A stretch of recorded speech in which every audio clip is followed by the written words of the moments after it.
And good afternoon, everybody. Um, wow, he actually made a schedule and he kept to it. What are the odds? Literally, like the first time this year where I haven't had to edit a schedule. But yes, welcome to the first part of what's probably going to be like a 3 to 4 part stream series. And basically, what this stream series is dedicated to is I am going to be critiquing the Duke of Dork's character design tier list. Now, this was brought to my attention by a few of my viewers while I was doing my render request streams. And I'm going to say right now, I remember a few characters. I don't want anything else spoiled. I remember a few of them because they stood out a lot, and one of them is one that you guys have been talking about nonstop since the stream started. But I'm going into this as blind as I can. Like there's a lot to look forward to, I believe, because from what I've seen of Duke of Dork's content, his stuff is really good, and I haven't seen anything from Duke so far that's like been that I categorize as bad. Now, I'm somebody that found out about Duke's content like it was roughly like a year ago. I take no responsibility for the Mega Man takes. Hello, Duke. But I found out about Duke's content around July or August of last year through some people recommending his Dark Matter moveset. And I really enjoyed it. It was really good. I don't think they inherently fit the mold of Smash. I think it would have worked much better in a game like Multiverses, which is mainly focused on duos. But I think the idea was really good. And when some people were talking about he made a design tier list, I was intrigued and I wanted to know like what does he think about these characters? Which is rare because for the most part, I tend to avoid Smash content creators when it comes to design tier lists, mainly thanks to the fact that a lot of them use like heavy biases. Like a couple of people that have made some of them, and I will never touch them. Sorry if I'm stuttering a little bit. It's performance anxiety. It'll wear off in like 10, 15 minutes. Um, but for people here that are from Duke's channel and are not from my channel, I should say that I am an individual who comes from traditional fighting games mainly. And while I know a lot about Smash and have played it basically since its inception, Smash has never been my main focus nor my favorite fighting game franchise. I've played 3 separate games competitively in my life, so I'm very well versed in fighting game design and how games like this work at a core level. So I'm very interested to see where this goes. Duke even said that like it starts out kind of rough, but like by the end he's very confident in the end result. So I'm interested because starting with Smash 4 is a very interesting thing for me because I personally believe that out of all the Smash games, Smash 4 had the best character designs in the entire series. Smash 4 was the point where they started actually taking risks with character design. And I think that some of these characters are literally just Sakurai saying, oh, I really want to put this playstyle in Smash, but I need a character to put it on. You'll do. Like, for example, I believe that Sakurai came up with the concept of the puppet fighter in Smash before he chose Rosalina and Luma to be the puppet fighter. But yeah, Smash 4 is the place where I think they took the most risks with character design. I'm very curious as to where this goes. Now, don't get me wrong, not every character in Smash 4 is a perfect 10 out of 10. And arguably, I wouldn't say that any of them are in the top 5, but I wouldn't say any of them are anywhere near the bottom either. Now again, I know about Mega Man. We'll get to Mega Man, but there's a few other characters I'm way more interested to know the opinions about.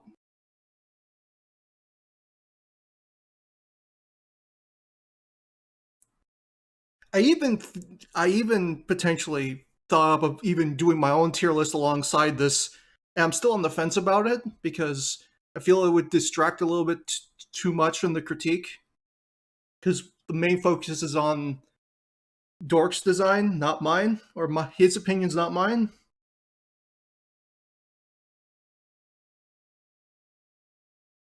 That said, I feel that in going through this, I'm going to be looking at like gameplay functionality above all else because while expressiveness is really can be important, it's not something that you openly notice unless it's actually baked into the character's animations.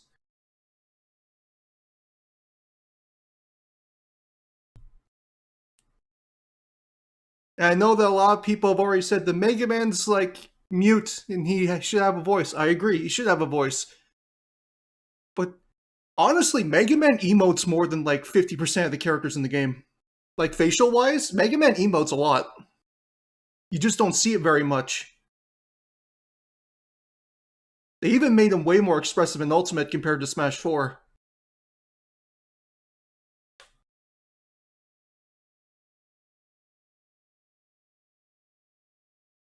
I also know that at the end of this, they did a comments episode. And when we get to the end of this, so like today's stream is Smash 4 and Brawl, which are parts 1, 2. Next stream will be, I think it's Smash 64 and Melee, and the last one will be Ultimate. And during the Ultimate stream, I will look through the comments video for characters that I feel needed the most time to rethink their thoughts. Like, for example, I'm pretty sure a lot of people are going to ring him alive for Mega Man and have a lot of stuff to say about Mega Man because I've seen nothing but people talking about Mega Man since I started. Even before I started. So, yeah, I'm not going to look at every character in the comments video. I will look at the ones that I think... I don't know how to explain this properly because I'm asked to explain things without a script.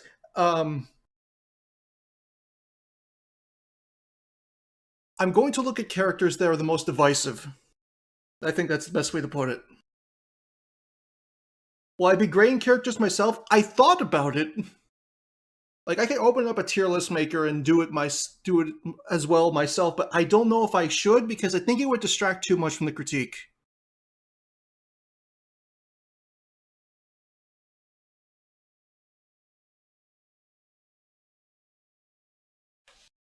But okay. Let's get this started.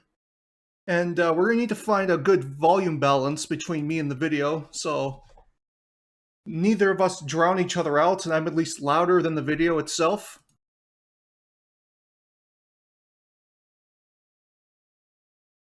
I love how YouTube makes every thumbnail crusty. If you want, I'd be down to see your own tier list at some point. How about this? Since I do feel that doing it like after every character would be super distracting, and you know, stray away too much from the critique, we'll just do it. I'll just do a stream of it sometime like later this month. When this series is over.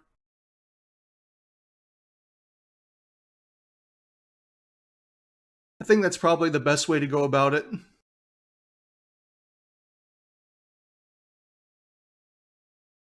Yeah, I agree. That sounds good. So, okay. I'm going to start this and we're going to try and find a good volume balance. These next few minutes are basically going to be trial and error.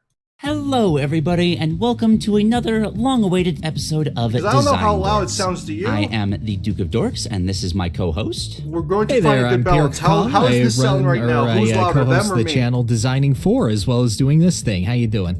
Glad to be back.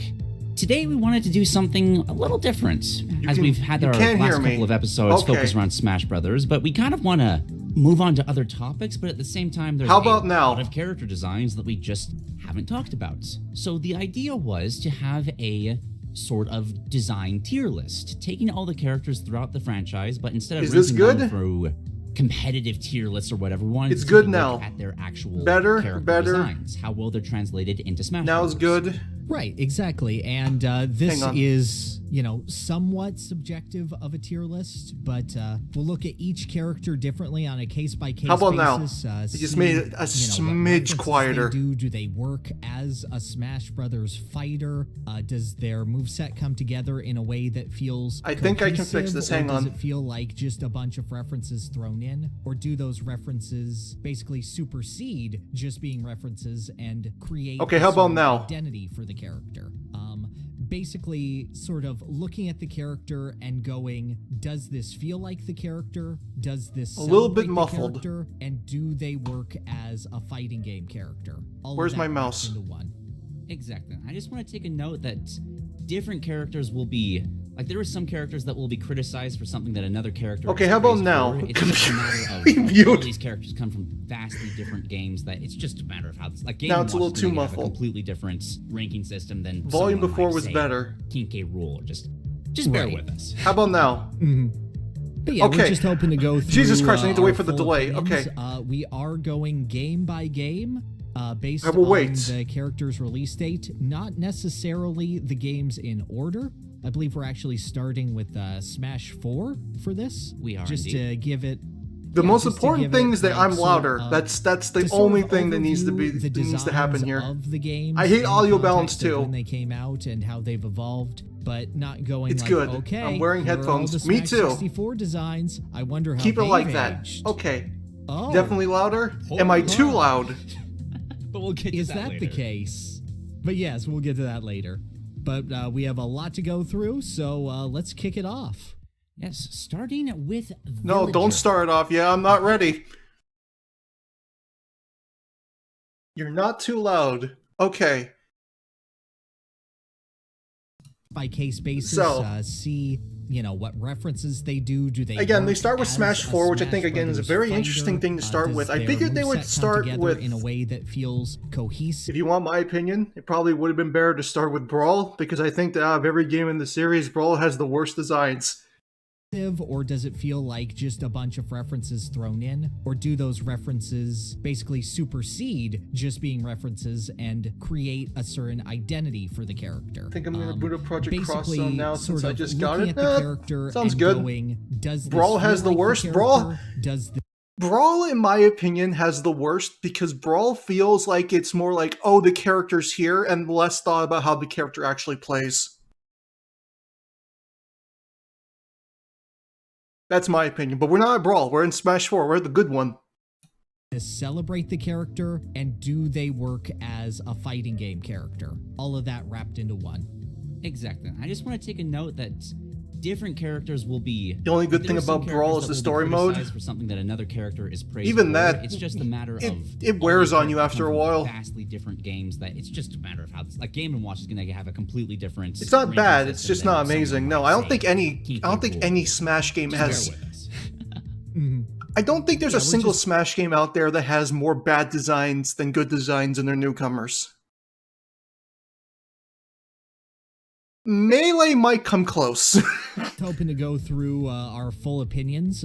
We are going game by game based on the character's release date, not necessarily the games in order. I believe we're actually starting with Smash 4 for this. We are just indeed. To give it, like sort of overview the designs of the games in the context of when they came out and how they've evolved, but not going like, okay, here are all the Smash 64 designs. I wonder how they've aged. Oh. Poorly. Huh. Oh no, I don't think I like that. I don't know if I'd agree with that statement, but okay. But we'll get to that later. Is that the case? But yes, we'll get to that later. But we have a lot to go through, so let's kick it off. Yes, starting with Villager. Oh god, that's right. We have to start with freaking Villager. Villager's weird. Villager is such a weird character to start with. Mainly due to the fact that out of like every character on the roster, I think that Villager is probably, in his current state, one of the most detached from Smash Brothers like basic level like character design. Villager is like one of the few characters I'd argue that if the game got like melee fast, Villager would just not work as a character. Even in Ultimate, that's like a notable speed up from Smash 4. Like, Villager used to be like a really good character. I wouldn't say that Villager really got buffed or nerfed. The game just got faster and Villager just kind of sucks now. So it's weird. I'm interested to hear what they have to say about Villager, but if I were to put Villager anywhere, I'd probably put him a little lower, like in like C tier.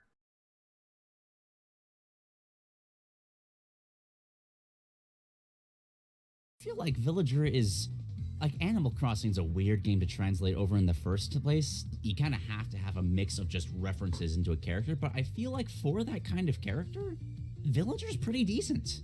You know, okay. I'm not gonna lie, I think Villager is great. I think he's one of the best designs in Smash 4 in general. Oh, I don't know if I go that far, but okay.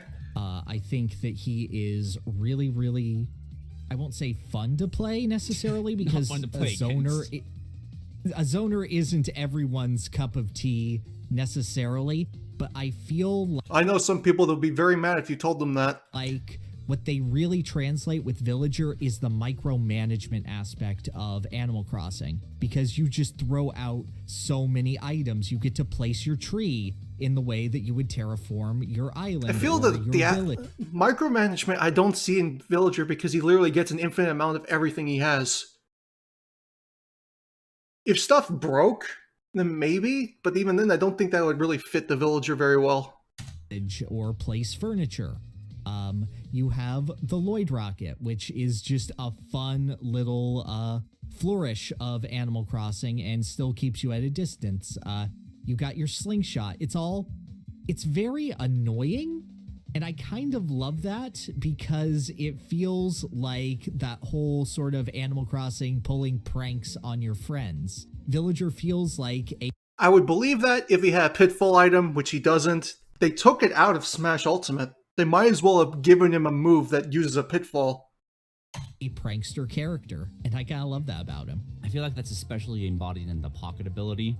Just being able to invalidate so many characters' kits. It is? I swear to God they took it out of Ultimate. I guess not. No, never mind. But they should... I wouldn't say that Villager feels like a prankster character. I mean, he's annoying. He's very annoying. But much of the Villager's game plan is literally just, I'm going to throw anything I can at you, and I hope that you get hit by it. Oh, Lloyd explodes? Throw out another Lloyd. Oh, you jump? Slingshot. Slingshot Lloyd, slingshot, slingshot Lloyd. That's basically what his game plan is. And honestly, a lot of Villager's design feels like I really needed something for this attack spot. I couldn't think of anything unique. So here's this. Like the stick. The bowling ball, as funny as it is, really doesn't make any kind of sense.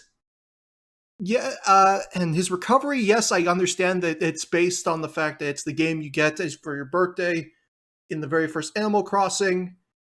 But it kind of just comes out of left field and really doesn't mesh very well with the Animal Crossing aesthetic. And it's even worse with Isabelle because hers is just like, it's like nothing. It's like, we need to move like Villager. Oh, she has a dog balloon.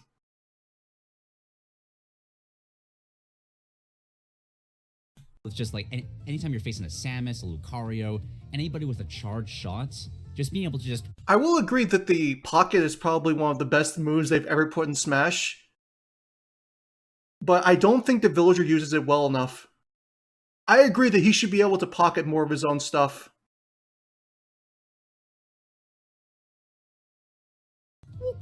Gone. It's just such a delight. Balloons are a semi-common thing in Animal Crossing, so I think the recovery is serviceable. I would agree if it wasn't a clear reference to Balloon Fight. If it was like just like villager holding on to like a pile of balloons, then maybe. But as it is, it feels weird. Full trolly feeling that fits. Imagine if he could tie his opponent on balloons. That'd be fun. Like a grounded version of his up special. That'd be nice. The character I feel really, really well. It does. It's amazing. You can tell I don't have a lot to say about Villager. And to be completely honest, not a lot of other people do either. A lot of people expected Animal Crossing to get into Smash at some point, even if Sakurai said it doesn't mesh with the world of Smash. Even though I feel like I've seen more Animal Crossing in Smash in the past like 4 or 5, like almost a decade now than almost any other series, considering both of its stages are 2 legal stages.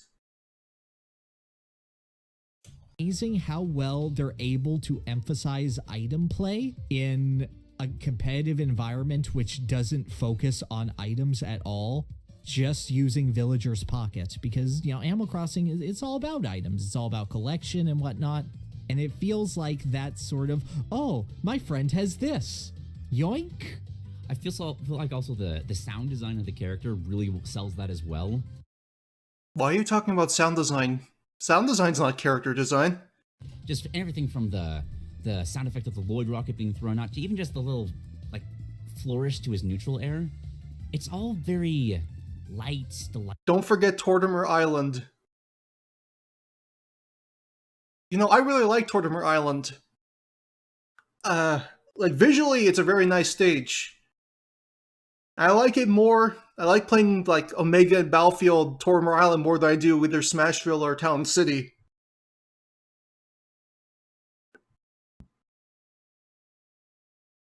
Sound design can be important for a character, but that's not a factor of the character's design. That's a factor of the game. Like, that's a factor of the game around them. How a character moves and attacks has nothing. That's like the character's, like, design. Sounds like something that's outside of the character's control.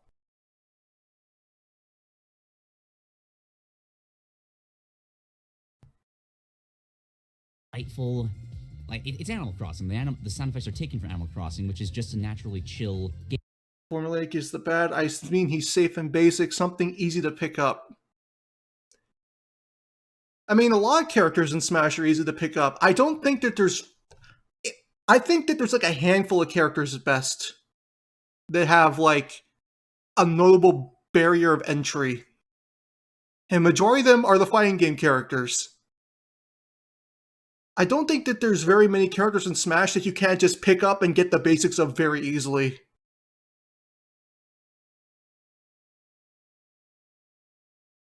Game, which just adds to the trolling aspect so much more. I agree, and Villager with Faust, what could this be? Honestly, considering the randomness and the amount of stuff that there is in Animal Crossing, that would be a lot more fun.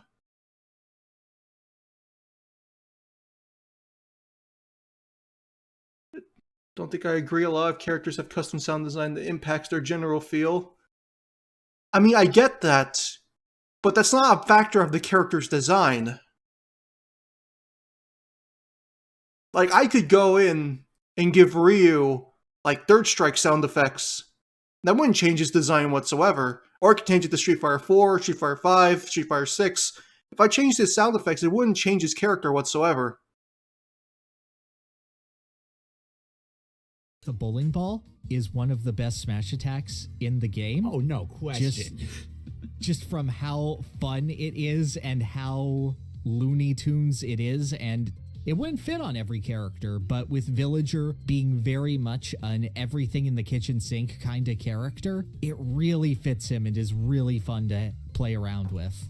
Not to mention the expression the Villager has when they're using the bowling ball. There's just the sheer panic as they're clearly trying to just not drop this on their feet or something like that. It's just strangely both expressive and non-expressive animations that kind of leads to that whole meme of the axe murderer Villager. Well, I mean, that's just Animal Crossing animations in general. But I also love that as well. Yeah, no, I'm absolutely fine with that. That's fun. It's just fun to have the thing of, oops, I accidentally used the axe for the wrong purpose. It cut the flesh, not the tree. It's funny because honestly, if I were to... Honestly, the first move I would remove from Villager to make him a better character would be the tree. And I would just let him use the axe naturally for other attacks. Because the tree is like a complete commitment. And honestly, we're not in a game like Smash 4 where defensive play is super rewarded. Ultimate is arguably a game that rewards offense and defense evenly. But like in Smash 4, the game wasn't fast enough for you to maneuver around the tree unless you were playing one of the game's fastest characters. Now everybody has the same jump squat, the same like they have really quick dashes, they can dash cancel into anything. Setting up a tree in Ultimate is a commitment that isn't worth the time. And I think that's made even more apparent by the fact that like almost no professional player of Villager uses the tree. At most, they set up a tree to get the axe to use for kills. But they never actually use the tree as setup. Planting the tree is way too iconic of Animal Crossing to get rid of.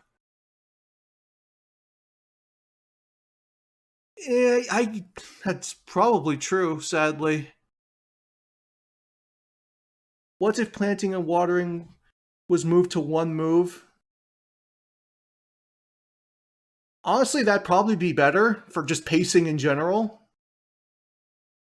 But the thing is that while that's the case, the Villager could use the watering can for edge guarding because it counts as a push box.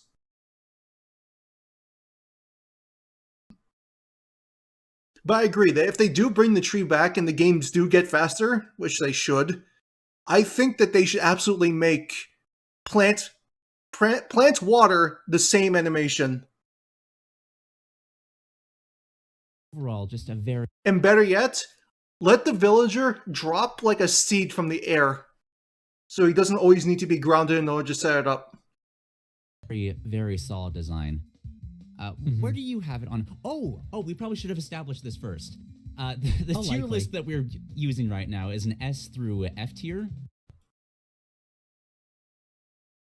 Transcendent, fantastic gameplay representing character, pretty solid mixed, being improved in many regards, begging for an overhaul does not work.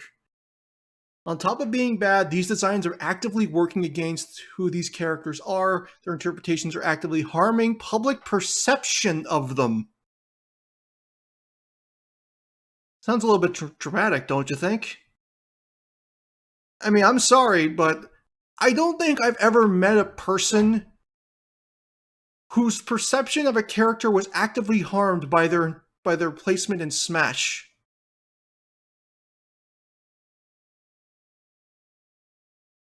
I don't think that exists.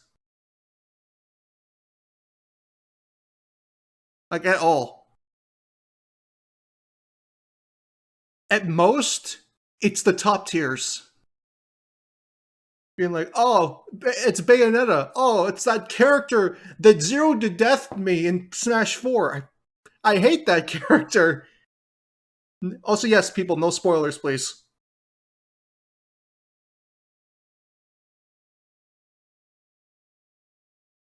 I'm going into this as blind as possible. Oh, I'm not spoiling, I'm saying my opinion. Something tells me that Olimar is down and does not work.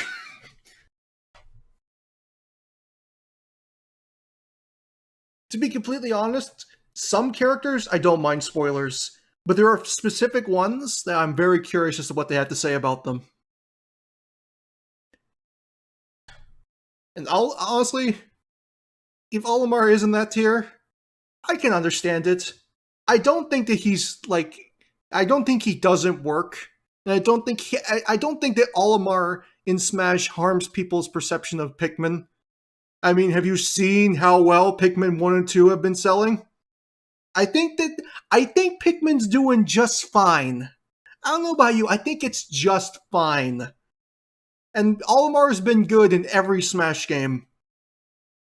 Just going from like full on like transcendent, they do something, a design to something extremely special that goes above and beyond, to just like good characters going down to like mixed, and then just falling past just characters that need to be improved in some ways or just need a full on. I'd also kind of argue that I feel this tier list is way too favorable of like negative design.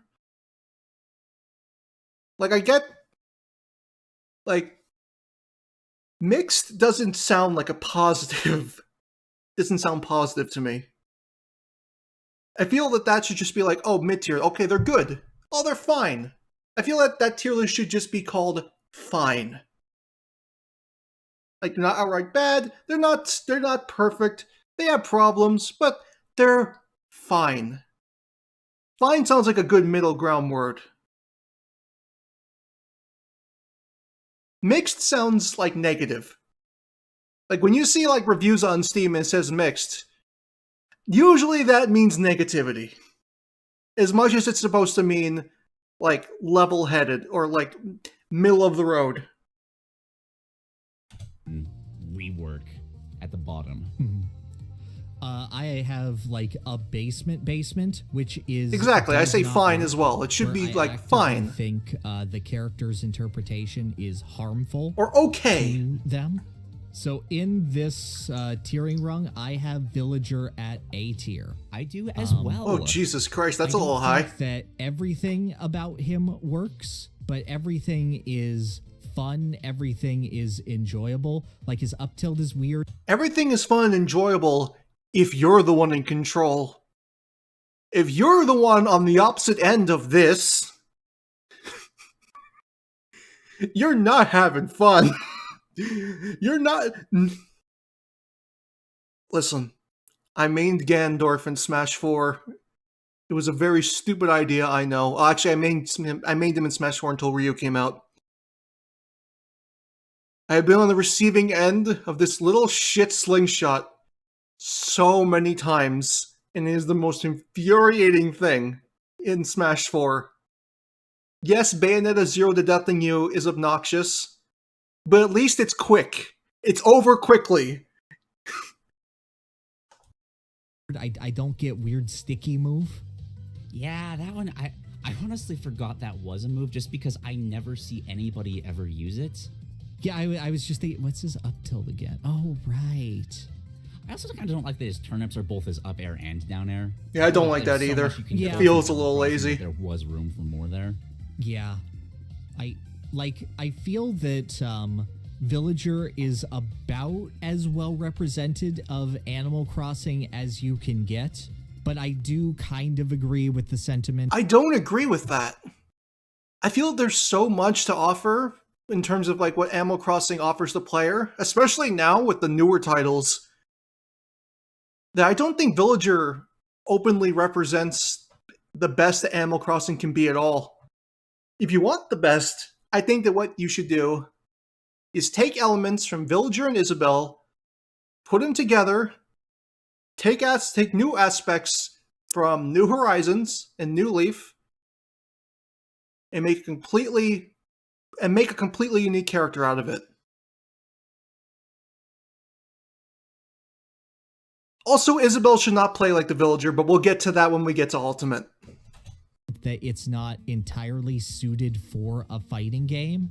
Like, Animal Crossing is a game where you take things at your own pace, and Villager is very, very good at dictating his own pace for the match. That is true, he is. And that's very good. That's very smartly done. I think it plays a little bit around the core conceit of Smash Brothers and the core feel of it. I agree. I even said that. I think I even said that of all the characters, he feels the most like detached from Smash Brothers design. Now, that's not a bad thing because Animal Crossing in and of itself is very detached from the usual types of series as they get into this kind of game. Realized as another zoning type character who I have higher than him for that exact reason, but he does it very well, and he does it okay. Enjoyable. All right, agreed. Villager's not bad, but all right, he could definitely be better. I think that the transition from Smash 4 to Ultimate definitely showed that this character has issues that need to be like ironed out, like going forward. Because of course they're going to bring Animal Crossing characters back. New Horizons was such a huge success. Of course they're going to bring back Isabelle and Villager and probably put in Tom Nook too, because why not? But I don't feel that in his current state that Villager could handle the game getting faster. Villager very much feels like a character that is a byproduct of the games getting slower.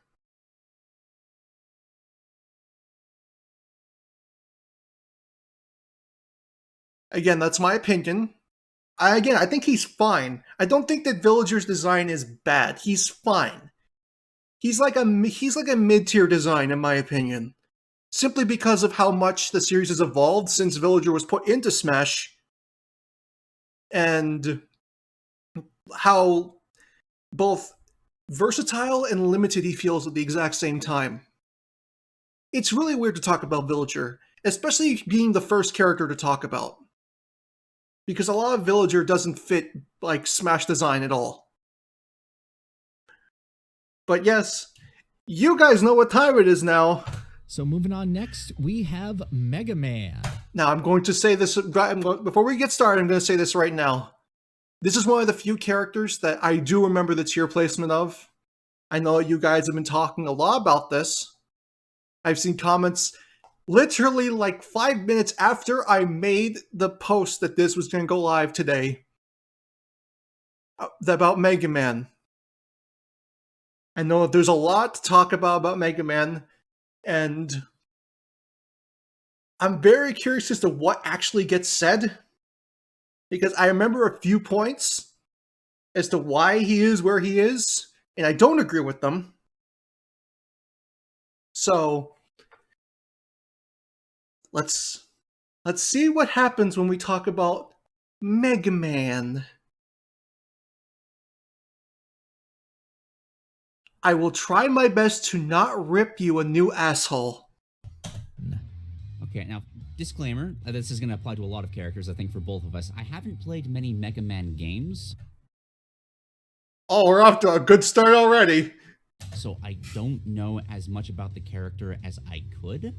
But from what I do understand of him, I feel like he's a decent interpretation of just Mega Man gameplay. Like his baseline just... Mega Man in Smash is the greatest interpretation of Mega Man in a fighting game literally ever. While there are aspects of him that could definitely be, like, upped, like, you could give him a voice. I don't think there's any harm in giving him a voice. You can give him his voice in Mega Man 11. Mega Man in Mega Man 11's proportions look very similar to that of Mega Man here in Smash. But as a whole, Mega Man as a character is fantastic. He is a perfect ideal. He's the perfect interpretation of Mega Man just fighting a robot master. And I think that's the best way to put it. His playstyle is literally moving around, jumping, moving around, dashing, moving around, especially in Ultimate, where his speed got upped like considerably. Like pressuring opponents with pellets, using his special moves for a variety of versatile purposes, and having several moves that can pack a punch enough to secure a kill. Mega Man in Smash fights like Mega Man when he doesn't have a Robot Master's weakness, and you have to dance around their abilities. That's how I feel Mega Man is. If I were to tier him, he'd be like A or S.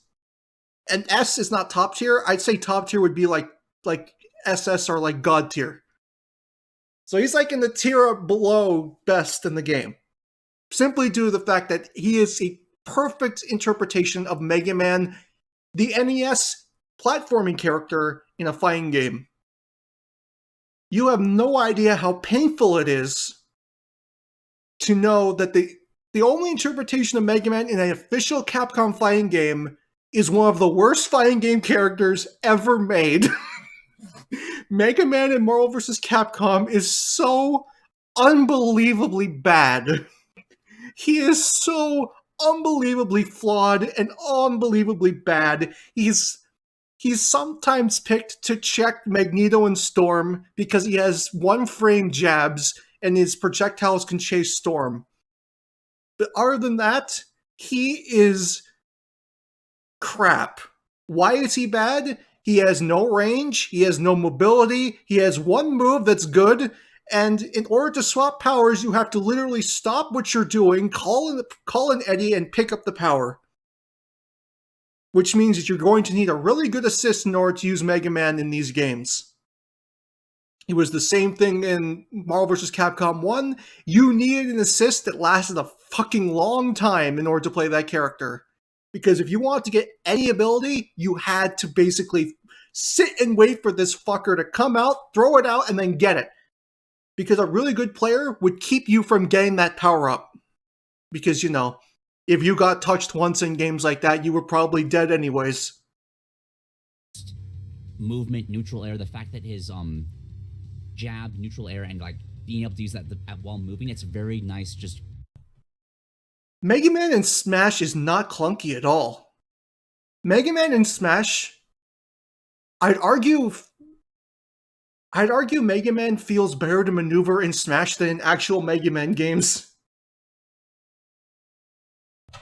Groundwork interpretation of basic Mega Man. Why not imitate his mannerisms from Power Battle / Fighters? Well, Power Battle / Fighters just used sprites from Mega Man 7. I mean, you could. Honestly, even if they made Mega Man's proportions like Mega Man 7 or like his artwork, I don't think anything about him would change that much. Because everything he does is from his Buster. Man gameplay. I feel like, was it Super Smash Flash 2? I feel like that did it a little better. At least the original design of Mega Man they had there, where you actually swapped between weapons. Right, but it seems like, from what I know of the series, that having them just assigned to different abilities, I'm okay with it. I feel like it could potentially be done better. All right. But I think it's fine. Okay. What's your experience on Mega Man? Do you know more than I do? Yeah, so I've played the classic series, 1 through 9. I haven't done 10 or 11. Played through half of the X series. You know what? Playing half of the X series is probably the best thing to do because the last few X titles are not very good. Grew up with the Ruby. Also, I don't know if this is a hot take or not, but Mega Man X is a way better series than the original Mega Man games. I don't know if that's like a hot take for people, but like, if it came down to like having classic Mega Man or Mega Man X in Smash, I think I probably would have wanted X first. But you have to understand, it makes complete and total sense why Mega Man Classic was the one that was chosen. I'll probably talk about this more as this goes on, but Mega Man getting into Smash at the time he did was such a out-of-nowhere impossibility, holy shit, how did this happen event. Because when Mega Man was announced for Smash 4, the Mega Man series was in its darkest timeline. Games were getting cancelled, Mega Man wasn't showing up in games like Marvel vs. Capcom. They basically put in Zero, and Zero took his mechanic from Marvel vs. Capcom 1, 2, and did it like way, way better. Like, there was a genuine fear that Mega Man was just done. Like, Mega Man was dead. Like, nothing was going to be done with this character for a very long time. And then this happened. And people lost their collective shit. Mega Man in Smash, in my opinion, has way more of an impact than Sonic the Hedgehog does. Especially looking back at it. Yes, Sonic was a huge deal, but Mega Man was literally put in at a time where people thought it was never going to happen. Like, this is something, like, this series is done. Nothing's happening. Capcom hates Mega Man. They hate him. They canceled like 4 or 5 games. It's done. And then the trailer for E3 happens, and Mega Man is revealed, and the internet lost its mind. Mega Man's announcement for Smash, in my opinion, had way more impact than any other third-party newcomer in the entire series. Simply due to the fact that nobody thought it was going to happen. Spears cartoon, so that is where the most of my familiarity is. When I was a dumb kid hitting buttons, I was a Mega Man main in Marvel vs. Capcom 2. All right. That is true. Steve did break Twitter. But I think that Steve breaking Twitter is more because of the absurdity of it all. So I do enjoy... Okay, Cloud maybe, but here's the thing.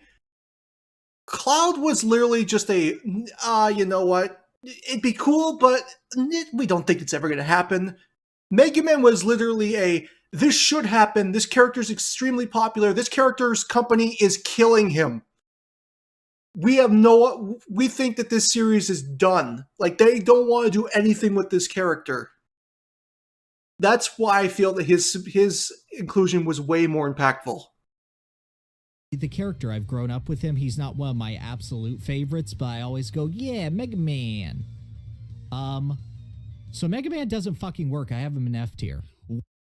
Oh god, that hurts. Whoa, okay. So let me ask you a simple question. Have you ever had fun playing as Mega Man in Super Smash Brothers? Yes, I have. Way more fun in Ultimate when they made him way more fast and made his playstyle way more versatile.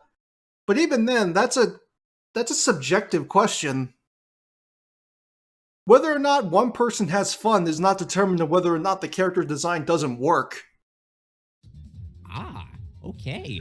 Well, no, I have not.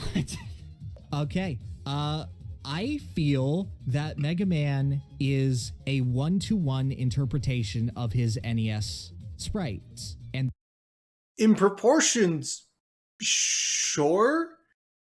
But, like, what does his proportions have to do with his playstyle? They do an excellent job of that. He's even got the little stanky leg where he barely moves forward, but he kind of twitches a little. It's really fun. It's a really cute detail. Okay. The issue is, one-to-one recreations very rarely work in Super Smash Brothers. Well, there's not very many one-to-one interpretations in Smash to use as an example, especially on the character front. If you look at stages, if you look at... Why are we talking about stages when we're talking about a character design? 75 meters, if you look at Mushroomy Kingdom, if you look at Mario Brothers, Balloon Fight, these are all one-to-one recreations, and they're the worst stages in the game. Yeah, but they're stages, they're not characters. A stage being bad doesn't mean that the character is inherently going to be bad if it's inspired by something from the NES era. Yeah, Mega Man's proportions in Smash are definitely based on his NES sprite. And it's fine. It's also kind of based on his very early artwork, too. I don't understand what this is trying to convey. This is true? Just straight up? the fact that we're applying this to a character and people are going, no, it's faithful to the original series, though, is... What? No, it's not, because... Yes, it is! You just said he's a one-to-one interpretation of his NES sprite, which in terms of proportions, he is. That is faithful. That's the definition of faithful. You know, I understand the idea of, okay, stages have a different feel based on how they're plugged in and how they're implemented, and obviously if you change the physics of the character, it's going to feel different. When you play as Mega Man in Super Smash Bros., you do not play as Mega Man, the NES character. Well, a fucking course you don't. There are things that you need to either sacrifice or alter when transferring between different types of media. You can't have Mega Man literally be one-for-one everything if you're translating from a platformer to a fighting game. This goes for any kind of character.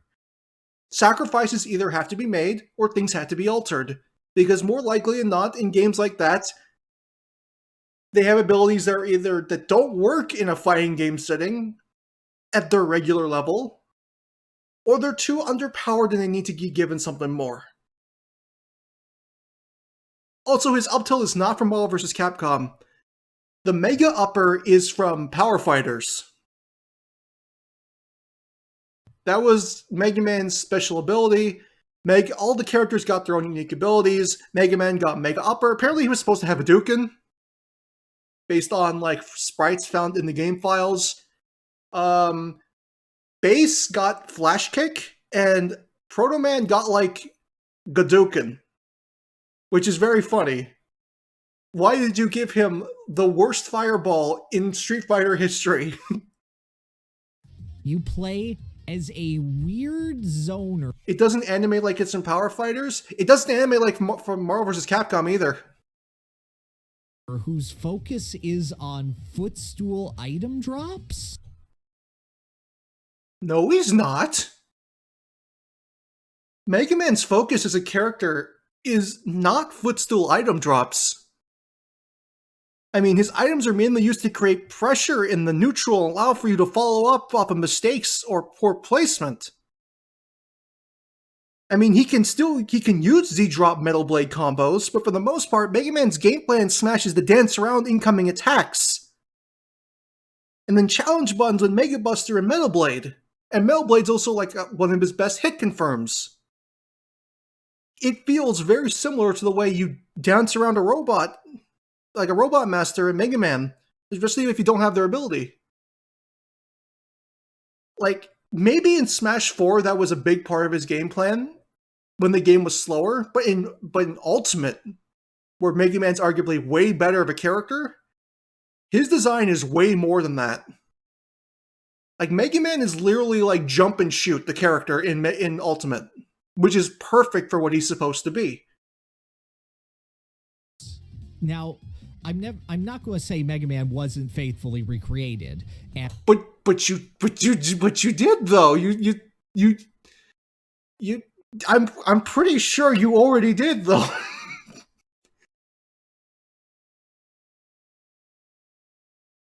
I feel like I might have missed something there, but I'm more than certain that that's exactly what he said earlier.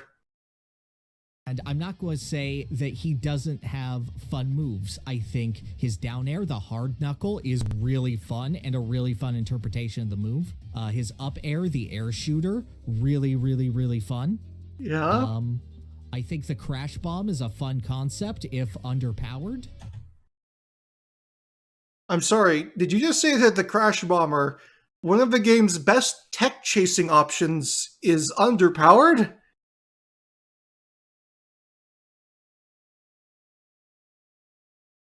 Like, I understand that it could be arguably better, and it's way more situational, but the Crash Bomber is not underpowered, like, at all.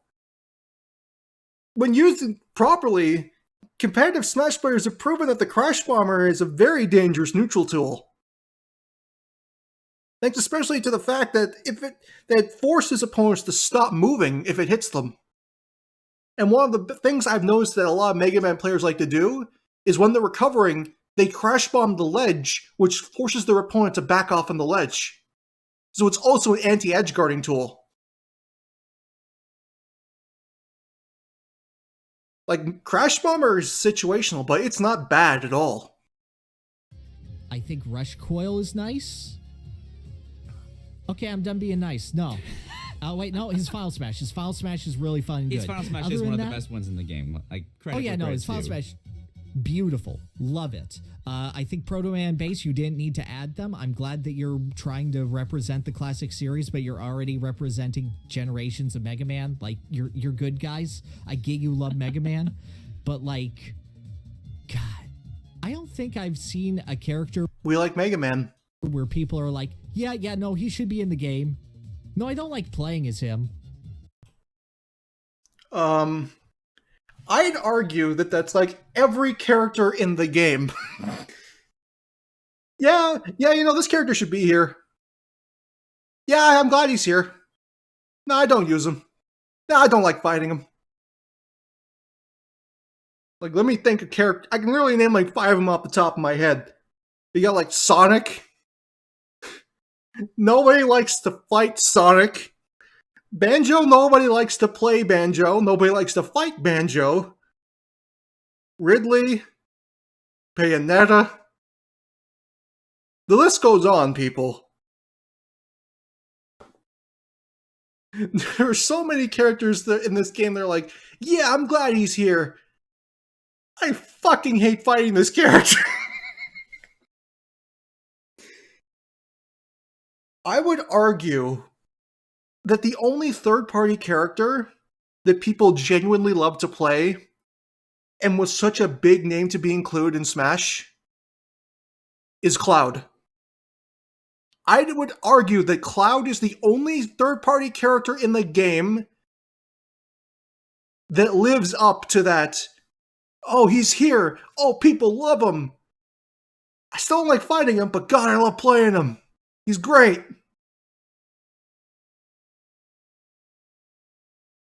Not Sephiroth? Sephiroth, I guess, would come close to. But, like, I would argue that Cloud's better design than Sephiroth, but we'll get to that later.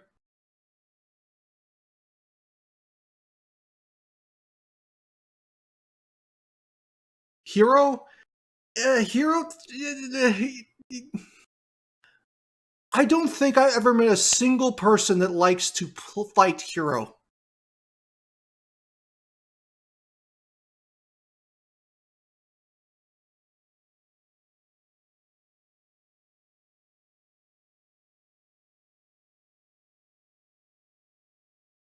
I think that the only person that really matches that, like, grandeur of, oh god, big third-party character, I love playing this character, he's great, I love him, he's the best, is Cloud. Almost every other character has some kind of thing attached to them where people hate him for some reason.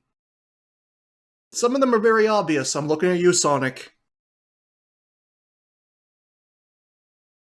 But yeah, the reason that people don't like playing Mega Man is because he's hard. Mega Man's a hard character to use. He's simple at a base level, and you can understand him fundamentally enough by just picking him up and just like pushing buttons. But there's so much intricacy that goes into this character that he's very hard to use. That's probably why a lot of people dropped him after a while, because they're just like, this character's freaking hard, man. But yeah. That's so many characters in Smash. Not just Mega Man. That goes for so many characters in Smash. Or against him. Or at all. When the cornerstone of Mega Man is how accessible it is, about how you pick it up, you play it, and you go, yeah, Mega Man. Mega Man is accessible. I literally just said that you could pick him up and you could probably understand his fundamentals very easily. But all the Capcom characters in Smash have very high skill ceilings. And there's a lot of intricate stuff that you'll need to learn if you want to get really good with the character. And it's kind of the same way for actual Mega Man games, too. I mean, you can easily pick up a Mega Man game, jump around, shoot pellets.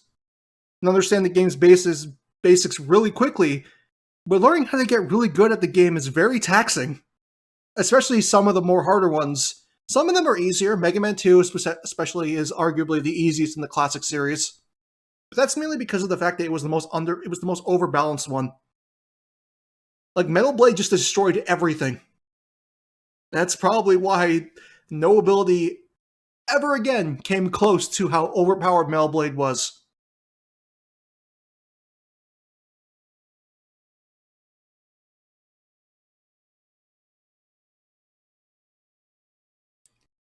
I said it before and I'll say it again. I think that there are very few characters in Smash that I truly feel have high skill requirements at the ground level. And I do not think that Mega Man is one of them. You could do fairly well at base level by just jumping around and throwing shit as Mega Man. At least I personally believe that. And I feel like in trying to represent Mega Man as a character so thoroughly that you miss the point of what Mega Man is. What does that mean? Or how Mega Man feels and how it's supposed to play. When you shoot out your lemons, you know, it should feel good to shoot out the lemons. Wait, what? Instead, it feels like, well, maybe they'll make him flinch. I don't know. They're like weird little fox lasers, but, you know, he shoots out 3. He's got a maximum of 3 on the screen at a time. It's Mega Man, is it? No, it's not Mega Man. This is like baby Mega Man. Baby's first Mega Man go pew pew and it does a little chippy damage. That's not how it feels. Mega Man goes bang bang and people die. What Mega Man games are you playing, sir? What Mega Man games are you playing where the Mega Buster has any sort of impact whatsoever? Mega Man's Mega Buster has never had any sort of impact in his home games outside of Charge Shot. You are like throwing softballs at enemies. Enemies never flinch. Never nothing. Mega Man's Mega Buster has never been good. Ever. In any game. Ever. It's literally an ability that you use when you have nothing else. If you get Robot Master powers, you more than likely never use Mega Buster unless you run out of that power. The Buster has always been pew pew pew. There's never been an instance where it feels bang bang bang. If you want that, go play Mega Man X. I'd argue that the X Buster has way more impact than that of the Mega Buster.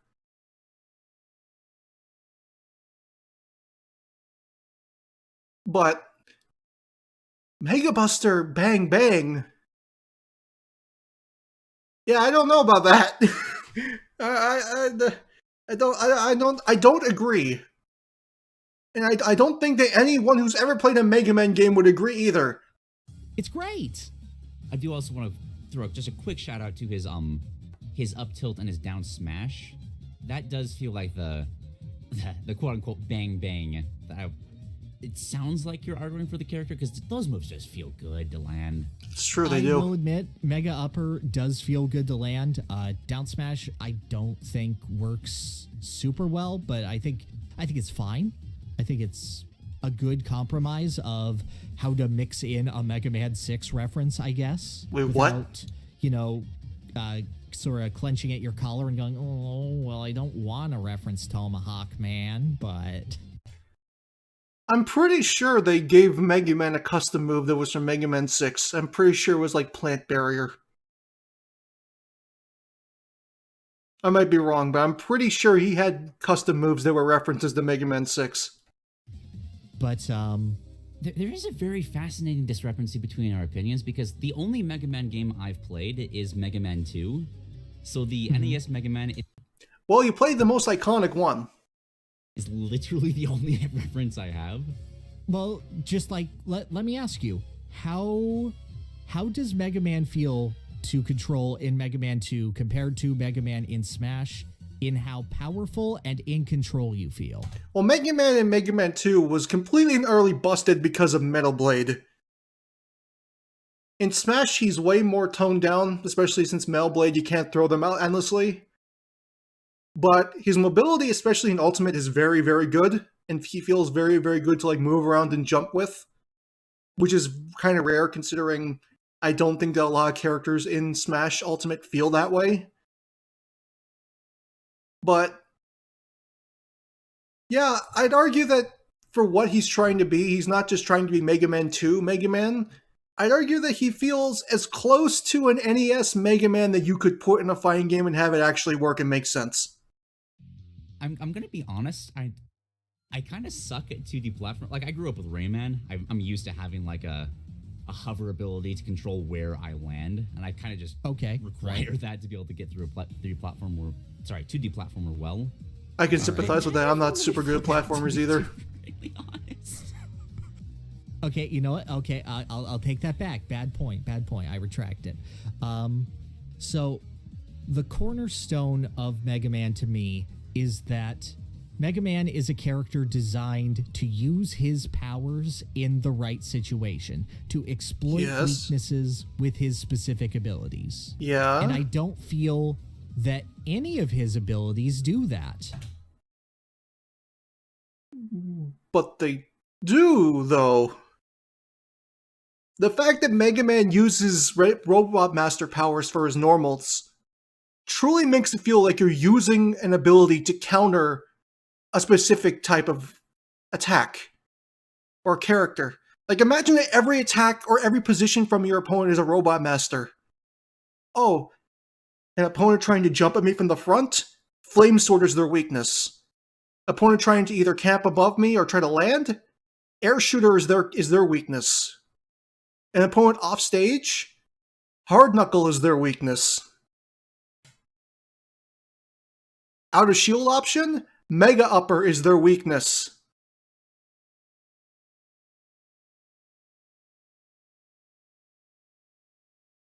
Like, Metal Blade and Crash Bomber also heavily punished placement, which is, you know, bad placement's weakness. I'd argue that Mega Man encapsulates that feeling fairly well. As well as you could get in a game like this, I'd argue.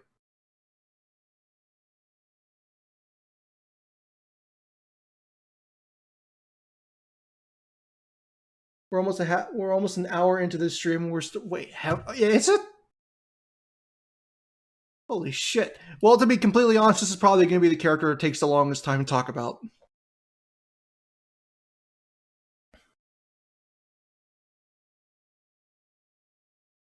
But yeah, the using abilities to counter abilities aspect is perfectly conveyed through Mega Man's versatile playstyle. At all. Metal Blade applies pressure, I guess. 72 minutes. Like the lemons, but more directional. I promise you they will not. I promise you the rest of these characters will probably not be that long. Crash Bomb is like Sephiroth, but bad. I'm sorry. Can I hear that again? Yes, like the lemons, but more directional, and it's an item. Items are good. Crash Bomb is like Sephiroth, but bad. I don't even know what to say to that. It's wrong. You don't use them for the same purpose. Sephiroth's is like way shorter range. You can't use it to. I don't know what to feel. Leaf Shield isn't a shield. I really don't like Leaf Shield. It's like a weird, you walk next to the person and they take damage for a while and then you go yeet and the shield go. And well, that's how it works in Mega Man because Mega Man can't shoot with the shield active. And Leaf Shield sucks in Mega Man 2. It sucks everywhere, to be completely honest. It's one of the most iconic abilities, but it sucks everywhere. They could have given him a different shield. It's the most iconic one, sadly. And in fact, they did. Mega Man has so many fun custom moves that were intended, that were lost in the transition from Smash 4 to Ultimate. All the more reason they should have made Proto Man and Echo Fighter of Mega Man. And, That's a question I actually want to ask real quick. All right. Do you feel like of the moves that were taken for him, just having played more of the games, was it a good mix, or could they have gotten better options? Well, oh god, what's this going to be? All of his specials are from Mega Man 2, except Rush, who's from Mega Man 3. So, no. Fair enough. But of what we got, Mega Man 2 is the most iconic game in the series.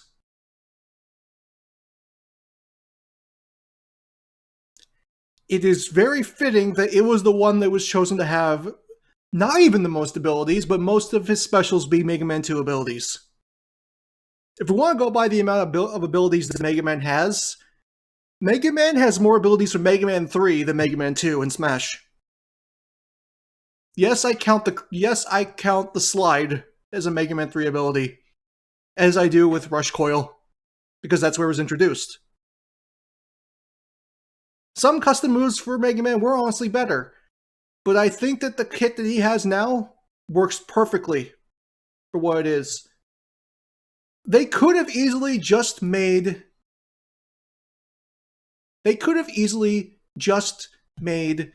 Proto Man and Echo Fighter for Mega Man and use those custom abilities.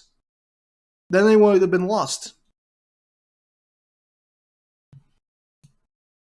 we got The same way they should have given Palutena an Echo Fighter so that her custom abilities weren't lost. weird item pressure, and weird item pressure. What does that mean? You can't say you can't say that and not elaborate. What does that mean? What does weird item pressure mean?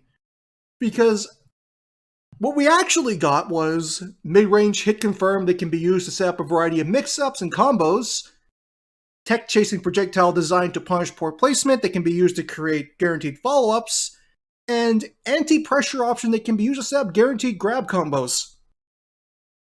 I mean, that's what I see. That's only like a couple of them. Who would be the Echo for Palutena? Medusa, probably. Like, all of Mega Man specials, aside from Rush Coil, have a variety of purposes. What is weird item pressure? I don't understand. And do they have different uses in Mega Man's supposed toolkit? Yes, but I feel like Mega Man's toolkit works in spite of him rather than because of him. What does that mean? I don't see the way Mega Man is used in Smash being considered as Mega Man's game plan as a fighting game character. Oh, I do. Compare him to, say, his appearance in Marvel 2. Oh, no, please don't tell me this is where we're going. Please, for the love of God, do not tell me that this man is going to try and convince me that Mega Man in Marvel vs. Capcom 2 is a better fighting game character than Mega Man in Smash. Oh boy! As somebody that played Ultimate Marvel vs. Capcom 3 competitively, this is going to hurt me a lot more than it would your average person. Where, it's a really interesting mechanic where he can charge his Mega Buster, and he can still move around while charging it, unlike this game, where that feels awful. You know what? I actually agree with that. Mega Man should have his charge shot just be a move he can hold and use. That would be way more fun. His charge shot and his forward smash never felt right to me. But you have to hold down the button, so Mega Man can't use that attack button while he's charging. So he has to think of a combo with his other tools so he can use his big bang bang. Okay. That is wrong. That is very wrong. And I'm going to tell you why it's wrong. Mega Man can only charge his Mega Buster by holding Heavy Punch, which is the button, which in and of itself is literally just a button that you push and you shoot a shot. And Mega Man's Mega Buster in the Versus series literally doesn't fire pellets, it fires enormous energy blasts. So you have to hold one button. And honest to God, Mega Man's combos in Marvel 2 are such hot garbage that he never ever gets to use them. As I said, he's literally a one-trick pony. He just jumps and he shoots his Mega Buster, and that's it. You jump, you charge, you shoot, you have an assist to cover like people trying to rush you down. That's it. Mega Man in Marvel vs. Capcom 2 is one of the dumbest, most nothing characters in the entire game. And that's saying something because Servbot is playable.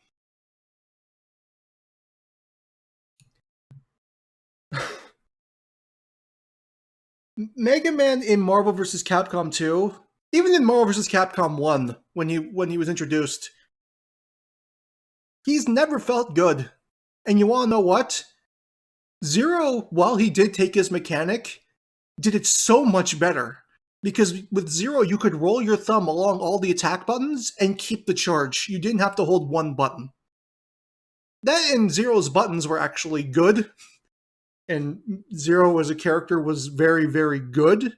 And Mega Man in Marvel vs. Capcom was not very good at all.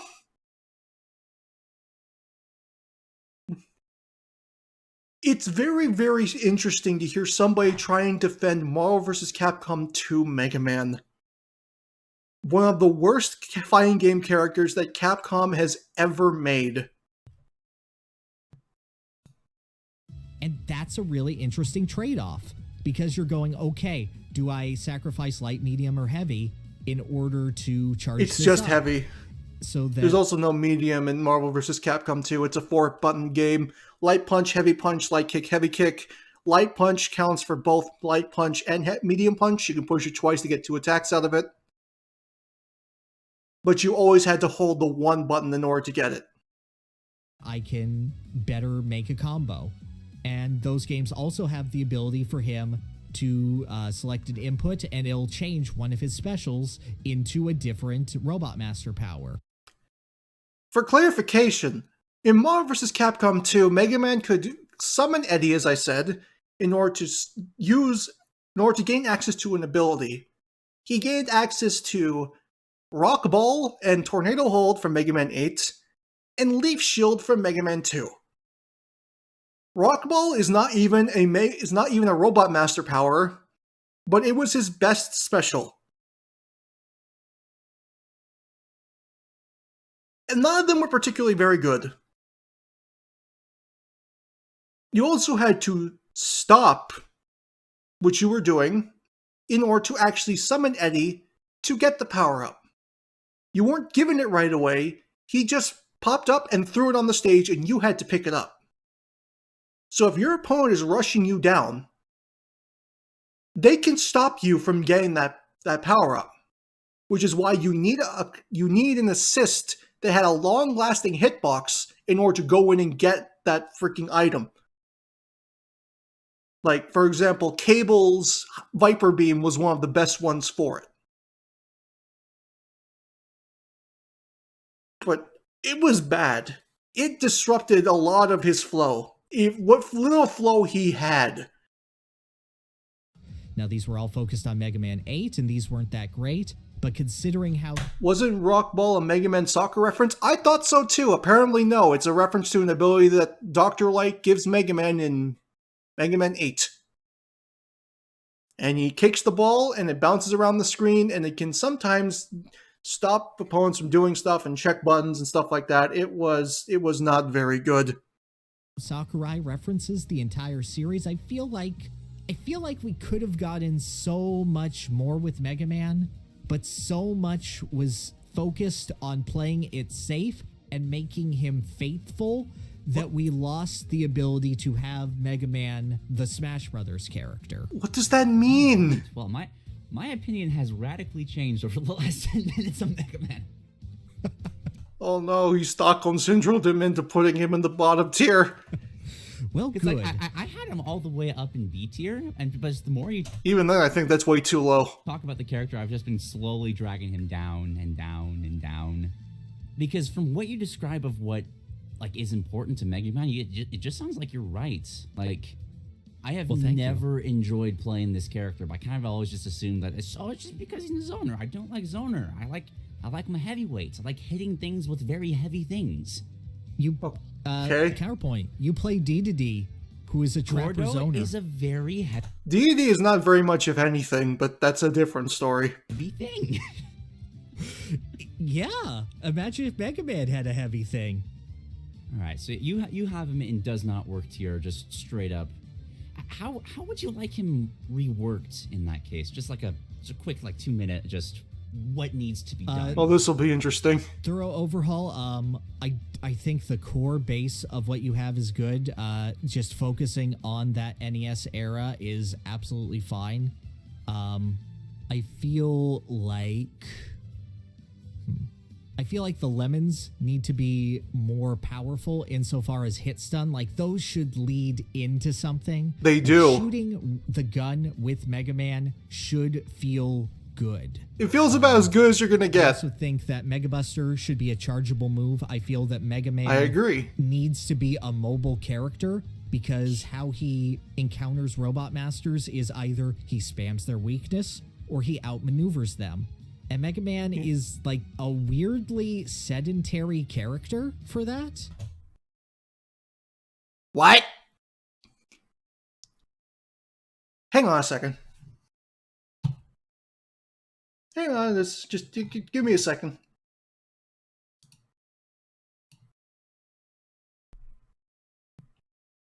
What the hell is it?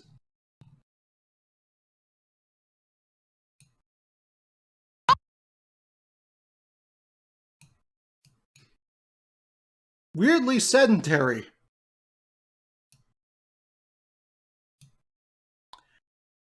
Is that so? Let's see about that.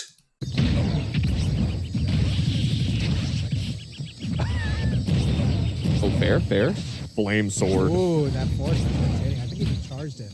A Side. little bit longer, and then the down air, that crash bomber saved him. Oh, he's going to die anyway. What the Weirdly the backwards angle. sedentary. Metal blade. Down throw. Jab one. Just sending him out. Ooh. Oh, nice shield there. I don't know about you guys, but I currently see a character that doesn't stop moving. Wow. Just kidding. That is awesome. About this set so far, it's very not traditional Yeah. in the terms of positioning here. We're just automatically going off stage within 5 seconds of 3, I 2, don't 1, know. go. I'm loving that here, but I think I Samba need to having see such a hard little bit time more. getting down right now, already eating 78-91 and a down air spike. I'm not sure. Yeah. Definitely number one in Sova, which is like the sub-region. Yeah, right? the- I don't know about you guys, but it looks like he's doing a lot of jumping and shooting. Some of the best representatives of their characters, Yeah. some of the best players in their respective regions. Pete Yeah. being one of the best players in the Southeast, I would say. Whoa. Why did it do that? That was a crime. Boy, Mega Man. Smash Bros. Yeah. Oh look, he's getting follow-ups after Mega Buster. Yeah. Peanut is okay. Yeah, Peanut just has a huge advantage right now. Trying to slow down the pace, going to rush, going to the right side of the stage, and Oh my god. Now they're just swinging. They forgot everything about spacing. I don't even need to say anything. I just let this Peanut just let this doesn't die roll. there. I think You it just still have a speaks jump and an volumes air about how wrong that statement is. Relenting with this ledge guard. Oh, and that was The rush assist. Does he live that? oh my god, the foot still into the downer. One of the most beautiful reversals ever put in a fighting game. He's not playing the advantage so well, but oh man, where you going with that quick attack?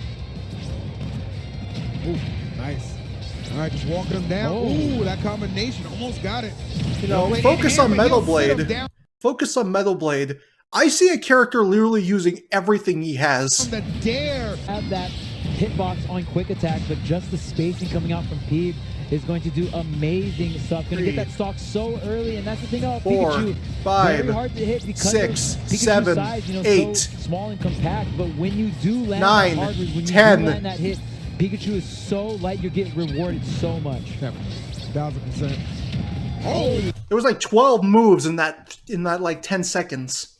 Man, goodness, just to foresee 12 unique moves to go into the up airs instead of the back air. So, and that's more so not even damage mitigation. It's like, okay, well, I'm just gonna make this a little awkward for you, and I'd rather be juggled by Pikachu than getting edge guarded, right? So,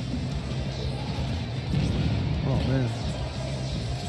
All right, coming through, trying to keep him at a distance. Nice dash, had to get through, and then just holds his ground to connect the forward smash. I rest my case. Mega Man is not sedentary. Where he'll just kind of walk and kind of dance around his little metal blade. Other than that, just have fun with the Robot Master powers, really. Like, I don't know, make it so that he has 2 or 3 different loadouts. That's not necessary. To handle, say, oh, this is my anti-grappler loadout. He's a zoner. He's already an anti-grappler. This is my zoning counter loadout. And it takes him a second. He doesn't need that. He's already a zoner. Because, of course it does. Either that or give him a ton of weapons, but have them have limited ammo and only replenish when Oh he god. dies. Oh god, Like, no, give no, him no, the no, no, no, weapon no, no. system, Those but designs it are actually awful. No, works. no. No.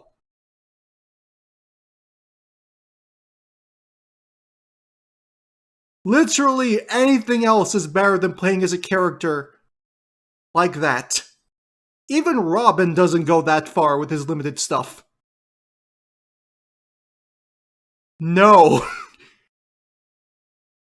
Nobody wants to play as a character that becomes garbage after using a move too many times.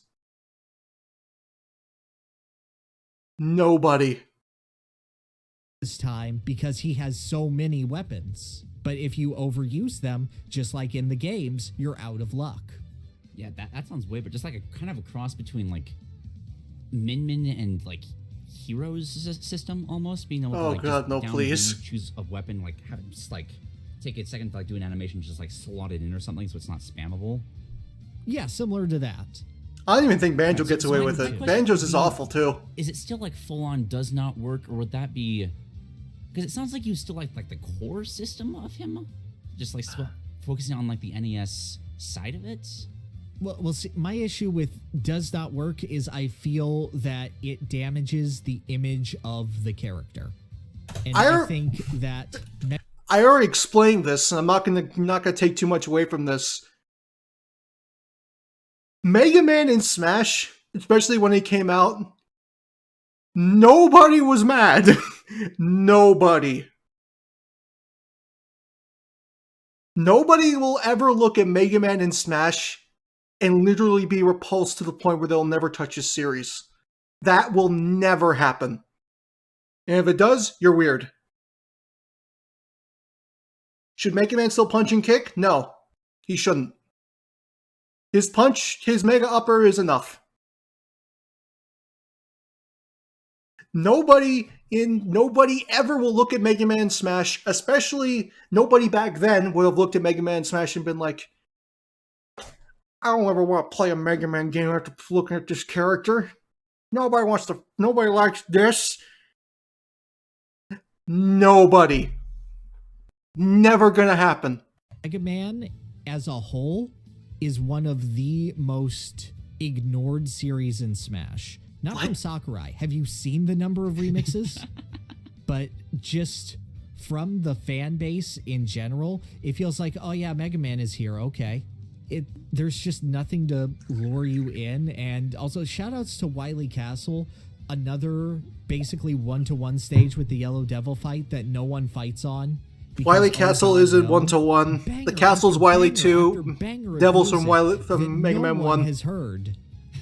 Because no one listens to the Mega Man section of the soundtrack. It's just like, oh yeah, this sounds like another I do. Beepin' Boopin' remix. What? I think I agree with you. After hearing your tirade about Mega Man, I don't think he works either. I don't Although now I want to play Mega Man. I don't hate him. I want more. I want more from the good boy. He deserves... I'm not gonna lie, I don't think you know what you want. Because I think that what you thought you wanted never existed.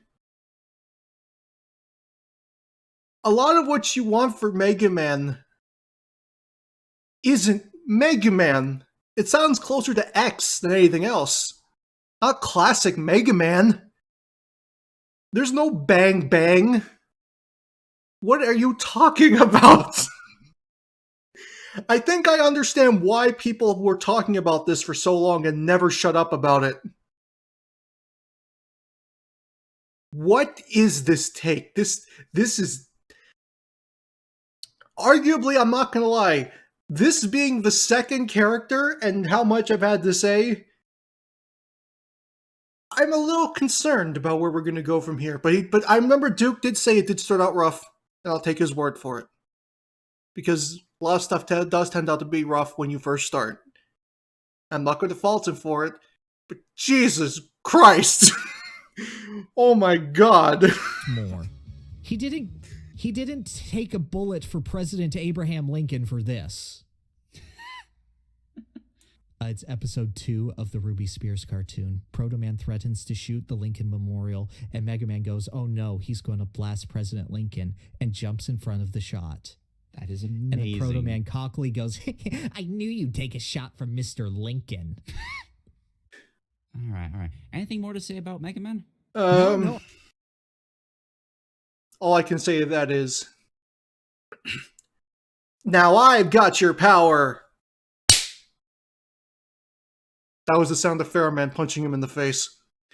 I got my Mega Man cartoon reference in. I'm good. Alrighty. All right, next up is one of, still looking back, one of the Oh God, we're going through so many weirdos right out the bat, aren't we?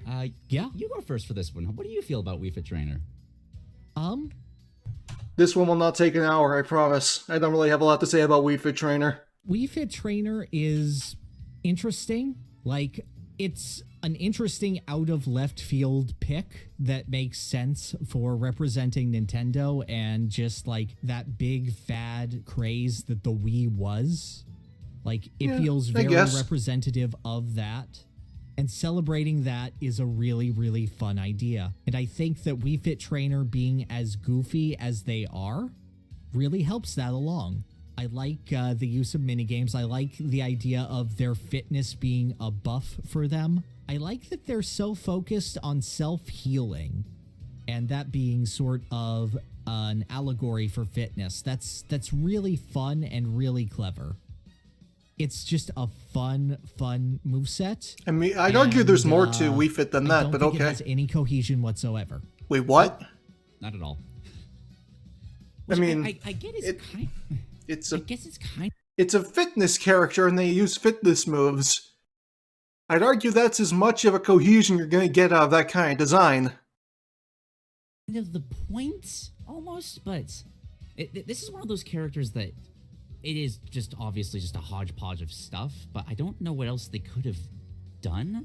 I do kind of, I agree with you that I like the self-healing aspect of the Wii Fit Trainer, but I kind of wish it was stronger, almost, and like maybe like weaken other aspects of their kits to focus more on that, because I like the idea of just like, yeah, this is just a really fit yoga teacher that just stretches in the middle of battle and heals from it. That's just funny. I get that, but that's not the... It is a really funny design. Mouse, please. That's not the point, I'd argue, of what Wii Fit Trainer is. Wii Fit Trainer's like entire shtick is that she has like multiple hitboxes for a lot of her moves. And a lot of them have very precise timings and sweet spots and stuff like that. I'd argue that the character's point is that they're masters over their own body. And while stuff might be difficult to land, much like, working out is, a difficult regimen to follow, it's worth the effort when it pays off. Like, a lot of her sweet spot moves are really, really good. Like, her spikes are really good. She has some pretty good kill confirms, too. We don't need a healing move to be busted. Healing in fighting games. Look, healing in fighting games is an interesting concept, but you need to understand that if you do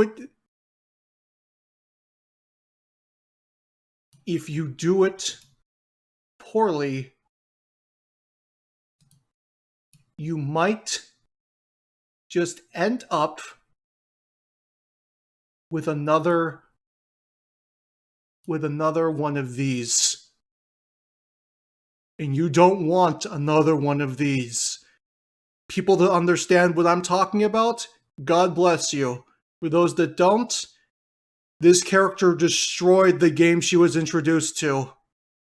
Because somebody thought it was a really good idea to give this character a healing super. None of this. I don't want this in my fighting games.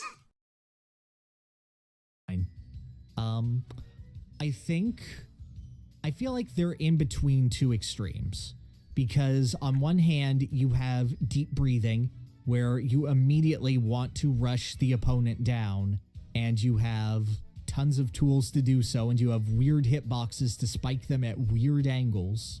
And on the other hand, you have header and sun salutation, and how floaty the character is, which makes them decent at zoning. And I feel like they have tools for what you've described as an all-rounder. Both, without feeling really great at either. Yeah, that's an all-rounder. Boils in. Character does a lot of things, but they don't do anything exceptionally better than the other things that they can do. Oh, they can rush down and they can zone, but they don't rush down or zone better than they can't rush down better than they zone. They don't zone better than they rush down. It's an all-rounder. Into jumping off the stage, deep breathing, coming back, jumping up, doing a header, just a lot of just staying at the ledge, which I'm not fond of. Oh, I'm aware Elena had a healing super in Street Fighter 3. Nobody used it though. Going for, I'm not sure how that translates into, but that doesn't. People didn't really use Elena either. Right? Just worse Chun-Li. I wish they had they were kind of toned more into super armor. Just if they're doing a really important stretch that just cannot be moved, and that was more of the focus of just this fitness guru. I think that making them melee focused would go a long way. I also think that we do have characters who are really fun and athletic and, are able to use their body and their rushdown really well. But Wii Fit's not rushdown. Zero Suit Samus being obvious examples to me, where, you're able to close the distance and rush them down and hit them with the big strong. I don't feel like she should be a rushdown, though. I almost want her to be more revolve around patience. You're just sitting there doing your deep breathing, doing your stretches. You kind of already are. A lot of her playstyle revolves around, oh, hang on.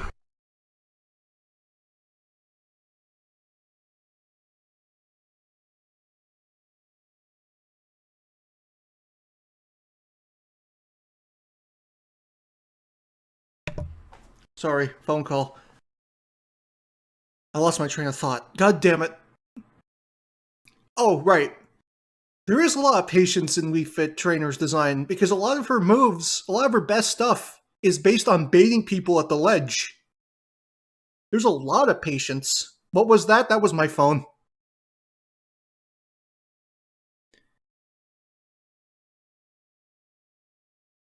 I feel you could work a healer archetype in here, but you need to make it work without making it incredibly broken. I did that. I designed a character like that in the form of Y'shtola.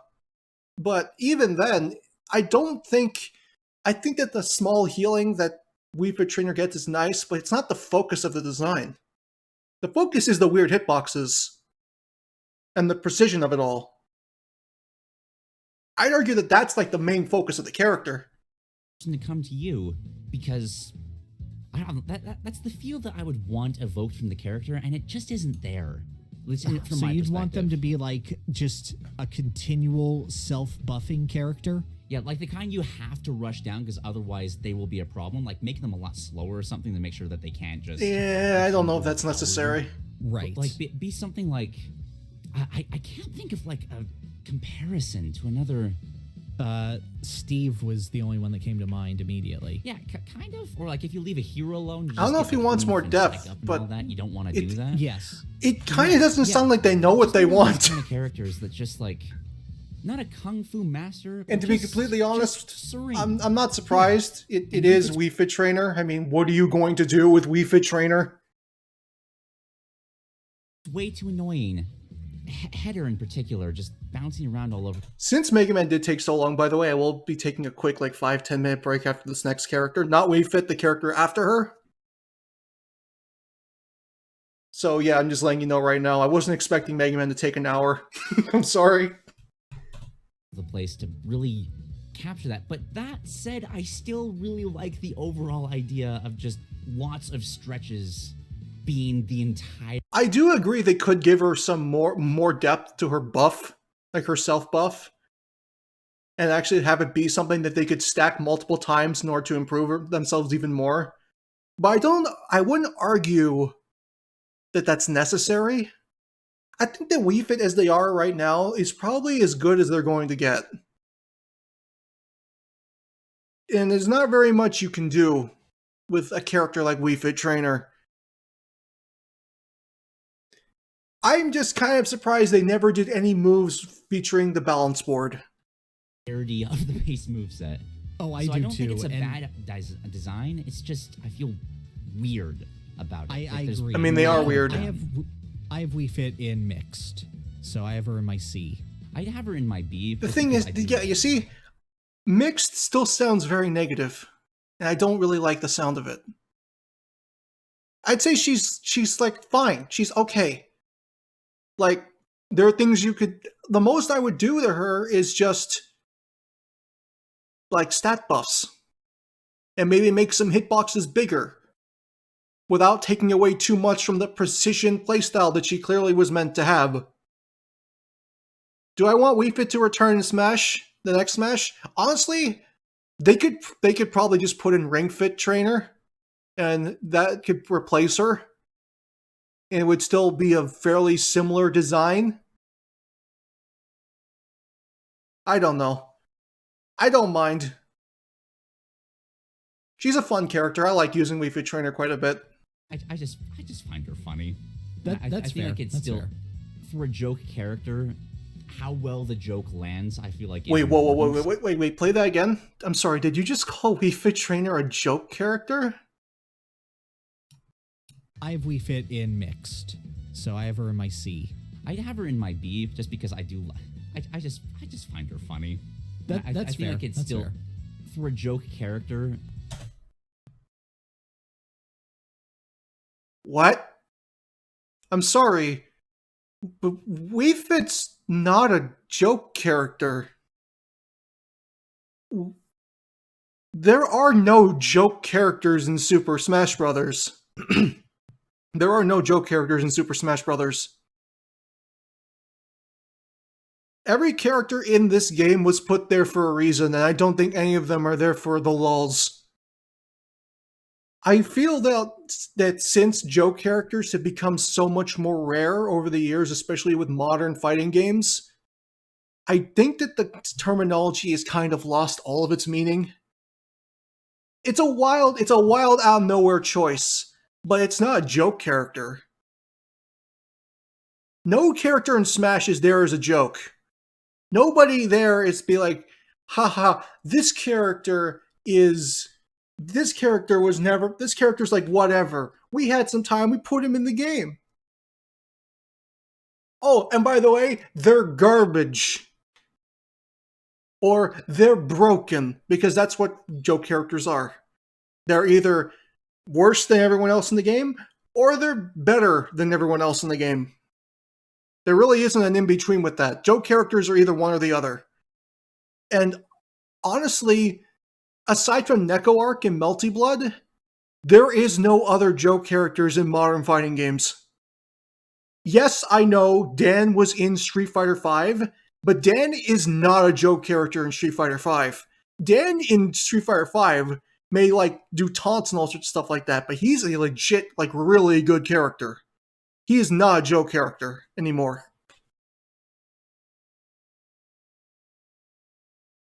So yeah, Wii Fit Trainer is not a joke character. And I think that Wii Fit was put in to represent a type of game from the Wii era in a fighting game like Smash. And you know what? It was weird. It was funny. But you know what? Just because it's funny doesn't mean it's a joke. Just look at my life. How well the joke lands, I feel like, is important. And Wii Fit just, from the moment it was announced, it was just perfect in that regard. Oh, I do love your approximate heart rate is zero. Or I will agree. The Wii Fit memes were very good when Smash 4 was coming out.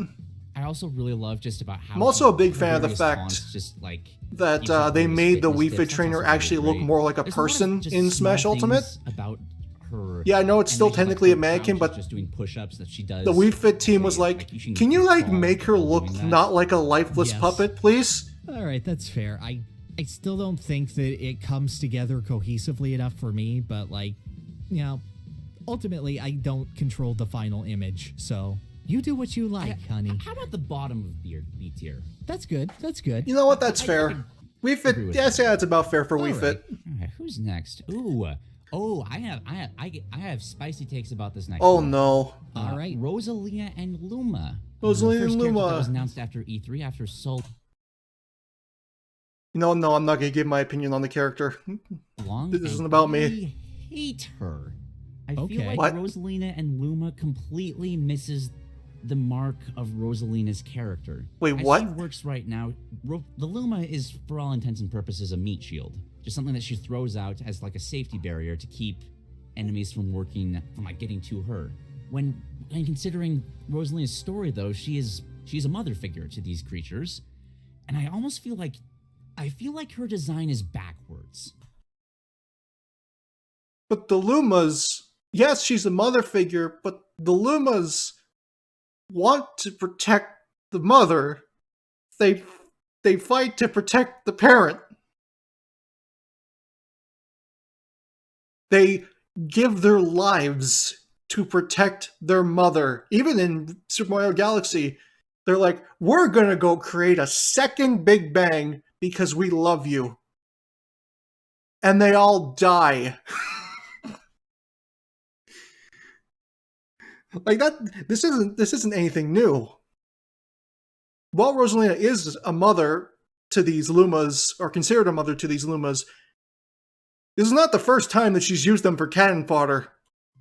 I feel like what I would want from Rosalina should be her trying to protect the Lumas to a point that they're ready to, like, grow and transform into galaxies and stuff for these great, awesome, giant... She doesn't need them to turn to galaxies. She can summon a galaxy with her forward and down smash.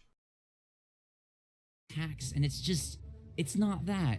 It's just a hodgepodge of Mario Galaxy references and a weird puppet master character that, while I do feel like it's a decent... If you take Rosalina out of the picture, it's a decent puppet master interpretation, but I really don't like that Rosalina is the character that they gave it to, because it completely goes against her caretaker nature of these creatures.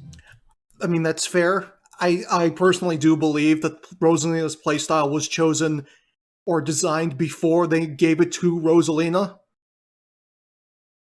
Like, I think that Sakura was just like, you know what? Puppet characters are like a really cool niche type of playstyle in fighting games.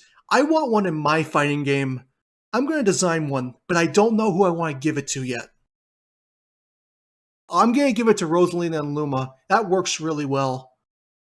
And honestly, from a playstyle perspective, Rosalina and Luma are fantastic. They did an immaculate job of making a puppet character work in a freeform movement game. For what it was, they did a pretty damn good job, in my honest opinion.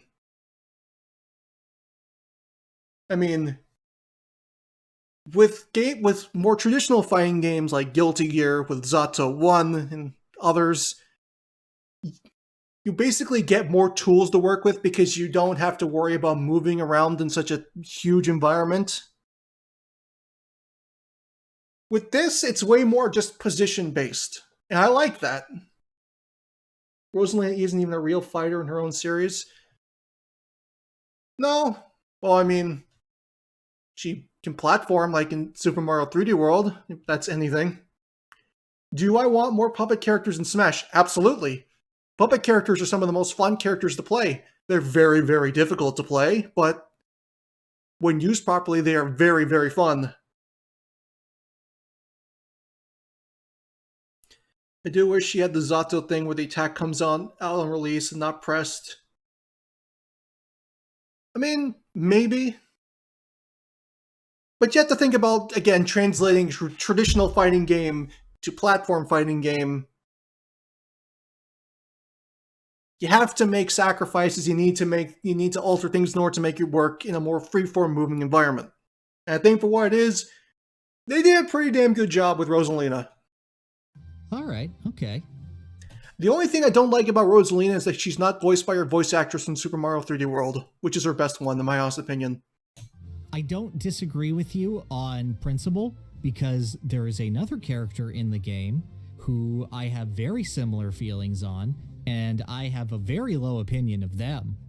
But insofar as Rosalina herself goes, I actually do kind of like the design. And what I like about it is that, yes, Rosalina is this nurturing caretaker figure of sorts.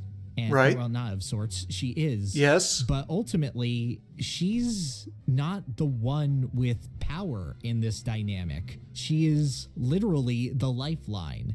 And it is the Lumas, beings of infinite potential, that hold the power in this dynamic. And I don't know. She's got the galaxy in her dress, and she literally just kicked 2 galaxies into existence. She is directing them on how to best use that power. And I feel like that dynamic is really nicely expressed. That is true. People I agree. go on all the time about, oh, Rosalina is the god of the Mario universe and whatnot, but she just kind of sits there and is kind of magical and has a force field. I mean, for the longest time, that's what Palutena was too. And tells the Lumas, okay, yeah, no, you go be the second Big Bang. Mommy will be here. And I feel like the idea of the Lumas so strongly protecting their mother and moreover just being really, really powerful compared to the Smash cast is a good representation and reflection of that. And I also love the feel of Rosalina, how ethereal it is, how gracefully she moves. This guy gets it. This guy gets it very well. Dances like she's in space through all of her animations, and just the animation of her up B, where she recovers on the launch star, is one of the most little whimsical, joyous things. And I mean, and I do because like how of she that, floats down after that. It makes it so much fun to spike. Very true. Woo! As a Donkey Kong aficionado who has many spikes, yes, it feels good in every way. I do see your points for this, but I feel like Rosalina is a character that I don't have a handle on, but I find interesting to watch. I find very much functional to watch, and that I feel does do a decent job at representing the character and the idea of, if not Rosalina herself, then of Super Mario Galaxy. Okay. I will He gets admit it. that you're putting forward perspectives that I have not considered before. All Just right, focusing more okay. on the Lumas wanting to protect their mother. Because, yeah, you're right. Rosalina He perfectly doesn't said do everything I anything would have. in any of the games she appears in. Unless she's Well, playable. She's really good at go-karts. This is true. I'll kind of talk about this with another character that's coming up, actually, for obvious reasons, but I've never really liked Rosalina's sound design. I feel like the Why are we talking for about sound being design of again? her power, it should hit harder. But Well, focusing more You could argue on this state that, you know, Super Mario Galaxy's in space. Space doesn't really have any sound. The fact that her sound design is very quiet kind of matches with that design aspect. I mean, the supernova is the most powerful form of kinetic force in the entire universe. There is no noise for a supernova. If that makes any sense. On the ethereal aspect, and again, the fact that she doesn't do anything, I'm starting to, like, I get the perspective. I get the perspective. I do still wish that there was some, like, reward for protecting the Luma. Like, maybe if you keep them around for the reward is that you get to play the game long enough, or you, like, let them get into enough combat, and, like, you help nurture them, that they, like, the side B comes into, like, some sort of giant galaxy throwing forward attack. That's your forward smash. I could agree with that. I like Wario Waft, but actually no, you have to protect this. Or like Olimar's Pikmin getting flowers, except that doesn't do anything and that sucks, but yeah, except good. Yeah, like something like that. All right, I can definitely see that. But you are winning me over to her design. Well, I mean, there are some things I don't exactly love. I think Starbits is completely backwards as a move. Like, that heals Lumas, that makes them grow big and strong and healthy. Why are you throwing away your vegetables, Luma?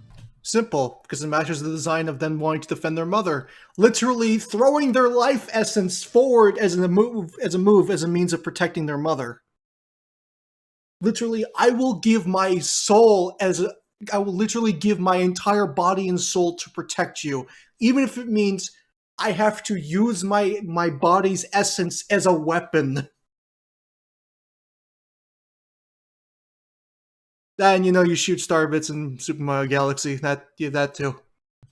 Like, kind of building off that idea I just had, like, if Rosalina could throw those to the Luma, wherever it is, and if somebody's in the way, they just get hit by them, that would feel so much better. That could absolutely work. But I like what you said, that Luma is the cornerstone of the moveset, not Rosalina. That I like that interpretation of the design. One cannot exist without the other.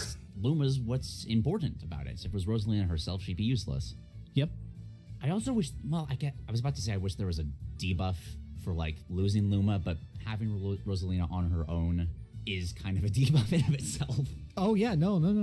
She's not that bad on her own. She's not like...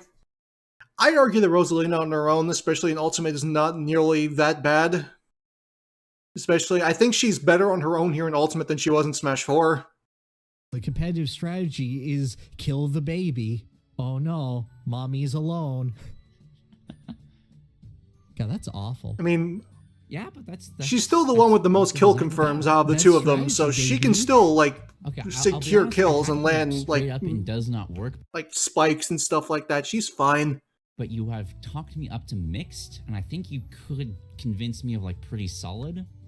I think that's way too low. To mixed, I think that's way too low for Rosalina. And you've talked me down? I think that she should be, like, 2 tiers higher. How about top of mixed, then? Just have her, like, right next to Wii Fit Trainer. I feel like that. Yeah, I feel... I could get down for that. I feel good saying Wii Fit is a little bit better of a design. Something about both characters, real quick. Their final smashes suck. That is very true. They do suck. Terrible. 100%. But then again, I don't think that anybody's going to knock a character design for a final smash. Sacrifice Luma. It's the Big Bang. It's awesome, and it's just stupid. Literally just hit somebody with the Comet Observatory, like you're hitting them with your car. Dragon Ball Z Chaozu latching to the chest of the enemy and going, "Goodbye, mama," and slowly glowing before it explodes, and then the Big Bang happens. Like, but yeah, seriously, that would have been so perfect. Oh, it would have been. I'm all for it now. Yeah. Okay, Rosalina's okay. You've convinced me. Yeah, okay. So anyway, next one. Fuck, it's the next one, isn't it? Oh boy, we're talking about Little Mac. Oh, this is gonna be a very interesting discussion, isn't it? You know, Every time I see this character, I can't help but think to myself, I feel so bad for Pizza Dude Man Guy, Isaac. This guy wanted this character in Smash more than anything else for years and years on end. I still remember the video he put out when Lil Mac was announced and how happy he sounded. Isaac, I'm so fucking sorry. I'm so sorry that this is what they gave you. Now, to be fair, I'd get something almost as bad as in the form of Ridley in a few years, but look, it's your boy. It's the one you love. He sucks. He sucks. But here's the thing. He sucks as a character. I don't think his character design is that bad. If we're talking from a purely gameplay perspective, what were they thinking? But a lot of what Lil Mac is perfectly emulated in Smash. And I'll leave you on that as I now go to take a quick break to get a little something to eat. And we'll talk about Lil Mac when I come back.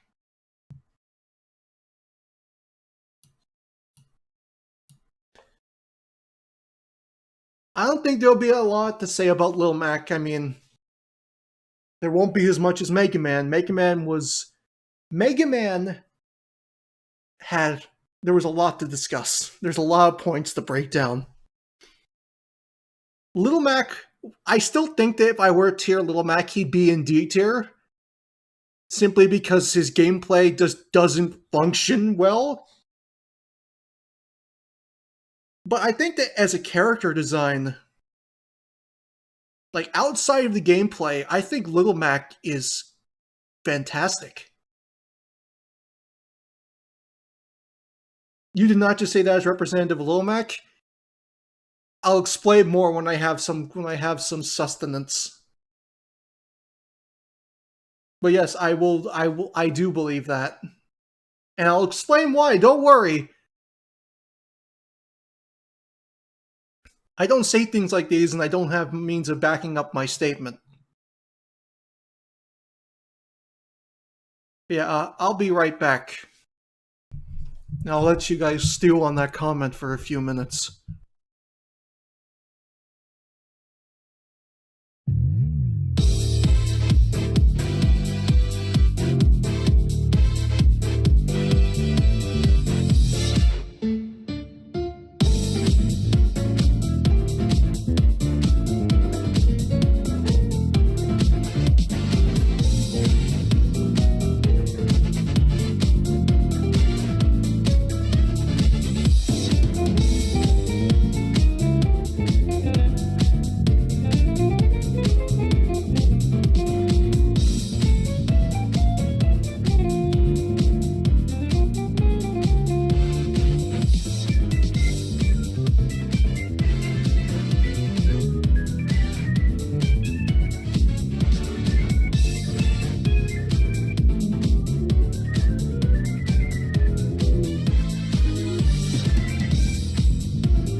Okay, intermission over. I'm back. Sorry that took so long, but roommate was making pasta and I could not resist because I was that hungry. Also, I looked at the time when I left. It's like, Jesus Christ, it's only like 3 something. I feel like I've been doing this for hours. Oh, alright. So, when I left off, I scarred a few people by saying Lil Mac is represented very well as a character, but his playstyle is ass. You got a haircut? Nice. Welcome back to everybody else that just got back. Remember to hydrate.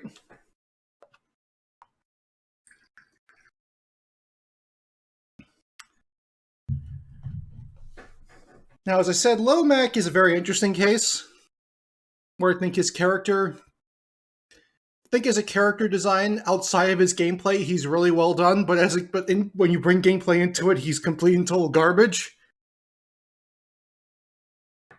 Came up with dope ideas for Lil Mac. I'll have to look through that when the stream is over. Anyway, I'm interested to see where this one goes. This one might have a bit more meat to it than the last few characters. Well, other than Mega Man. Excuse me. Lil Mac and Smash is not the... Well... Chuckles, that is basically what the underdog is. The underdog don't call no shots.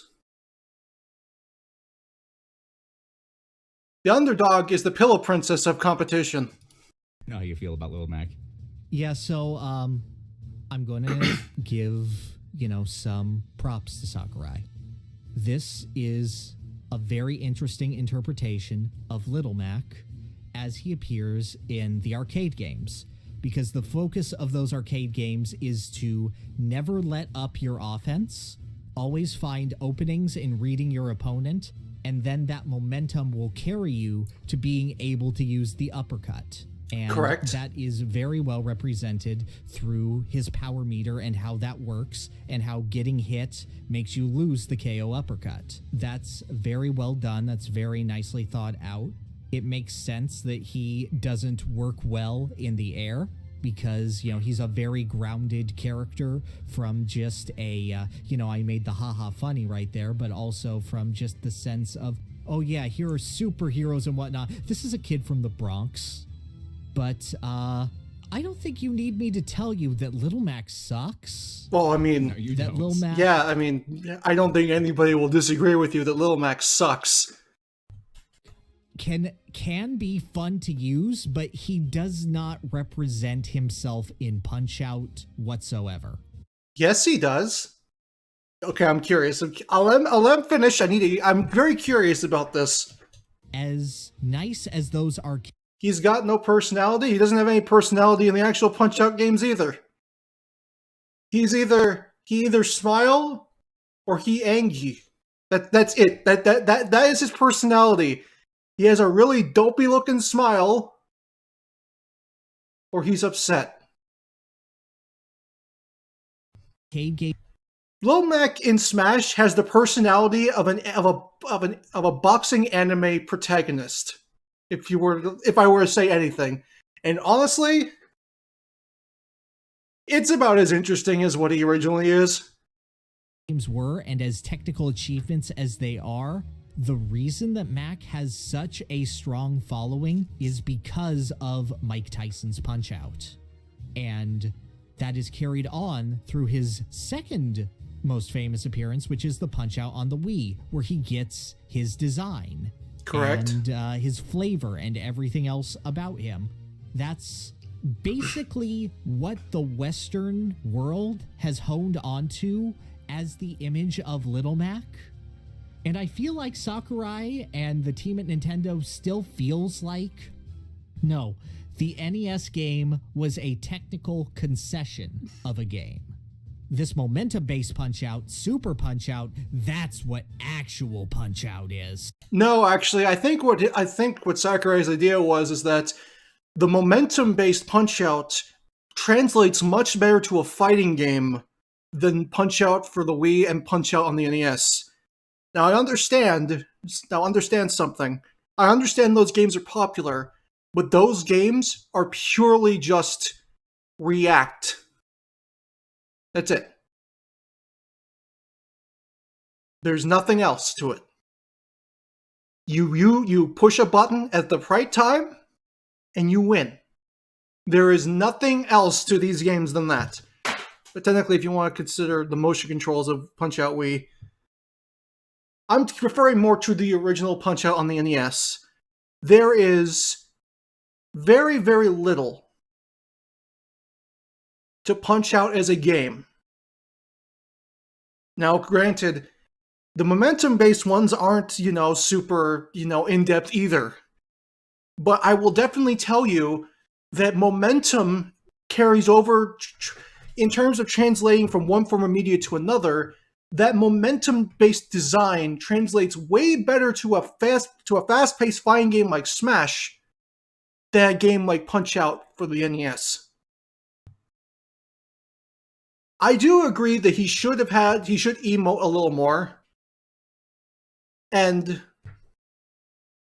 there could have been more interactions with Doc Lewis instead of just a disembodied voice. I agree with that. That is 100% as indisputable. But you need to understand that Punch-Out on the NES does not translate very well to a fighting game. The design that they took with Lil Mac in Smash,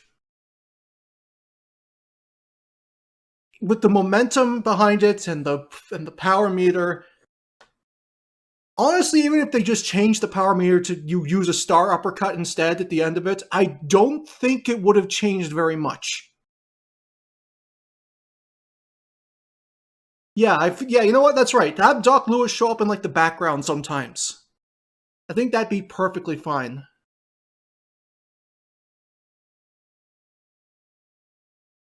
I think that they made the right choice using the momentum-based games as a reference point for putting a character like this in a fighting game.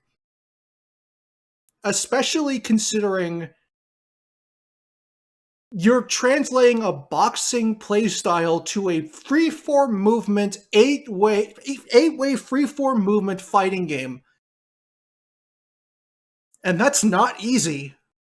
Most boxers in fighting games are not, while they are technical,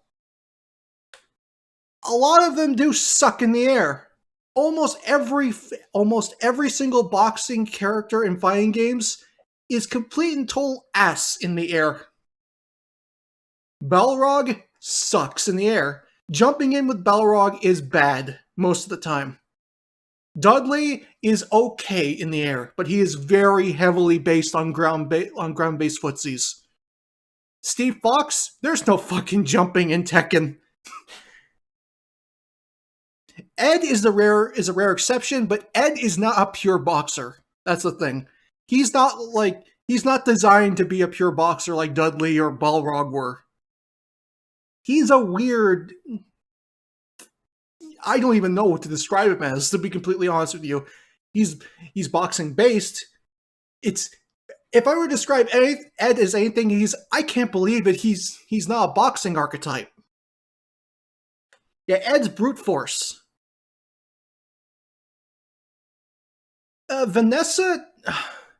Vanessa's not like a pure boxer, though. There was a boxer character in KOF 14, but I don't remember what happened to him. Yeah, Nelson. Yeah, I can't believe it's not boxer. Which is very fitting, because that's Balrog's title, because, Balrog has name changed from English to Japanese, so the characters are called Boxer, Claw, and Dictator.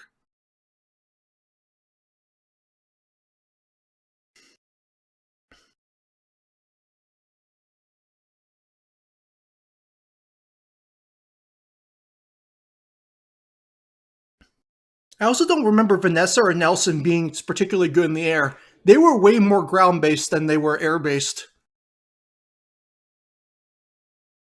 What about TJ Combo from Killer Instinct? I'm pretty sure he was also mostly ground-based. I'm more than certain. I know he had like jumping attacks, like he did like jumping slams with his fist. But I'm more than certain that TJ Combo was a very ground-oriented character. Like, I'm more than certain that jumping in with TJ kind of sucked. Yeah, yeah, that's right. TJ's not even like pure boxer. He's kickboxer. I think, but anyways, moving off topic, the point is that I think that the way they went about implementing Lil Mac into this game was the better choice. I'm pretty sure they're going to talk about this, and I'll explain more when they get to it. But all I'm just saying is that I think they made the right choice. While I think they kind of went a little too overboard with how bad Mac is in the air, they could have just made his moves like laggy. They didn't have to literally like ruin his power level, because it doesn't really make sense why his power level is immediately gone. They could have just made his moves have like a ton of recovery. So like, don't land with this character. Like, don't use these moves while landing. You will get hit. That's what I feel should have been done. But again, momentum. A design around momentum in a fighting game is good. Reactionary is not. And I feel like that disconnect creates a character who is altogether entirely underwhelming and is completely missing his identity. I mean, Lil Mac didn't really ever have much of an identity. His identity is that he was the underdog. And if you really want to put it into perspective, he is the underdog. Because he's very easy to kill.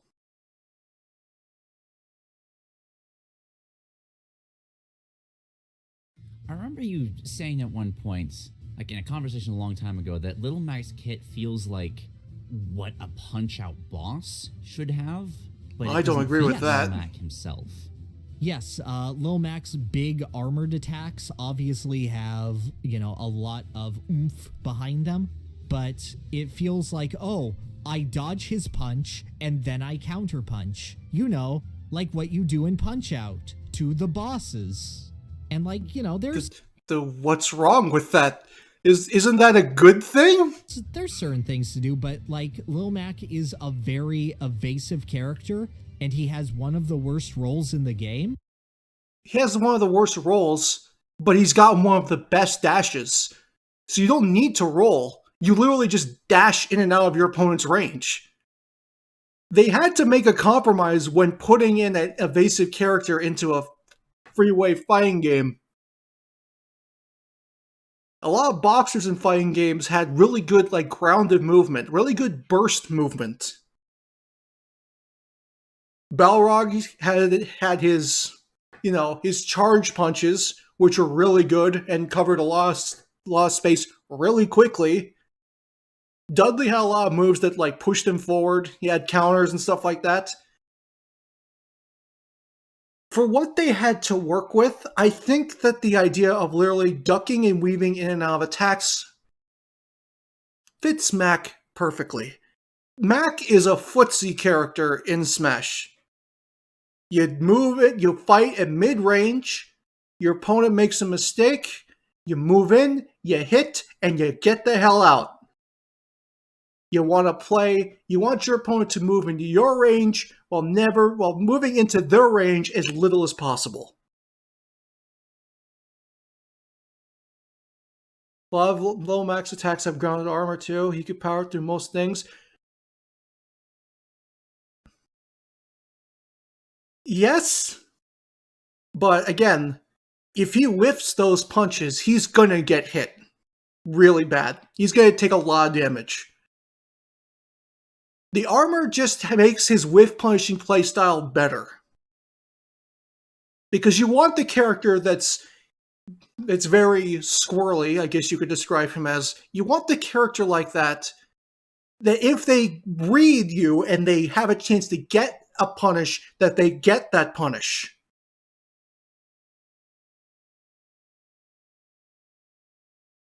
Evading momentum is good. Armoring to attacks is... I don't know what that means. And he wins trades, that's true. Again, if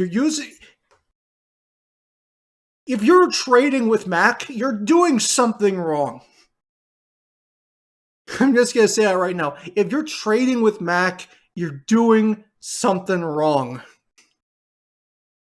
Lil Mac is a character that is so easy to outmaneuver if you know what you're doing, that you should never be trading with Lil Mac. And the best way to do that? Attack him from behind or above. Play cautiously when you're on ground level with him. Because again, he has fast moves that have armor. He is a whiff punishing monster. And honestly, if his recovery was a little bit better, he'd probably be like a high tier character. Like, no joke. If Lil Mac had a better recovery, he'd be like a high tier character. But his recovery stuff is just so bad that it holds him back really, really badly. Like, I feel like the core conceit of Little Mac was just done with the idea of, oh... Well, of course. I mean, he's got really good buttons. They come up fast. He's got a really quick dash. He's one of the fastest characters in the game. He's like third fastest, I think, right behind Captain Falcon. He has armor. He has a move that can basically instantly kill you if you're like over 20% damage.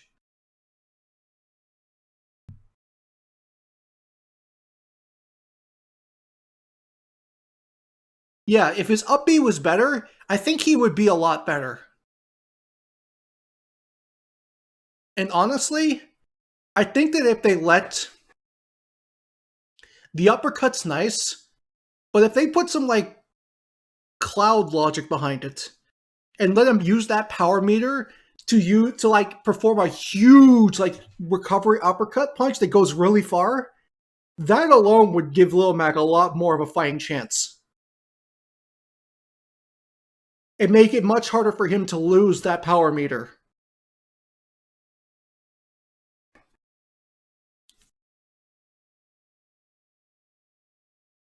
That's what you guys came up with. Oh, you see?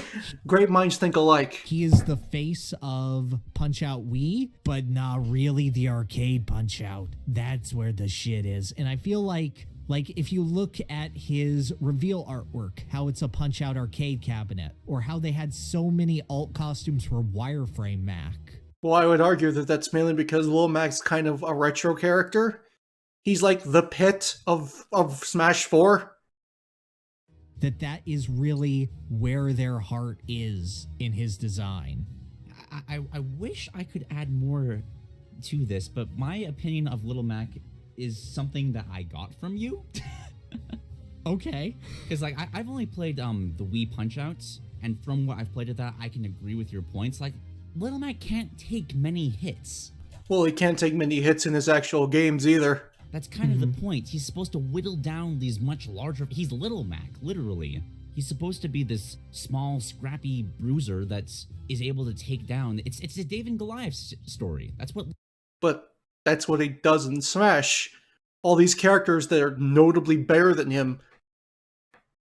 He uses his really quick speed and, like, armor to, like, whittle away at them and, you know, secure kills. I think that that's a pretty good representation. Well, I mean, retro character in the fact that he's like he's an NES classic character. I think that's the best way to put it.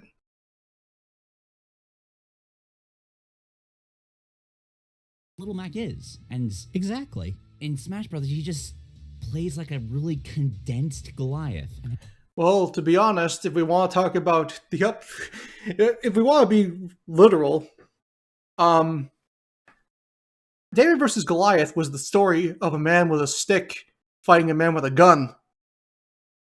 I don't know if you've ever seen a sling, but those things were like the guns of those days.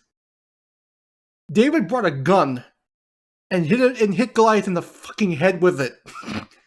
So Goliath being the underdog in that scenario and Lil Mac representing Goliath makes a lot of sense if you really think about it. It's just... Oh, little baby Goliath. Oh, watch out, I'm gonna hit you with my little baby big fist. Bada boom. Oh no, I missed. And like some of his moves are just bad. Like his neutral B, even in like a casual setting, like what is that move? I don't know, like it's better than Yoshi's egg roll, I guess.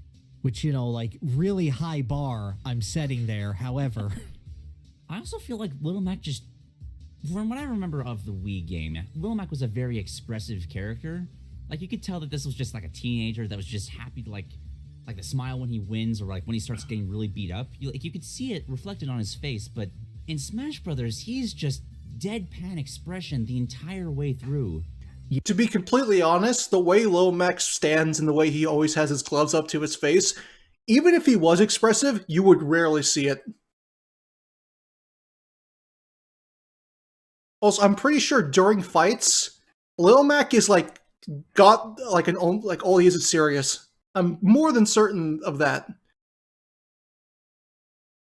Like he's like, oh yeah, I won when he wins, but when he's like fighting, he's like, he is literally like Stonewall.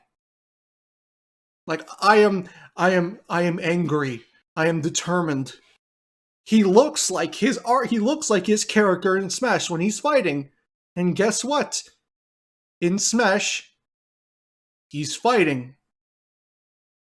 Again, I feel that there was definitely like someone in the development team was a fan of what the hell is that one really popular boxing anime called from like the 90s, or is it the 80s? You know the one I'm talking about. Someone was on the team was a big fan of that. Because I feel that Little Mac has a bit of that kind of energy to him. And honestly, Hajime no Ippo. Yes, thank you. Little Mac in Smash definitely feels like he has a bit of Hajime no Ippo energy to him. And I kind of like it.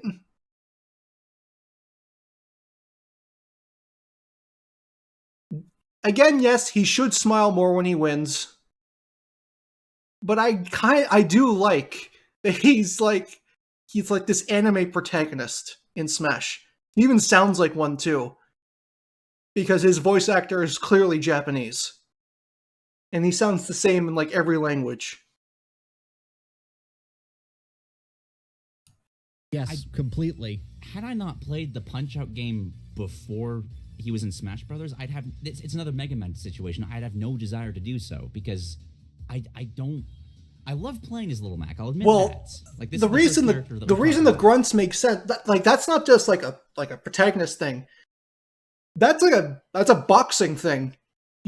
When you're punching in, like when you're doing punching in boxing, you're supposed to expel air while you're punching. Like it's not good to hold your breath while doing stuff like that. It's bad for the body. Like that's not just like oh, this is like anime as fuck. No, this is like, oh, this makes complete and total sense because this is what boxing is. So far that I really like playing because again, punch things hard. I enjoy that. It's just a simple pleasure of mine. Yeah. But I don't love his character. There isn't really a character there. He is literally just the embodiment of what I want to play in Smash Brothers, and that's it. The character is sometimes you hit the taunt button and Doc Lewis says the thing, and then you never see Doc Lewis because Lil Mac isn't winning this. Like, do you remember at Oh, no, don't tell that to Peanut. He's really good. It was before Smash 4 was announced, and they had like a little mini Nintendo Invitational tournament. and someone picked Little Mac and the crowd went crazy? Yeah. No, I don't remember that, because the only thing that people remember from that tournament is when Mega Man used his final smash. When Mega Man got that smash ball on this stage. That's the only thing that people really remember about that tournament. Super Fighting Robot Mega Man. Yes. It took me a second. I was getting confused with another tournament they played. Yeah, and then like he lost, but everyone was behind the Little Mac pick because this was exciting. This was, we get to see the cool Punch-Out character. We get to see. I don't think that anybody remembers Little Mac from that tournament. Mega Man stole the show. And like you could say, of course, with that final smash, a character's debut, but like, yeah, I just remember the crowd. The crowd lost their minds. Holy shit!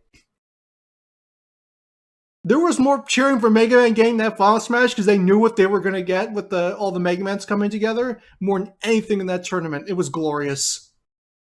To still land a Falcon Punch, or a Buster Wolf, or like 3 of Ganon's super dangerous moves. Mac doesn't have that anymore. That's weird. Because like it's the strongest move in the game, or at least one of, but it doesn't have that same, I don't get that same satisfaction. It's like, oh shit, I gotta use it, missed it. Yeah, I think that says something more about you than it does about Little Mac. Because there are plenty of like really good Little Mac players that are not like that in terms of mindset. They will use the fear of the uppercut punch to their advantage, but they will not like focus in on it and think of nothing but getting that punch. They know how to lead into it, and the opponent always needs to keep in mind that if they get hit, they could possibly get uppercutted. But for the most part, I think that says something more about you than it does about Little Mac. Much stress behind it. And it should put stress on the opponent, but it feels like it does more harm to Mac, because then you just become laser focused on that idea. Yeah, another thing that, like, comparison-wise, is that all those other moves we mentioned have a lot of build-up, so it really feels like, oh yeah, I'm gonna hit you with this. Whereas Max is just, click the button, done. And it just, it weirdly doesn't sell the power of the move. Agreed. I don't know. I feel like the interpretation of Mac is done very poorly. Well, I mean, I think that the huge screen shake, the way Lil Mac yells, the huge screen shake. You want to talk about sound design? The sound design on Lil Mac's KO uppercut is the best sound in the entire game. The way it sounds like a freaking plane, like a jet fighter flying over, that is the best sound effect in the entire series. Let alone just Smash Ultimate.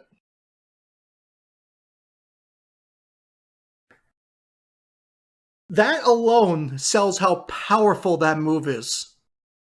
And I don't know why we're talking about sound design, but I just felt that was something important to bring up. The sound effect of the KO uppercut punch is the best sound in the entire game. Bar none. If I were to potentially redesign him in a way, I would make him do a ton of shield damage. I'd argue it feels better in Smash 4 than in Ultimate, though, because they linger on it way more. They linger on the impact more. Since, Ultimate's all about go faster, go faster, go faster, a lot of it loses a bit of impact in Ultimate. In Smash 4, the way it lingers on the impact makes it way, way more satisfying. I would make it so that his focus is, like in Punch-Out, to stun the opponent, and then he hits you with the biggest, most powerful move he has. Well, to be honest, he kind of already does that because he's really good at chipping away at people's shields. And you could try to throw that out willy-nilly, but it won't work. But if you set up for it, and then you hit the big punch and they go flying, that should feel good.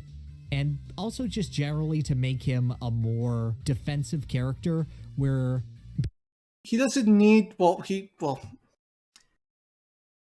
he's not a defensive character. He's squirrely.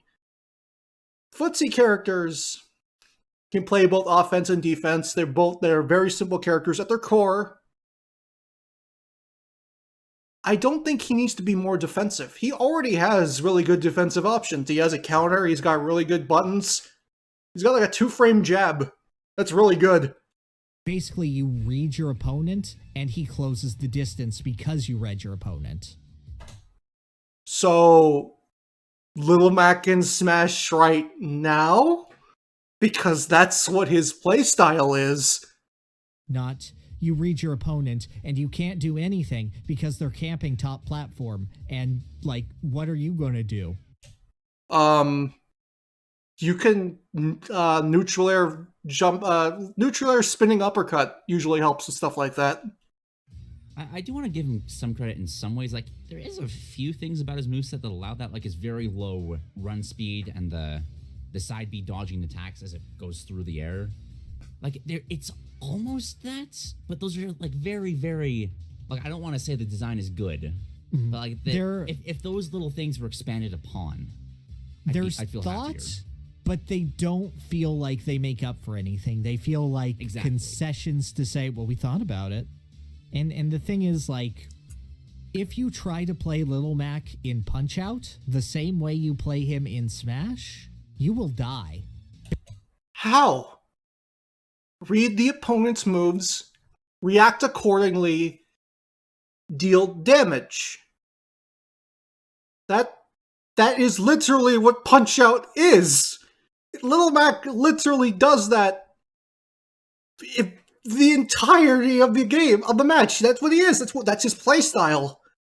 If you played Little Mac in Punch-Out like you played him in Smash, you would do just fine.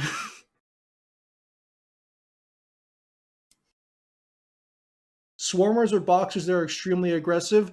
Well, I think another thing that comes with Lil Mac being aggressive is that he's clearly inexperienced. He's young. There's still a lot of the way that a lot of his attacks leave him open clearly shows that he's not refined. Like, we're not talking about like Dudley.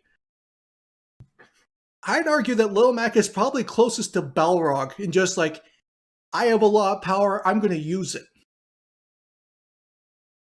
And I'm a little bit reckless, but who cares? I hit them really hard. To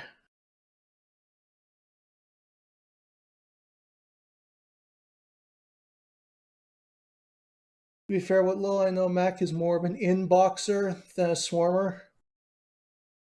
I don't know a lot about actual boxing terminology. The most I know about boxers comes from fighting games. I'm a huge fan of Steve Fox. Steve Fox is by far the best designed boxer to ever exist in a fighting game. Balrog was really fun. Dudley's really fun. There's a bunch of other characters that are really fun. That are boxing based. I think that for what they were going for, because they clearly wanted a boxing character in Smash, Lil Mac is completely and totally fine. But the design just doesn't work in a platform fighting scenario. That's it. That's all. The design's really good. It's just in the wrong game.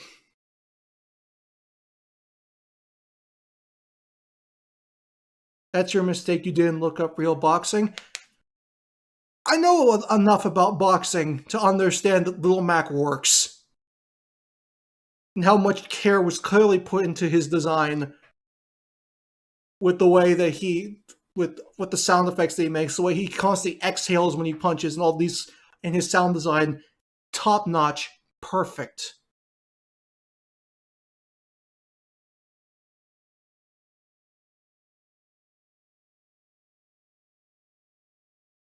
Lil Mac is a fine character. He's just in the wrong game. And that's the problem. Badly.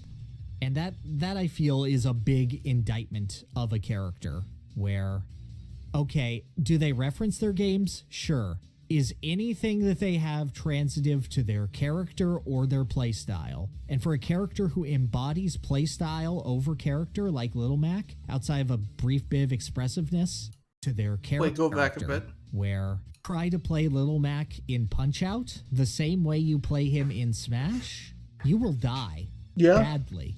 No, and you won't. That, I feel, is a big indictment of a character where, okay, do they reference their games? Sure. Yes. Is anything that they have transitive to their character or their playstyle? And for a character who embodies playstyle over character like Little Mac, outside of a brief bit of expressiveness, that really hurts for me.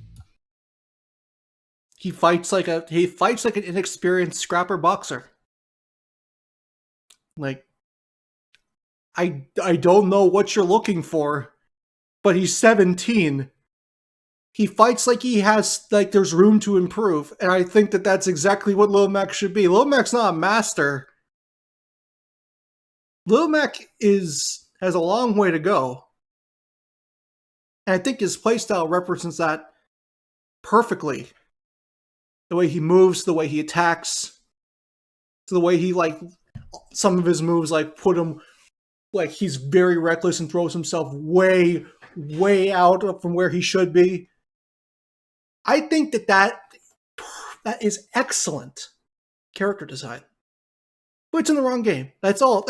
That's the thing that makes Lil Mac a D. He's in the wrong game.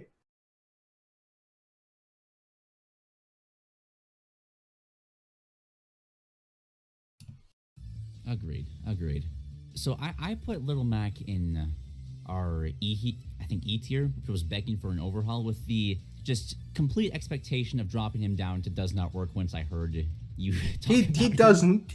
Right. I'm guessing that I don't know how you could overhaul I Mac. have him at the top of does not work, if that makes you feel any Oh, better. you can't tell me that Mac is better designed than Mega Man. Come the fuck on. Come on. Punch-Out that he's him, but it is Punch-Out.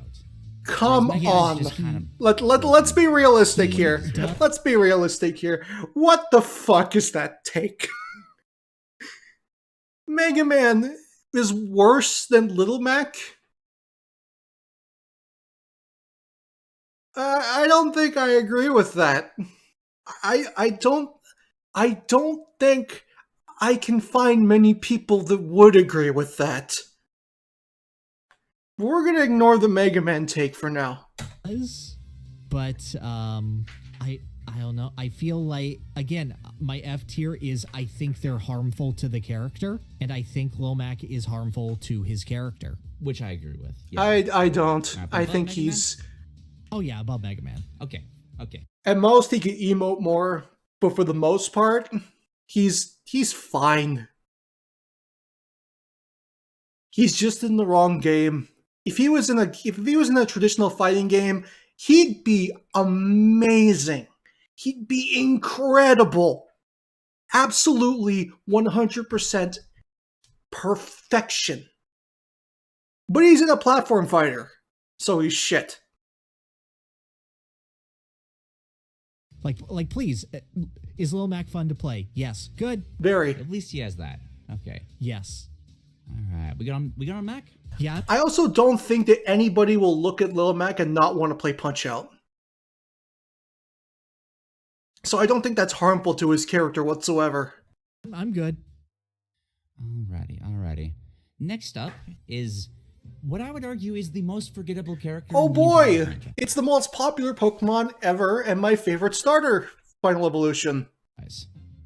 Greninja, the character that everybody thought was Mewtwo and was more excited for when they thought it was Mewtwo. The Pokemon that would also go on to become the most popular Pokemon in the world, receive an exclusive form, and basically be a Pokemon that everybody wanted to have back in Pokemon, and it took them like 5 years to do so. Actually, almost 6. Greninja's awesome. I love Greninja. He's great. Especially if it's shiny. Alright, take care, Isaac. Yep. Wow, it took me forever to find where I ranked. I mean, he was the most popular Pokemon in that poll, and it's the only poll of that kind that they've done in a while. But I'll tell you what else he is. He's one of the best competitive Pokemon ever created, or at least he was before Scarlet and Violet. Yeah, you know those little, like, website quizzes where like, oh, name every character without ever looking at them.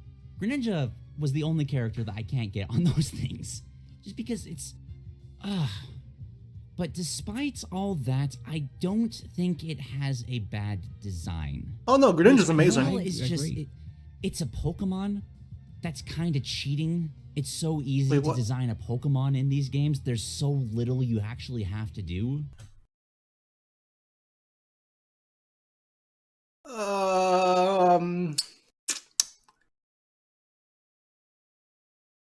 I don't know how to respond to that information other than lies, slander, not true. Charizard's face is how I feel about that information.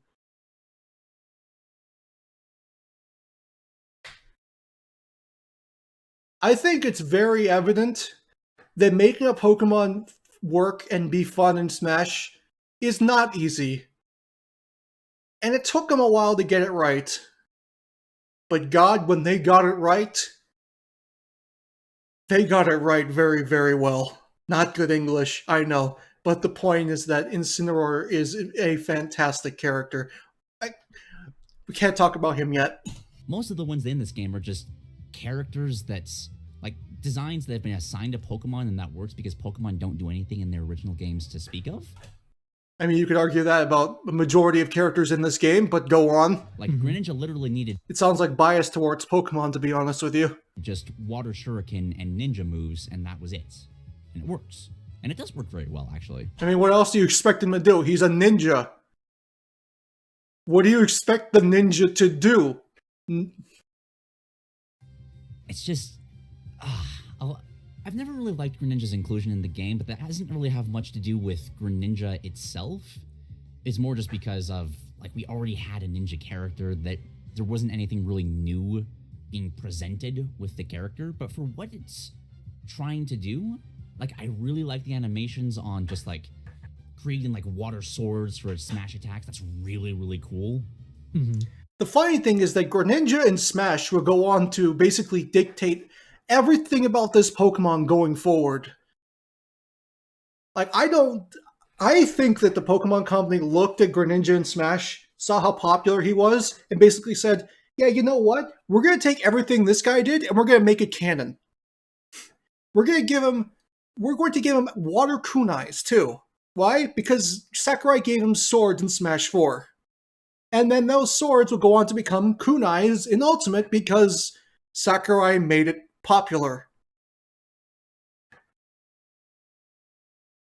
It's a very well animated character in general. I like how I'm not usually a fond Sheik and Greninja are very, very different characters. of rushdown characters, but Greninja flows very, very well in its gameplay in a way that I actually can get down with. Right. And while it's just another down B counter, I love the substitutes. Like, that's just a nice touch that really works for just the ninja kind of thing of like, oh, it's a decoy, here I really am. That's just nice. I think that Greninja can angle his counter. I don't play Greninja enough. But yeah, you can choose which direction you appear and launch your opponent. As, just an additional thing. It's a literal drop from the best vantage point. And I think as flavor, that works really well. Yeah, this is one of those characters, like, if it isn't obvious by this point in the video, we're gonna have a lot to say about some characters and just not much to say about others. Greninja is one of those characters that there's not much to say about it. Like, yeah, he's just good. He's just very good. Designed a ninja frog, and surprise, it's a ninja frog. Like, yeah. Yeah. I mean, I don't know what else you would expect. I mean, Ninja Frog do Ninja Frog things. Ninja Frog good design, great design. That's it. You don't need anything else. You did it. Good job. You did it. Good job. Yeah, exactly. Yeah, that is a ninja frog. I do wish his up. Like an A-tier design, in my opinion. Attack. Yeah, I like that it's faster than Quick Attack. And I like that it has more utility due to the squirt. I just wish there was like Quick Attack has the P, but Hydro Pump is just it's a very much quicker move, and it feels like one steady angled thing rather. Well, that's because it is. There's no pause between Greninja's movements. It's all one consistent movement, even if you change the angle. Than Pikachu's double hit, so to speak. Yeah. Also an amazing Final Smash. Yeah. Oh, fantastic Final Smash. Oh yes, I too like. I too love Ragnarok on a ninja character, number 582. They changed it to Ash Greninja now, despite the fact that they have confirmed. I think it's Ash Greninja now, but I just love the fact that yes, Ash Ketchum. The confirmation is I don't think Ash Ketchum exists in the Pokemon universe, and yet you have Ash Greninja here. So it just makes me so pour one out for Ash Greninja being removed in Scarlet and Violet. Happy that there are Greninja cosplayers so dedicated to the Pokemon anime that they are willing to achieve a higher form of being because they love the anime so much. Oh shoot, you're right. I looked it up. Yeah, it is Ash Greninja. It's so good. Greninja, I will give some credit because there is another ninja character, and I think Sheik embodies that well. But I would call Sheik like an actual ninja, and Greninja is like an anime ninja. Neither of them are very, actual ninja-esque. Sheik's not even really a ninja. That's just Zelda playing cosplay. Yeah, that's a good comparison. Like, Greninja is all of the trickery and, like, Greninja doesn't feel like an assassin. He feels like a thief mage hybrid. Well, that's because Greninja is designed off of the thief class from, D&D. Classic RPG.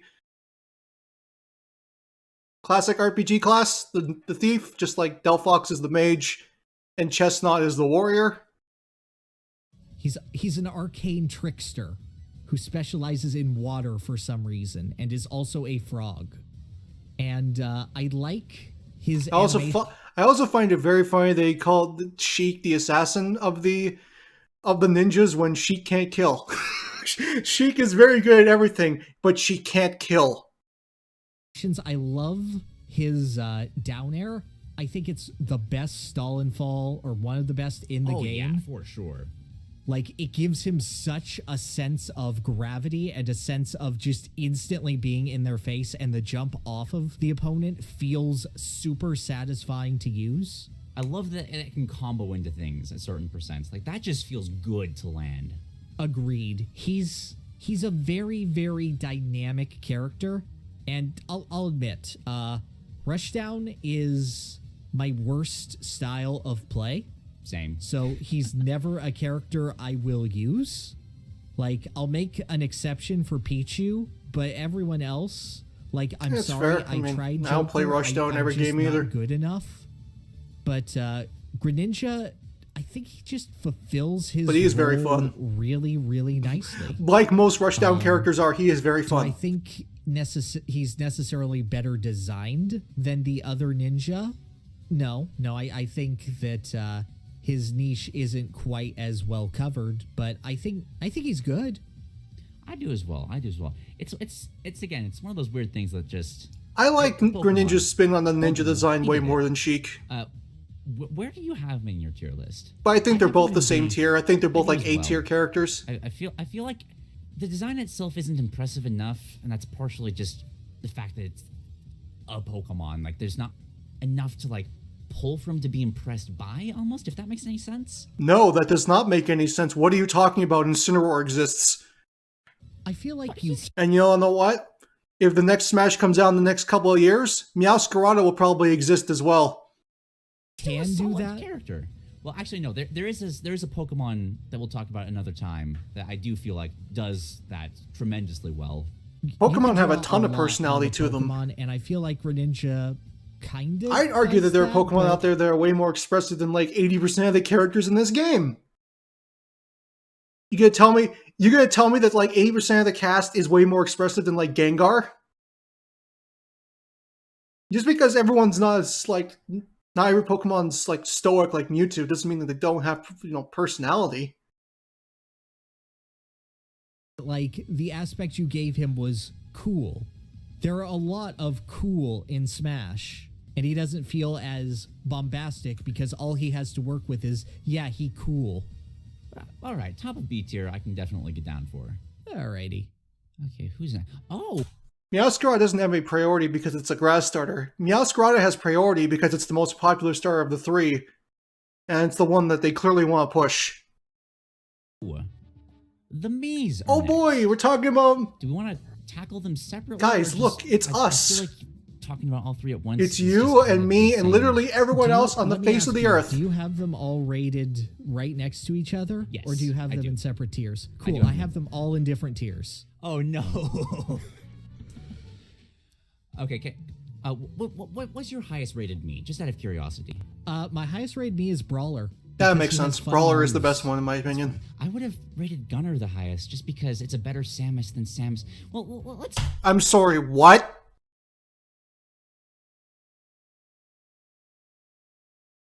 Okay.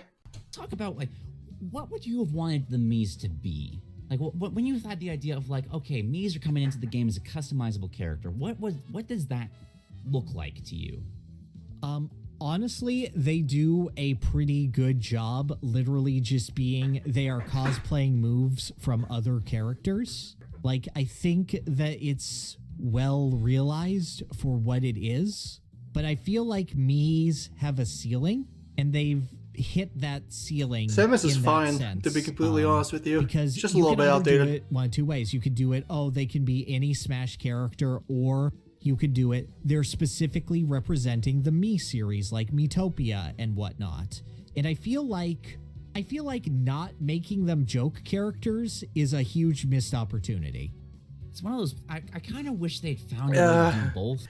Well, with the way you can customize them, they kind of can be. I've made a ton of horrible freaking Mii characters in these games. I think everybody else has as well.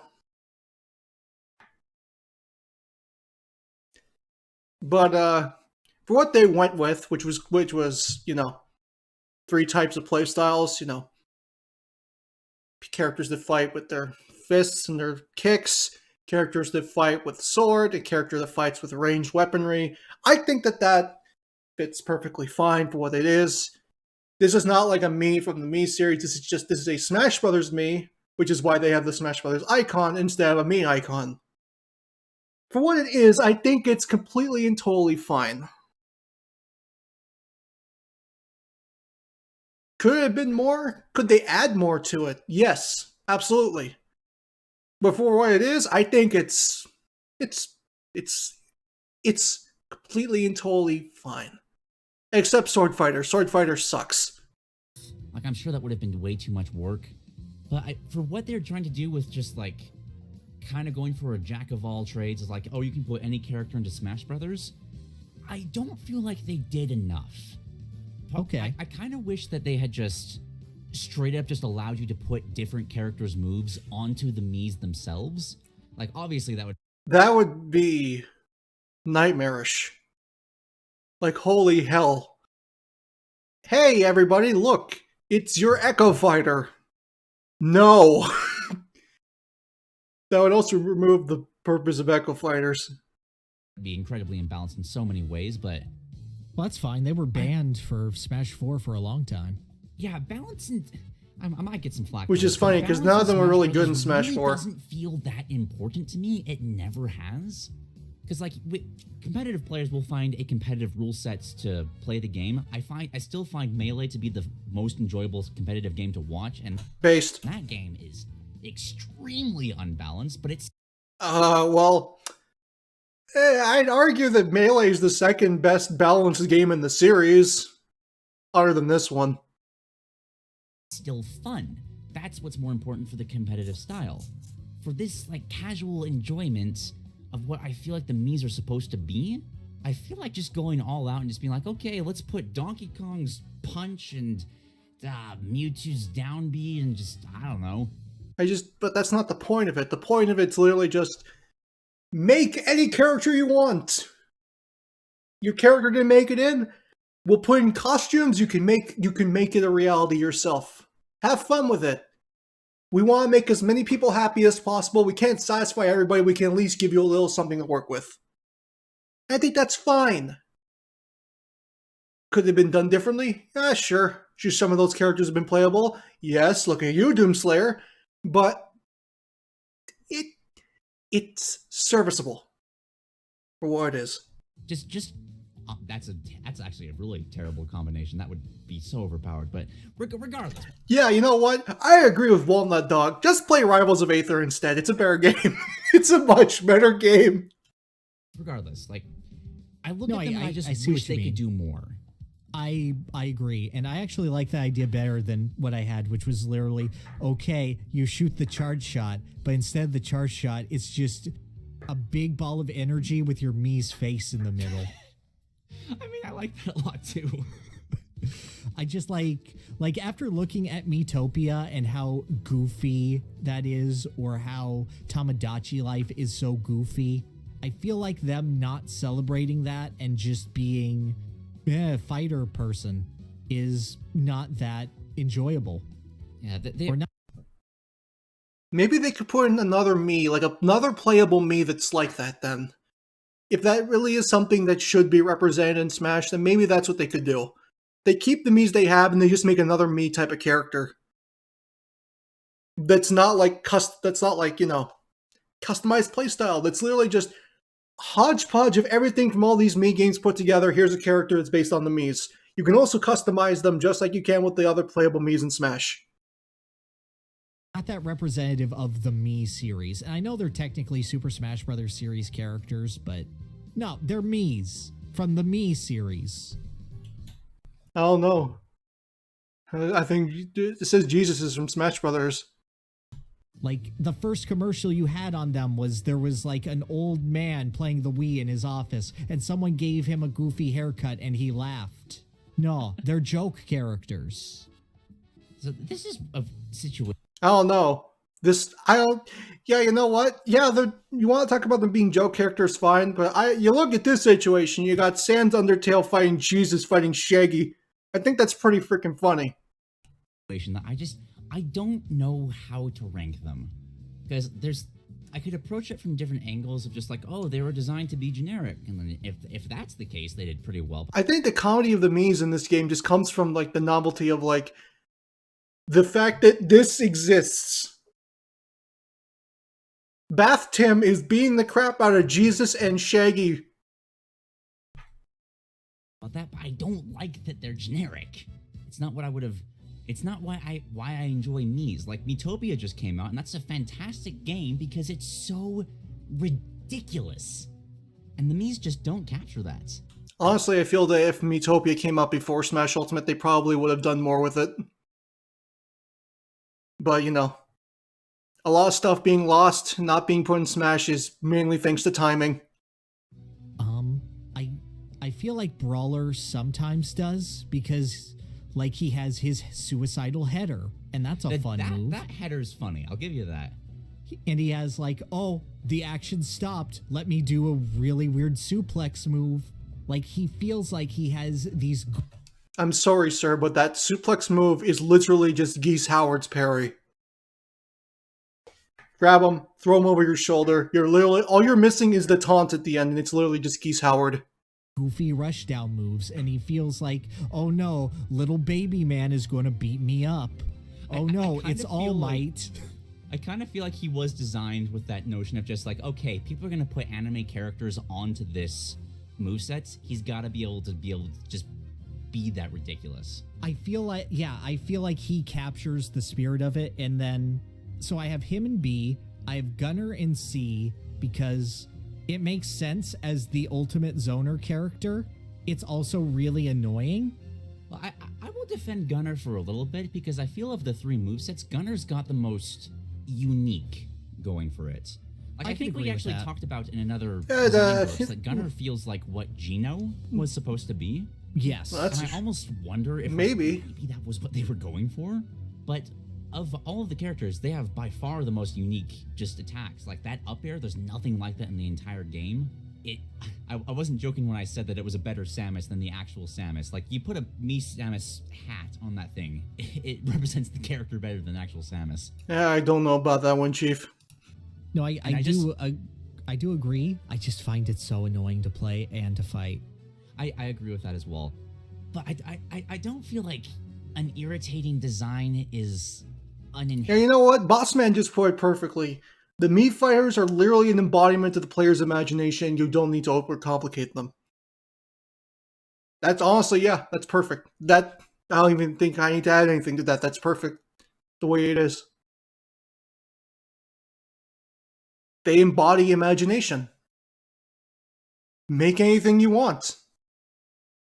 What you have is limited by your imagination. And the costumes we let you use. Arc against a and/or bot character, as much as it like I hate playing against so many characters on this roster, but I don't know if that necessarily makes the design bad. No, I do agree with you, but I don't feel the same pleasure from playing Mii Gunner that I do, say, Villager. That's like true. That's true. I don't feel that it's as cohesive and coherent. I feel like it's very sedentary and very campy compared to Villager kind of ducking around. I don't know. You said the same thing about Mega Man, and we already proved that he's not sedentary at all. Around and being like, "Hey, you want to approach? You want to approach? You want? Ha." I can get down for that. But then we do agree that the Sword Fighter is easily the worst then, right? Oh yeah. Oh no yeah. Question. Like that is just a boring moveset. Yes, he is. His moves are dumb, and he has one interesting move, and it's a worse. God, what's the Charizard move? Not Flame Charge. I'm blanking on it. The Flare Blitz. Flare Blitz, yeah, and it kills you, and that's funny. Like the first 5 times you use it, and then he has Shurikens and Chakrams, and those suck. Yeah, if they were going for the generic design for the Sword Fighter, it's just. I don't know how to put it to words. Like, if Brawler was, like, designed for the anime, just, like, Goku, Naruto, just have those kind of characters on it, I don't know what the idea was behind the Sword Fighter. Well, my opinion about that is it's Chrom. I think that the Mii Sword Fighter took a lot of ideas that they had for Chrom. Like the spinning charge, the way he uses a move that's very much like Ether, the way he fights using a broadsword. I think that Sword Fighter took a lot from a scrapped Chrom. And I've felt like this ever since Smash 4. Ironically enough, Sword Fighter feels more like Chrom than Chrom does in Smash.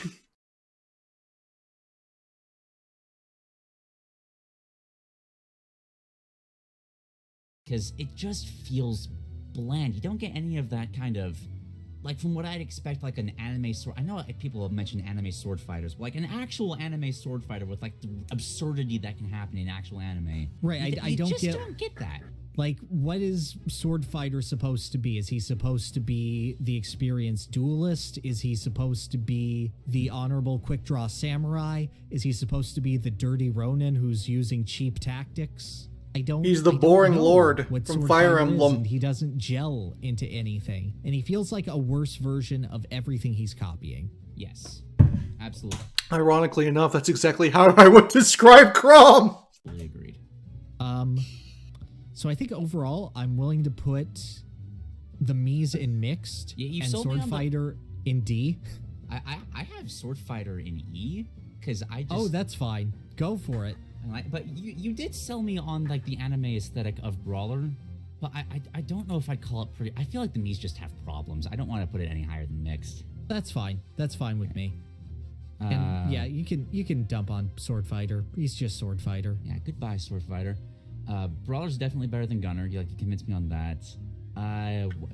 Do we want to care about like how they're organized, like compared to other fighters? Like, are they better than Rosalina? Are they worse than Rosalina? I think Rosalina is better than them. Yeah. All right. I think having tiers ordered is always fun. Agreed. Okay. Perfect. All right, so when I was talking about Rosalina's sound design and how we were going to talk about another character later, Palutena was that Oh character. boy. I have so many problems with Palutena's design, and I think part of that is custom moves' fault. She was the character that was like designed to showcase this new exciting addition to the series, and I just it's such a lopsided, weirdly, like it feels like they had like 8 different ideas for a moveset and tried to cram like a few things from each of those ideas into one character. Like she has some moves where she has like a really heavy shield bash and it feels really, really good. But then others, she has like her wing attacks, which are the least satisfying smash attacks in the entire game. They just don't, they have no oomph behind them. All the more, but then she also has like these all the more reason she should have had an Echo Fighter. Really obnoxious multi-hit. I think that a lot of characters like this that had a lot of these unique custom moves should have probably had Echo Fighters so they could keep them going into the next game. Moves that you like see on like Pit and stuff, and it's just there's so many. She's all over the place, just like I am right now. There's a lot of disparate pieces that don't come together for anything. It's just it happens that these couple of moves are really, really good and make her top tier. Yes. This is coming from somebody who Palutena was one of my most wanted characters for that era of Smash Brothers. Like after playing Kid Icarus Uprising, how could you not love Palutena? Oh, she's great. She was a wonderful character, and I don't feel that in Smash Brothers at all. Like the one move I feel like they really got right from what I wanted for like a Palutena character was the up smash. Just that giant beam of, oh shit, this is a goddess, and she's gonna just pierce the heavens with this energy. And even then, the sound design on that move is so unsatisfying. Like, I'd expect like a... I mean, it's a beam of light. What do you expect? Like a Protoss energy blast kind of thing from that, but it's just a little... Light doesn't make noise. Also, a Protoss energy blast is plasma, not light. If they had the same sound design, that'd be really, really weird, considering they're not even remotely close to the same thing. I could feel you there. Palutena is interesting to me because, you know, obviously she does showcase the custom moves right down to her final smash being, watch this, black hole and mega laser, which is just like, yeah, those are things. Yeah, I agree. Her final smash sucks, but then again, things that you can who cares about final smashes? Yes, but it doesn't feel like Palutena. She feels like the pieces of Kid Icarus Uprising we wanted to represent, but then we didn't want to load them on Pit for some reason? Yeah, what is with that? It's so weird that Pit has a cohesive moveset when he has so much equipment. And then Palutena is like, oh yeah, you get the scraps. Like, there's so much that can be done. It's not even scraps, she just does her own thing. And just like that isn't done and can be expressed in her body language. Like, I feel like certain moves do a good job, but with bad sound design. Like, I feel like her up air shouldn't kill for what it is, but I like that it's just her posing and the damage happens. Like, if I were to throw out something, I would be like, okay, her forward smash is she prepares to snap her fingers really hard, and then she snaps her fingers and an explosion happens as she turns away. Bad readability. Something like that wouldn't look or, you know, function very well in an actual fighting game. You kind of want smash attacks to be readable.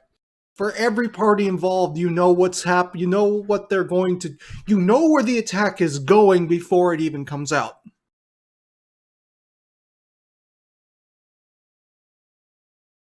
That's the most important thing about moveset design in general, is you want things to, you don't want to muddy readability, you want things to be cohesive and like clear.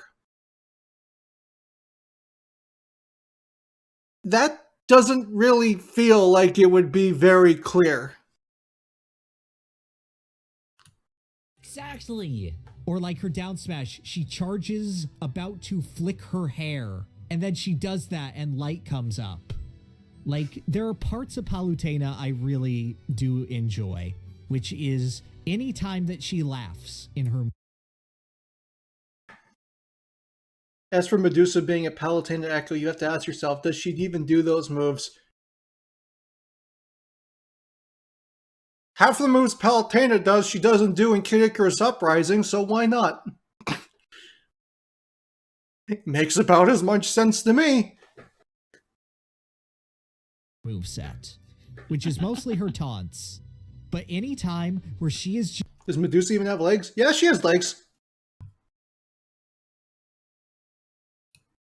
Just having the time of her life, being so much more powerful than everyone else, and be like, what the heck, this is fun. Like, that's Palutena. That's really, really neat.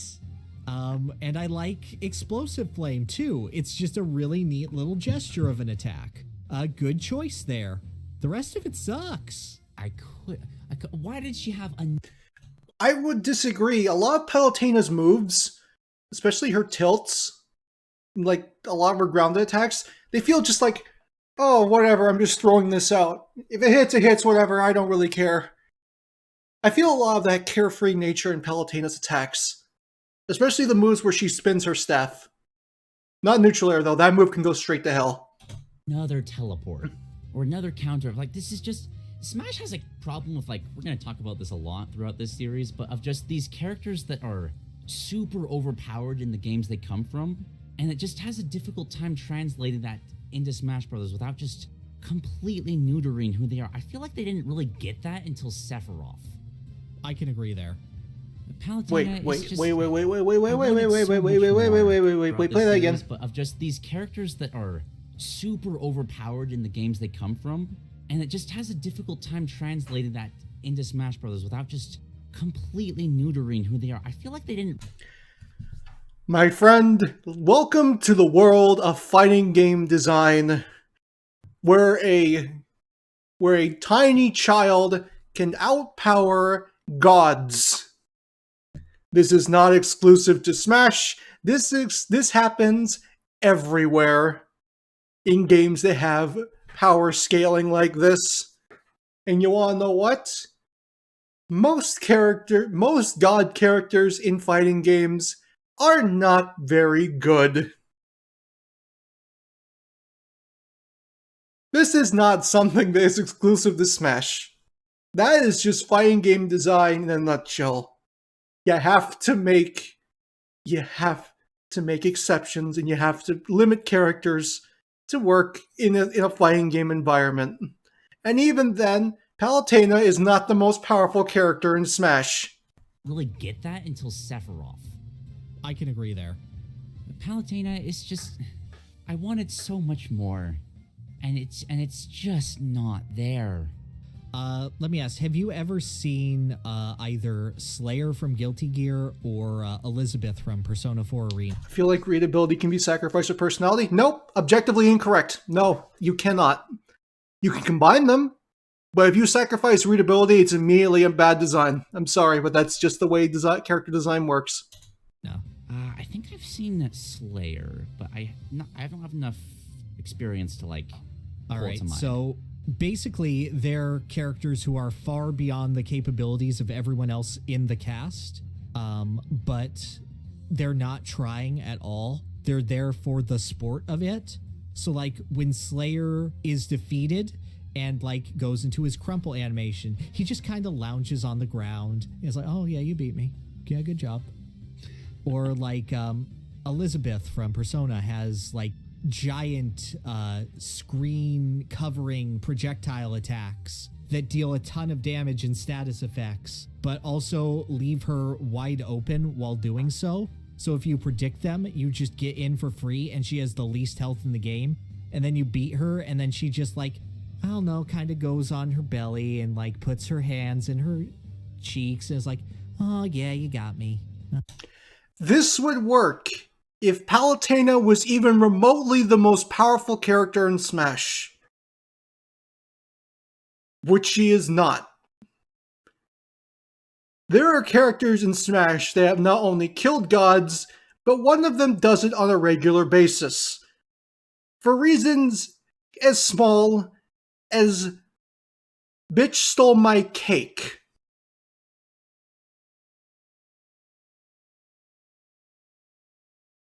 Palutena is powerful, but she's not vampire in Guilty Gear levels of power level compared to the rest of the cast.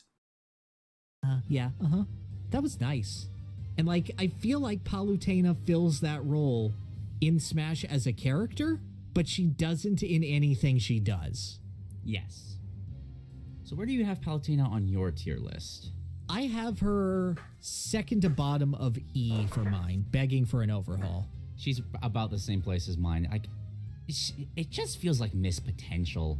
And again, I blame the custom moves. Like, they were trying to find a character to really showcase like this new exciting addition, even though 90% of the cast doesn't actually really use it. Yes, and his name was Mega Man. Right, Mega Man. Nebula, even if that were true, Kirby will eventually kill it anyways. It doesn't matter. Kirby is a way more powerful character than Palutena. And he's not alone. Technically, Pit's more powerful than her too. And Bayonetta. Bayonetta's killed gods. There's several characters that would whoop Palutena's ass. Why couldn't they just keep those from Mega Man? Those were so good. It was really good. Yeah, Palutena's a mess and needs to go back to the drawing board. I fully agree. But at least it's nice to have her in the personality that she has. Just do something with it. Exactly. Okay, next up is Pac-Man.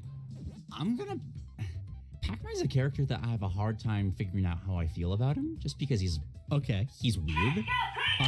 Fucking Jesus Christ, why was that so loud? These tier lists like this entire time. I've had him both in S and like putting you C over tier. here. I'm sorry for making you all fucking deaf. I like how weird he is. Like, Pac-Man as a character is like the arcade games. There's not much to do with that. Yeah, I think Sakurai. Famously, Miyamoto asked Sakurai if he could be in Brawl, and Sakurai was like, "I don't know how to make the pizza work. He's a pizza missing a slice." Exactly. So to really translate Pac-Man into the game, you really only need, well, the pizza, and then everything else is just kind of a bonus. And I feel like the direction they took with Pac-Man to make him like this kind of Namco celebration while also being this really weird, technical, extremely difficult character to play as, just kind of harken back to like how ridiculously difficult arcade games could be. I think I really love it, but Pac-Man's fine. I don't really have a lot to say about Pac-Man. Honestly, the only thing I would say is that Pac-Man's like an A tier design. He'd be higher if there was more focus around like stuff that Pac-Man actually does. I think that a lot of the Namco stuff does muddy his design a little bit.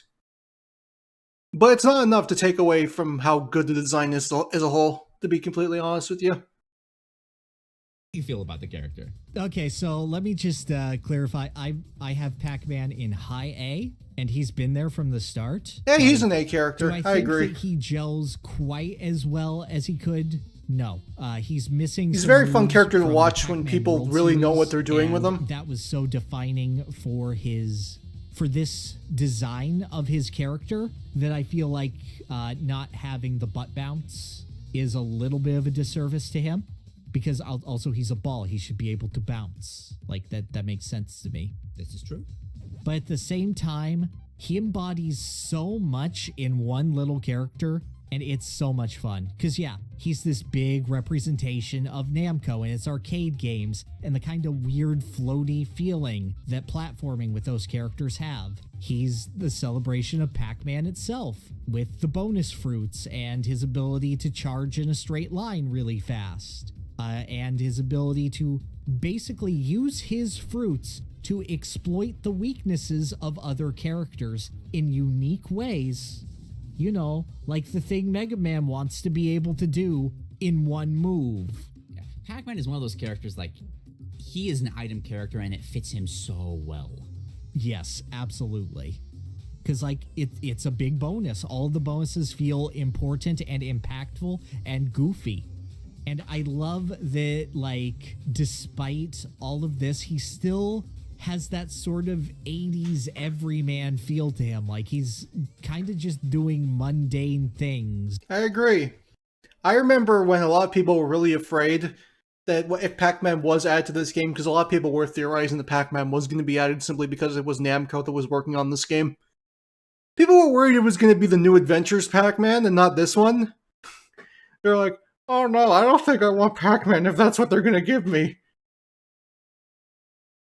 I think that going with this design was a really good idea, but what the absolute hell were they thinking choosing this background MS Paint, like Ringo Starr drawing of a stage? Why was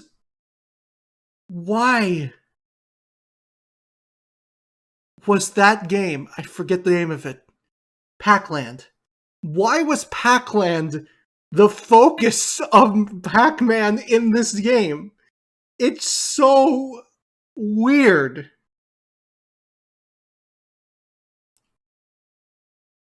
I know why they didn't bring back the Pac-Man stage from Smash 3DS. Because of the fact that everyone that was playing basically had unique pellets on the screen, and it was all, and you know, power pellets and all that. It was all unique to the character, to like the person on the screen.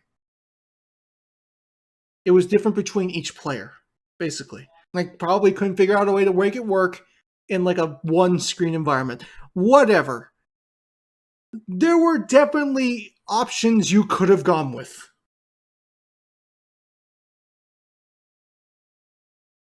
I don't give a shit if it's the game that gave Pac-Man limbs. It's still weird. It's also not the game that people recognized this design from the most.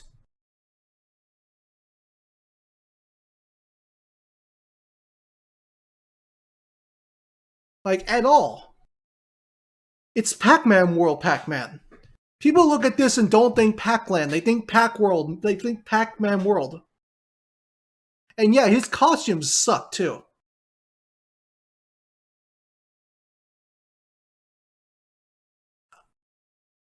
I feel that if they didn't want to give Pac-Man a single stage, they could have gone the route with his entire moveset and given him a Namco arcade stage, featuring a bunch of arcade games.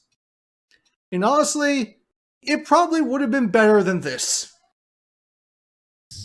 Like, oh yeah, he has the fire hydrant now.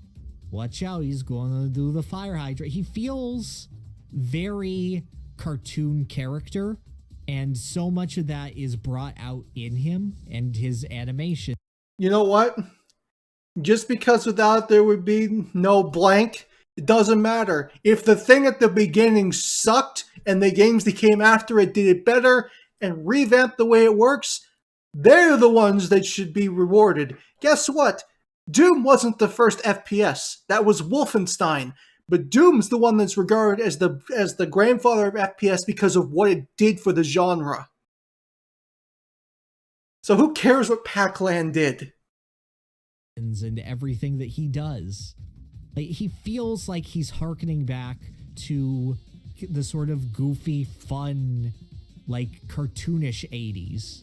And I think he embodies that incredibly well, like just as a time capsule for both his company and his era.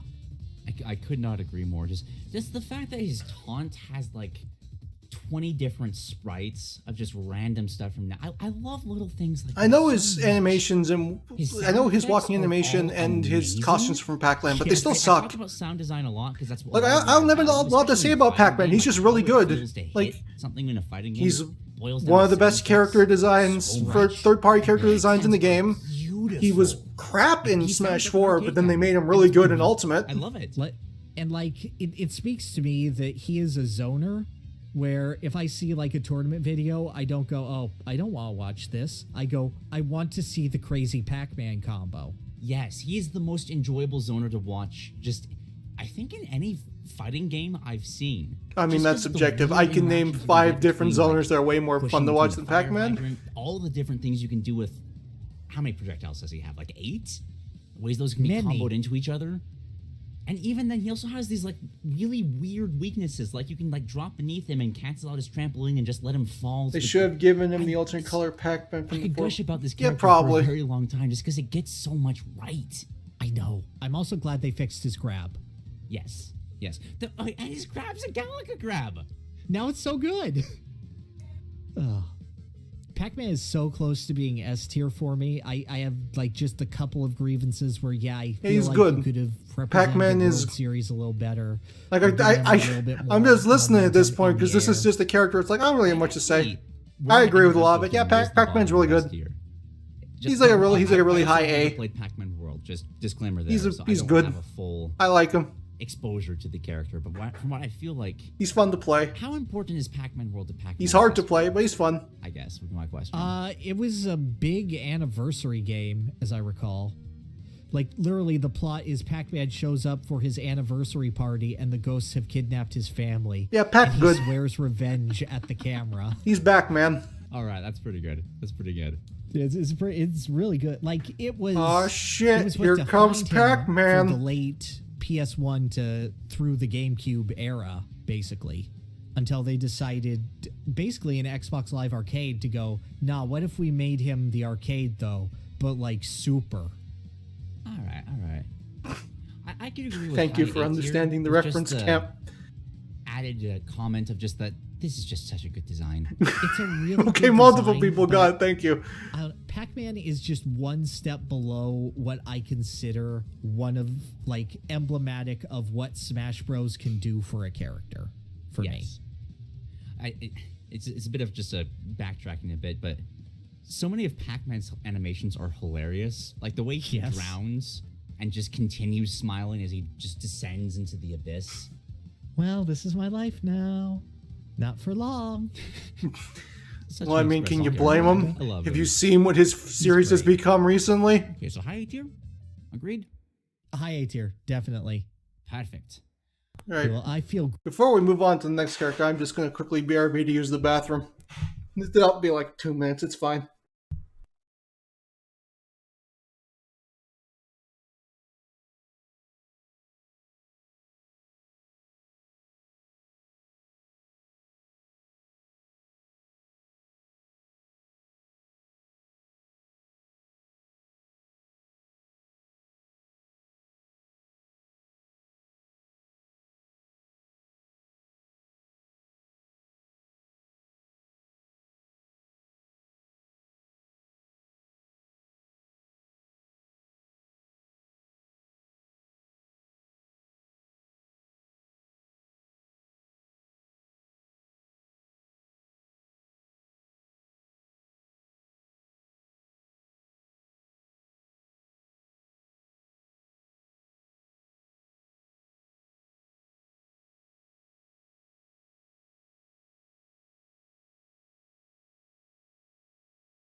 I'm back. Sorry. Somebody was using the bathroom.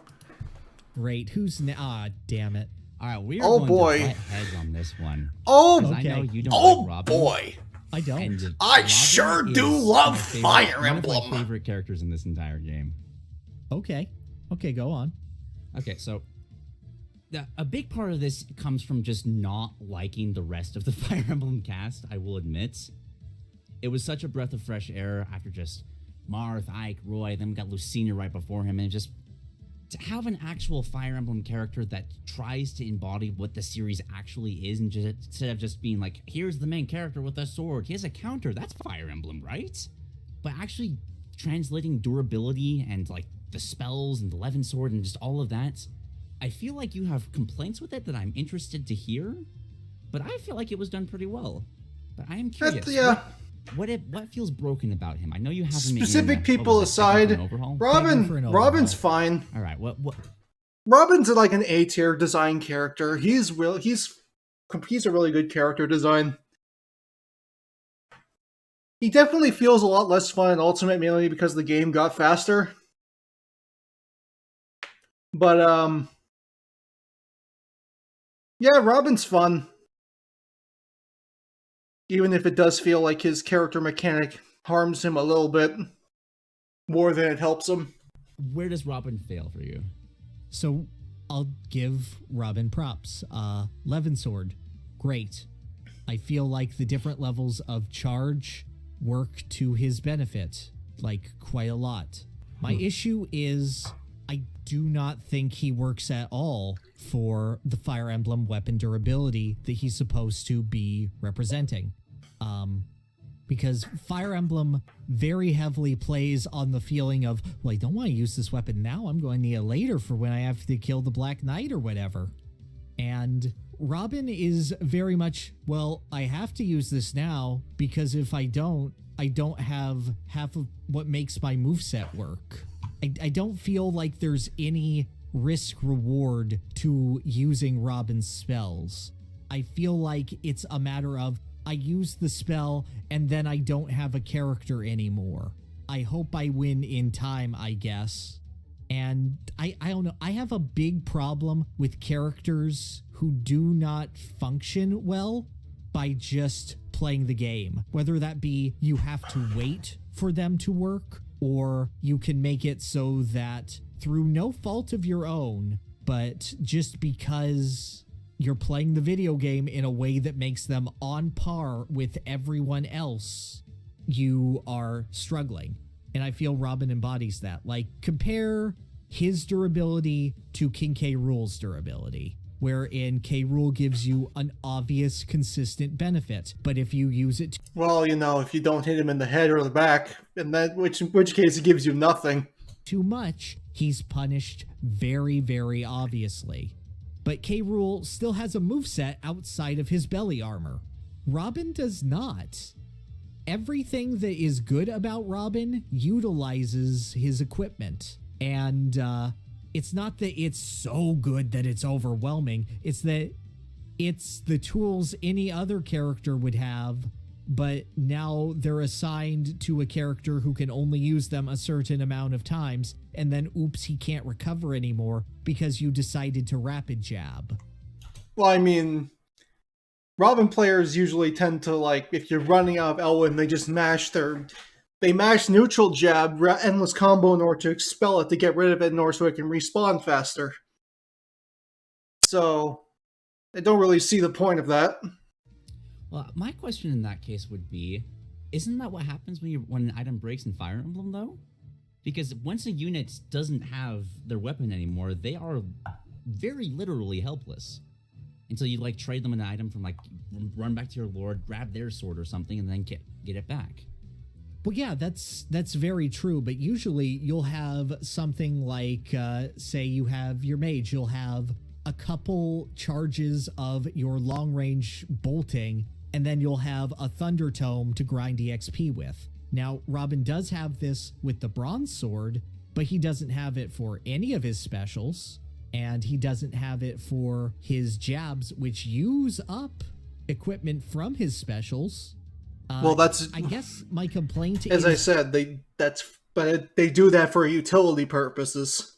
That the moves that Robin would use, those things that are limited charge, that idea of being a tactician, which is what Robin is, does not exist because Robin has to use those tools, which are basic tools, to get by. Like, Arc Fire is slightly stronger than PK Fire in some circumstances, but Ness can use that forever. I don't know if I agree, because I don't either. Yes, it is. There is the balancing act of using the different tomes, but I feel like that only becomes a major problem if you lose track of them. Because, like, yeah, if you rapid jab too much, you can't recover and all, but that's something you should be keeping in mind. Right, but I feel like not having the ability to rapid jab shouldn't be your problem. It should be, if I do my super strong rapid jab, then I can't recover for a little bit. Well, building off of that example, but again, that's the reason that there's both the... What are the odds you're going to be using your rapid jab? I think that should be the real thing that's asked here. Robin doesn't use his rapid jab unless he's literally just trying to get rid of a nearly useless Elwind. So he can throw it up, grab the book, and use that book as a projectile while it recharges over a few seconds. I'd also argue that... I don't really know how to put this, but like I feel that Robin as a tactician is more just about like using everything he has at his disposal at specific times, not holding on to them. Because I'm trying to think. I haven't played Fire Emblem in fucking forever. Like, the last Fire Emblem I actually played through was Awakening, funny enough.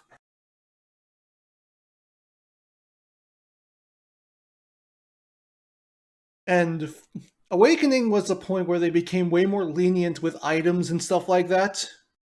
Like, Awakening was a way easier game than a lot of the games that came before it. I don't know.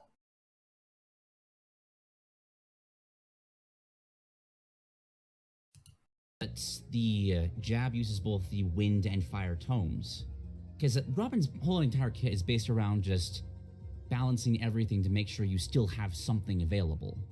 Like, if you're out of, like, arc fire, you want to make sure that you still have thunder around, otherwise you just don't have a projectile in general. You have to be very careful with your air moves, but also if you rapid jab, it's a very powerful, it can just straight up kill. So you have to, like, constantly bounce those things. I feel like the reason I love Robin's design so much in comparison to the other Fire Emblem characters is that Robin's is the only one that captures that feeling of needing to micromanage what I'm doing, whereas the others, I kind of just spam neutral air to win.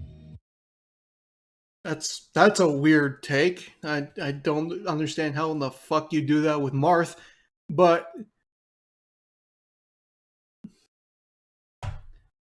I don't know. I think that I agree with Walnut on the fact that Robin is very much emulating resource management in Awakening. Like, I remember in Awakening, you get items a lot. Like, there are items all over the place in Awakening. You tend to get a lot more than you spend in Awakening. At least from what I can remember. Again, it's been a long time since I played through the game.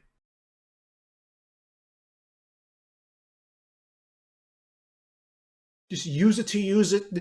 Oh, don't worry. You'll get another one soon. It doesn't matter. If it's the right time, make it work.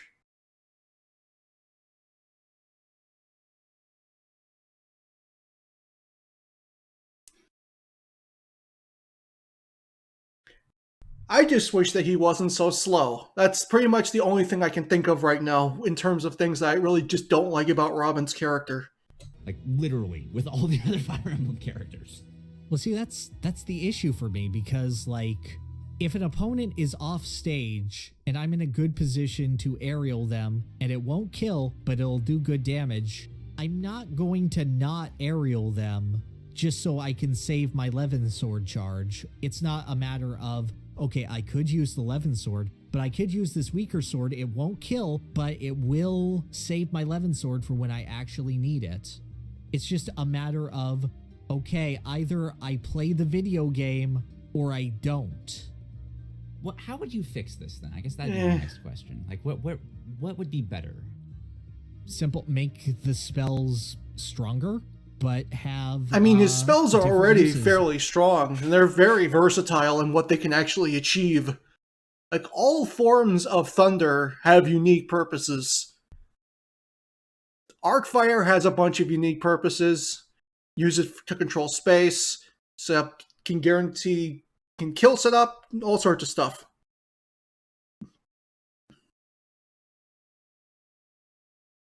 The only one that really isn't that versatile is Elwind, and his recovery is also kind of garbage as a result, but what are you going to do? Like, for example, Peach has 3 different forward smashes. Have Robin have the ability to use his tomes in a forward smash, and these cover different angles, or rather send at different angles, which he can then combo into a move of a similar element. Yeah, that's not necessary. If you want combos, you just use Arcfire. That way, you're deciding, okay, what way do I send the opponent, and then how do I best capitalize on that? Rather than, oh, I better use the move that works in this situation. I hope I don't run out of move. Okay. I do like that idea. Like having like air control, like the upward ability. I mean, upward knockback, fire, send them forward and down, just be like the down smash, cover all angles. Mm-hmm. I like that idea a lot. All right. It's just, my big thing is Robin is a tactician. I don't feel tactical when I play Robin. I feel like I'm playing a character and sometimes my moves break. I feel like I'm playing Breath of the Wild, not Fire Emblem. Okay, you know what? I wasn't feeling you until that comparison, but I kind of get you now. I kind of get you now. Okay, I was trying to find my way in. Like, how do I express this? It's like, got it. I do still feel like I know you have him down in Overhaul. I feel like he does better than that. And just like, yeah, there's no way Robin's that low. First place, because it does require thought and planning to really master the character. Like, I'm not good enough at him just straight up. Yeah, that's also just not right at all. And hear them like explain like how they micromanage their various things, like purposely using rapid jabs to get their recovery back when like characters off the stage, or like just how they. Oh, we didn't even talk about this. It doesn't really have anything to do with how he's translated into the game. But I love throwing the books at people. Yeah, no, throwing the book at people. No, that's great. But it also has utility, as I said, you know. Elwind, throw it. But I guess only Elwind, dispose of the book, grab the book, use it as a projectile. Just the Breath of the Wild comparison, that was what they do a lot of damage, too. Parrots. I do wish that was more of a choice and less of... You're always losing with Robin. And yes. I wish it was more of just, instead of just like, okay, how do I keep myself from losing this until a specific time frame? More of just, what option do I choose to fit this scenario? I can see that. I view Robin the same way that I view Lucario. You're only playing the game some of the time.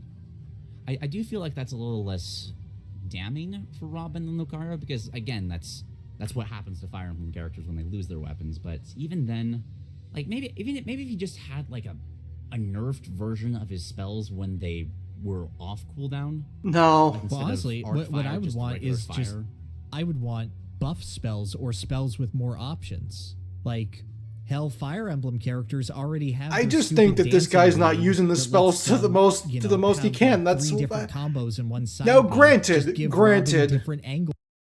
Robin did lose a bit of spell utility in the jump between Ultimate and Smash 4. Arc Thunder used to be one of his best combo setups and kill setups in general. And he kind of lost that in Ultimate. But even then, you still have Arcfire. You still have all these really good moves. You essentially are the only character in the game with aerial smash attacks.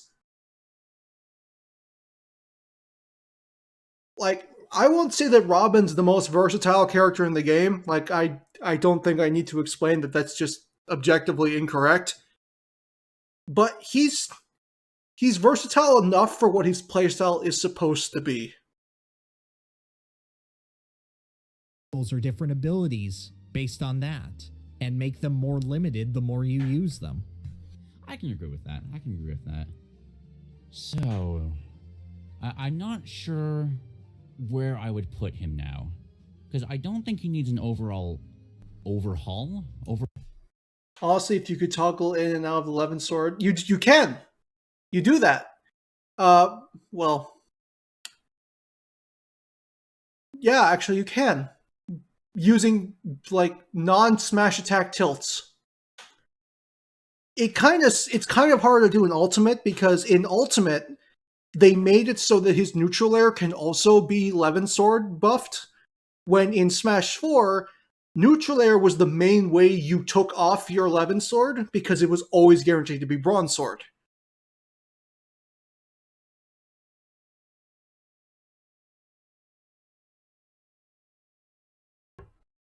Freely, I mean. I know using non... So what, like a shield special? Where you just, like, put away or put on the 11? Well, you don't need to put on the 11 sword. But the thing is that, a move like that would probably slow him down even more, and I don't think Robin needs to be a character that has an even slower playstyle than he already has.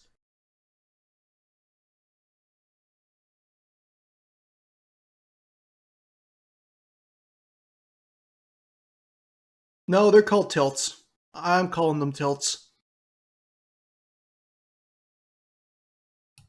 Overall, that's weird to say. Everybody calls them tilts. Yeah. There's not a single person on the face of this fucking earth that calls them strong attacks. But I do feel like he did succeed at least somewhat in doing that. My main issue, I respect your points, but I personally wouldn't budge on this, because I wouldn't want to play him again unless he were changed. That's fair. I'm just trying to think if there's something else I could bring up. Girl's cute. This is true. She is very cute. She's best cute. Final Smash out of all the Fire Emblem characters. No, we rep male Robin in this house.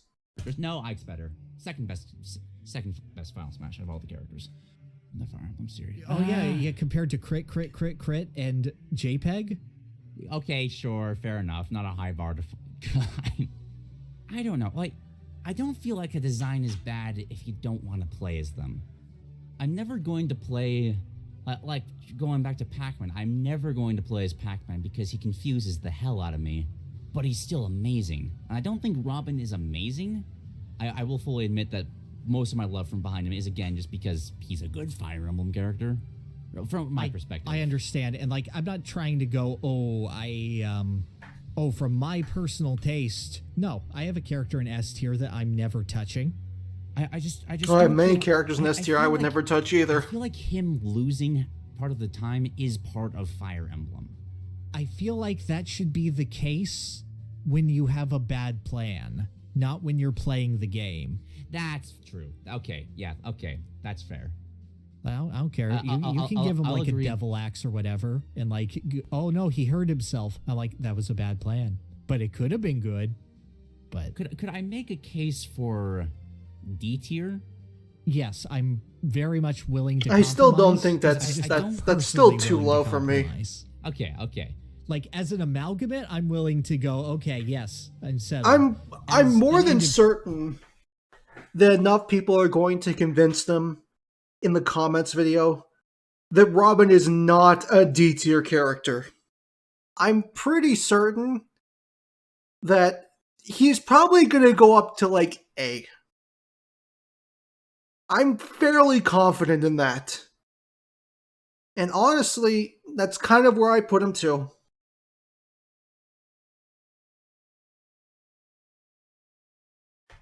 I think his character mechanic holds him back a little bit, but for the most part, he's really well designed. I wouldn't say he's anywhere near the best designed character in the Smash Brothers Smash 4 newcomers, but he's still freaking great. Visual, I'm not budging. Fair enough. Because you have convinced me that he needs some work. I just don't think an overall overhaul. That is actually kind of fun to say. Yeah, it is. I feel like he's going in the right direction, but I do like what you're putting forward, and I wish that was part of the character.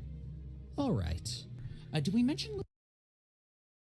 Arnold, the words you were looking for is it could have, not should have. Could means that you have a feeling that you personally believe that this could be this way. That this has the potential to work in this way. Should is you're telling people that you know better than them. And nobody is going to listen to people that talk like that. I feel it could work. I feel it could work is how you speak about this kind of stuff. Not, it should. Is Cena here? Or should we save that for Marth? I think just save it for Marth. Alrighty. I will mention right here that I have problems with Lucina being an echo of Marth specifically. I feel like the Fire Emblem characters echo the wrong characters. Imagine having Lucina should definitely... I'm also going to say this because it's funny. This trailer, in my opinion, is literally like one of the best trailers they've ever released for a Smash game. And Captain Falcon just steals the fucking show. Captain Falcon just... Whereas Roy's entire personality is the best thing in this. Is like one of the best things ever. It's closer to who he actually is. Just the way he just deflects sword. Since we're passing by her. It almost takes her head off. Yeah, okay, that's fine. Hey girl, bye girl. Ooh, Shulk's a weird one. Before we get to Shulk, I legitimately remember that trailer when it debuted. Way, way, way more people were happy to see Captain Falcon than Robin. So many more people were like, oh my god, Captain Falcon, yeah!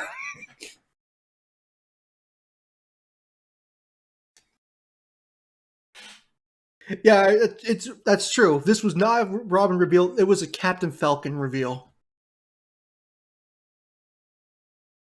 Oh boy, let's talk about Shulk. You want a hot take? I'll give you a hot take. Might not be a hot take. Might actually be a medium take or a cold take, depending on who you talk to. Shulk's the best designed Smash 4 newcomer, and it's not even close. It took him a while to get there, especially in Ultimate, with the revamps they did to his Monado arts. Shulk is the best designed Smash 4 newcomer, and it's not even close.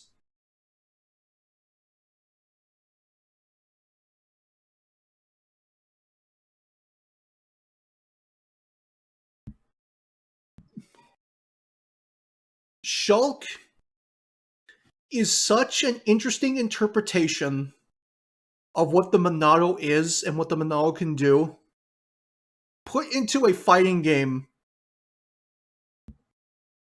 that the Monado arts alone, I'd argue, is one of the best design moves in any fighting game, let alone just Smash. The Monado arts are amazing. And the best thing about it is that somehow Shulk's moveset perfectly complements every single art. He's not too fast. He doesn't jump too high. His attacks hit hard, but he isn't the strongest character in the game. So every buff you give to him feels impactful. If Shulk hit like Roy, he would feel way, way off. But Shulk is such a perfectly designed character that I would argue he is the only Smash 4 newcomer that comes close to being God tier. He's not, I don't know, I would make God tier like a 3-character tier. Like the 3 best characters in the game, and I don't think that Shulk's better than the top 3. But he's fucking close. I understand that a lot of people believe that the Monado art system kind of deviates from what the Monado does in Xenoblade Chronicles, but I think that translating what the Monado can do into a fighting game and making it work, it feels good. Arguably, it didn't feel super good in Smash 4.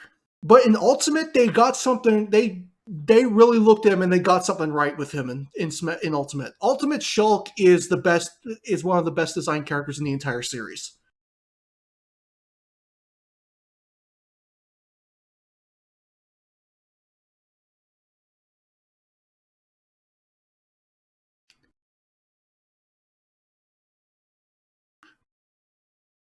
There were compromises that had to be made. That's a fact. But as a whole, Shulk's great. Shulk's fantastic, even. Shulk is so hard because I'll freely admit I have no Xenoblade experience. Like, I've watched a Let's Play of half of the first game, and then that Let's Play died. And that's all I know. Shulk is also a special thing. Because for those that weren't there, Shulk came out, like, I think it was like a week and a half after the giant ESRB leak that showed the entire roster of Smash 4 for the 3DS. And Shulk was on it. And I remember, everybody still makes memes about it, you know. The Shulk render was an altered Little Mac.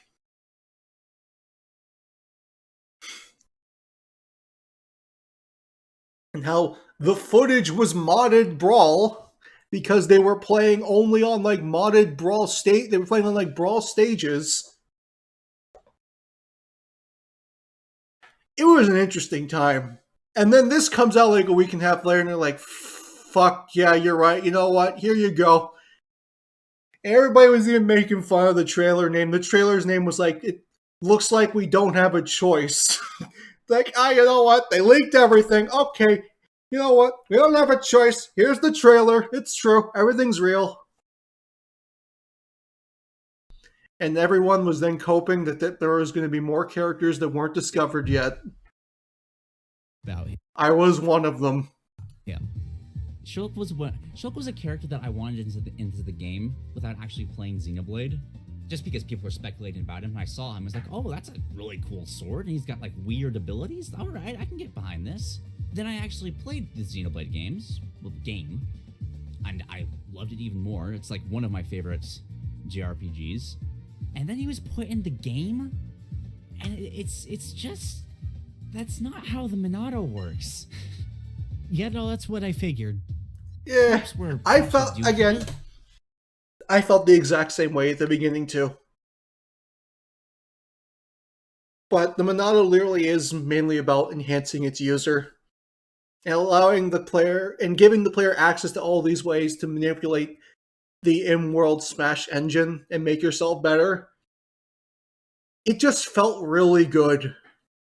And honestly, I think it feels better than it would have felt if they just put in abilities from Xenoblade Chronicles. It does have a very interesting just relation to the rest of the sword fighters in the game, using what is essentially a lightsaber. I don't like how often he turns on and off the Monado, but it does make... I'll tell you why. Because the sword is fucking huge. The sword is enormous. That's why he keeps turning it off and on. It's basically, you know, to signify when the hitbox is active. If you look at the Monado when it's active, that thing is like bigger than Shulk. Like, yeah, you know what? We can't really, you know, have this active at all times because then this kid's range would be completely and utterly bullshit. So yeah, here it'll turn on when it attacks, and that's it. It also, you know, helps with readability. Distinct, which is good, but like his whole gimmick revolves around just manipulating. Whoa! Look, you want to know why they didn't? You want to know why they didn't keep it on at all times? Look at the size of that fucking sword. Look at the size of that fucking sword. That right there is why the sword constantly turns off and on. I don't think I need to say anything else. I mean, just, Jesus, look at the size of that thing. Sephiroth's sword's probably longer than Shulk's, but since Shulk isn't very tall, his sword by comparison looks way, way bigger. Manipulating his own stats? And that's not what the Monado is at all. Monado Enchant is a single ability which does increase his stats and lets him damage Mechon, which can't be damaged otherwise. Well, by human weapons. It's Xenoblade lore, don't worry about it. But everything else is based around using attacks to build up, not a meter, like every single basic attack essentially fills in a certain move that you can use. Like it takes, like, I don't know, 3 basic attacks to get a backslash back or something like that, or is that... It's a resource management system. You're trying to figure out... It's not quite limit. I'm trying to think of what else it would be. Because, like, I know exactly what you're saying, but I'm trying to figure I'm contemporary. I'm explaining this incorrectly. That's how you get the Monado arts. Backslash and stuff, like his regular arts, are based around cooldowns, whereas, like, his big... I guess you can just consider his neutral special a multi-purpose version of Monado Enchant. If you want to be, a stickler for how things work in Xenoblade, then we can just consider his neutral special a multi-purpose version of Enchant. And he enchants himself to jump higher, run faster, deal more damage, launch opponents further. Flashy Monado Enchant abilities are based around his basic attacks. That's what I wanted from the character. And that's not there at all. He kind of feels like a very surface level interpretation of the character with this idea stapled onto him that Sakurai just wanted to try. And I do love the... Again, I said this back with Rosalina. I think that a lot of characters in Smash were literally designed playstyle-wise before they chose the characters that took them. The idea. Like, being able to just manipulate your own stats on the fly is a really cool concept that I love that it is in Smash Brothers. I just don't know if Shulk was the right character to have it. There are a couple things that I do like about Shulk. Couple of caveats I have with him as well. For one, I think that he should have Foresight and not Mithra. Like, I know they're both future-based characters, but I feel like the slower... Give them both it. Why not? Who cares? ...and more grounded Shulk benefits a lot more and feels a lot less oppressive with it. And I feel like that's a better use of Foresight in general. And a vision. I see it. But, from what I understood of looking at Xenoblade's gameplay, that it feels like a very... time travel, again, big sword, visions of the past, visions of the future, it's kind of really difficult to convey that in a fighting game. So, a counter's probably the best way to do it. You could also give it to him as a dodge, like a bats within type of dodge. You have it work for both, to be completely honest with you. It doesn't have to be limited to only one attack input. But that stuff is very tricky to convey. And I think they did their best. Because again, how do you convey this in a fighting game? This isn't an RPG. The action doesn't immediately stop. You see a blue filtered version of the attack about to hit you, and then you counter it. Now, that'd be cool if they added on to the visual style of Vision, and they basically made it so that you actually do see like a blue force ghost of the character that's attacking you hitting Shulk while he's countering it, and like he slashes through the ghost, it breaks apart, and it hits the opponent that's about to hit them. That'd be cool. Add some more visual flair to the counter. But for what it is, you're not going to get anything better than that. I'm sorry. This isn't an RPG. You have to make exceptions in fighting games that move this fast.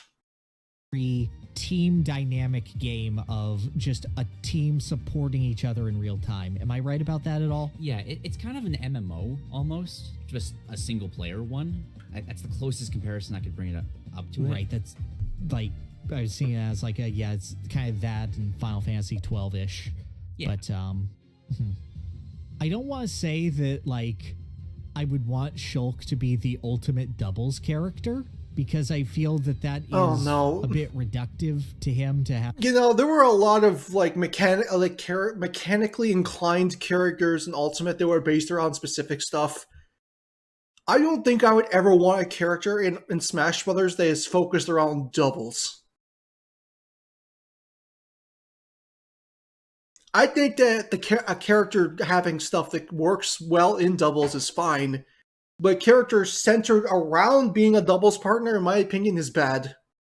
It takes away from the character's like actual self-identity.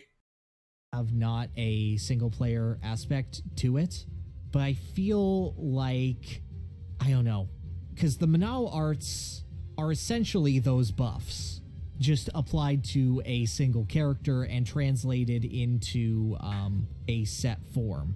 The issue with it is that it doesn't translate outside of that, and it feels, the way it's implemented turns it into an aspect of the Monado rather than an aspect of Xenoblade. Yeah. And like, Monado arts usually aren't these sorts of buffs. Like Monado's shield, for example, isn't just, it makes more defense for him. It literally blocks any attack. Like, he'll get a vision of just some giant oncoming attack, and you can just... That's translating media between genres, I'm sorry.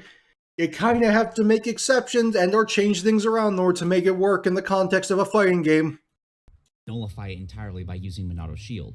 Right. Or like Monado Buster. Monado Buster, you know the Keldeo Pokeball? Yes. It's literally a slash like that. Just covers half the stage, giant windup, but insane power. That is what that kind of spectacle is what I really wanted from Shulk. Just having these really cool godlike powers from his sword that he had to build up. I kind of want him to have limits. Like, I don't want it to be exactly like limits, but it's just the closest comparison I can bring to it. Mm-hmm. Like, maybe make it so that you have to, like, deal out a specific amount of percent, and then he unlocks these abilities as you grow more and more. Like, if you use, like, say it was like some sort of like resource management. You deal 15%, you get access to Monado's shield. You can cancel out any one move.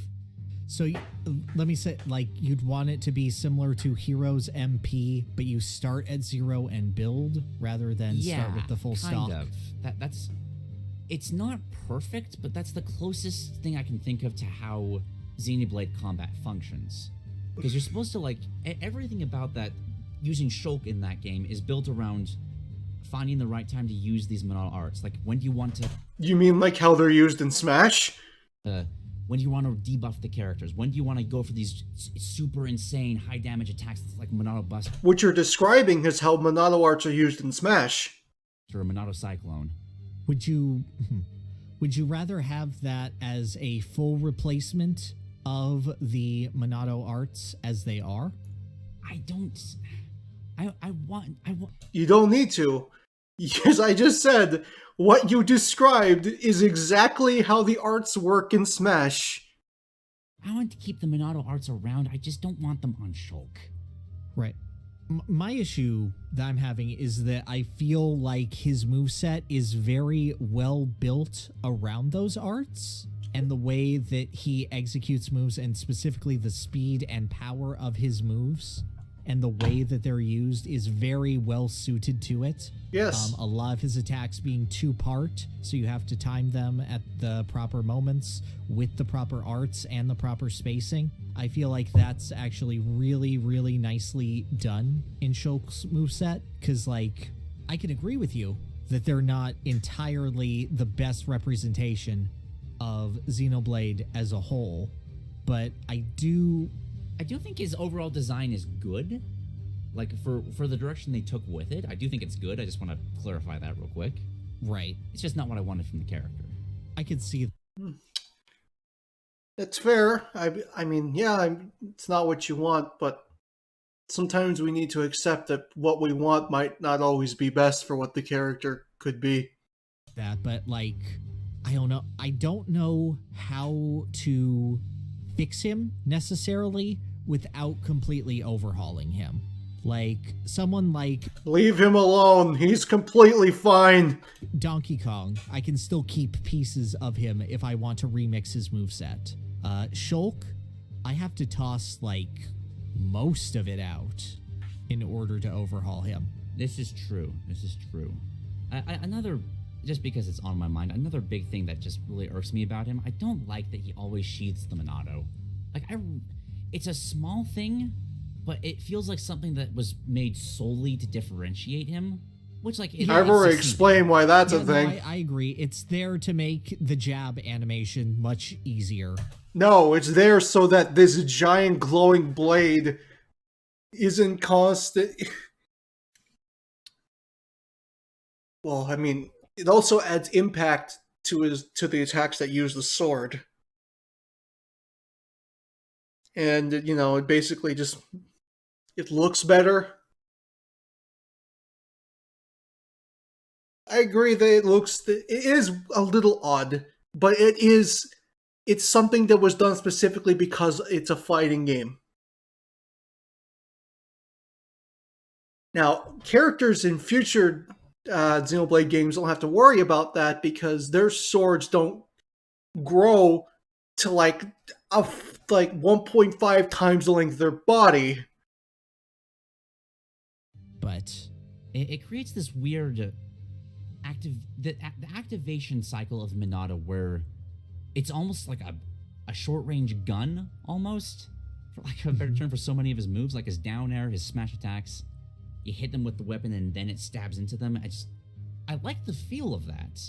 It's super distinct, but it's not how it works, and that irks me. It's not. I want to be clear that I'm not like saying this is like some damning thing about his character. It just annoys me so much. No, I'm going to guess that the reason they did this is because it would have looked really, really awkward trying to animate this character running around with a sword that's way bigger than him. I'm going to guess that that's why they did it. Like, it would look very, very awkward in a fighting game scenario. Like, I want you to picture Shulk running and jumping around with the sword active. Not just walking. Like in Xenoblade, you don't really run around with the sword. You're not moving at like super high speeds with your sword out. They probably did this because if Shulk had the blade out at all times, it would look really, really weird when he's running around with it. And again, readability is very important in a fighting game. I could understand that because, like, I could feel that, like, this is a Ike's sword is not 1.5 times the length of his body and doesn't glow blue. It is not the same scenario. Ike's sword is like as long as the Monado is when it's sheathed. Designed character, but from what you're saying, at least, you're saying this is not the Monado and Shulk. This is a Super Smash Brothers character named Shulk. Yes. And I don't know if I could fix that without overhauling the entire character. Like, maybe it could be done if that percentage thing was just stapled onto it, but if you're doing that, that's so much to micromanage at once, and that just overcomplicates the character. Well, you know what I'm hearing? It sounds like you're pretty mixed. Where is Shulk for you? Just out of curiosity. Shulk was my bottom of B, where I like barely talked myself into, yeah, okay, but I'll see what I don't Duke think has to that's high say. enough for Shulk. I actually have him in overhaul. Probably is clear, just because I feel like Jesus Christ, why? It's like a fan fiction interpretation of the character instead of who he actually is. I do think the design is still good, which has me just questioning. I could agree with mixed. Because you sound mixed. You sound like this is good, but this is bad. No, that was me. This is good. That was me, like, drinking and water. Everything I like about him, I dislike at the same time. It's a character of concessions for me. Just not being what I want. I apologize for that noise. Enjoyable and interesting at the same time. Okay, so let me ask you, compare like to C and D. Is he fun? If yes, put him in C. If no, put him in D. I do enjoy playing as him. Okay. I would put him below Rosalina. Yeah, fair. I'm not sure. I kind of just want to put him between the Mii characters, just because he feels like a better anime. He's the anime swordsman we needed. He's the poor Shulk. God, yeah, no, I want him to be flashier. He didn't kill a god for this. He's also a character more powerful than Palutena. Shulk's a weird character to talk about. He is. Okay, but mixed, does that sound good? Yeah, mixed is good for me. Okay. Ooh, next up is Bowser Jr. Oh boy, Bowser Jr. How do you feel about this character? I kind of wanted to get your impressions of him first. Alrighty, so Bowser Jr. is really interesting for me because this is the Mario character that everyone expected, but no one actually wanted. I don't think a lot of people were openly expecting Bowser Jr. after Rosalina got in, to be completely honest with you. They sure as shit weren't expecting him to be in both of them be in the game at the same time.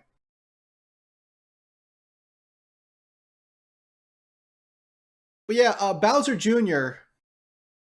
Bowser Jr. isn't Bowser Jr. That's my only real gripe with the character. The clown car is fun.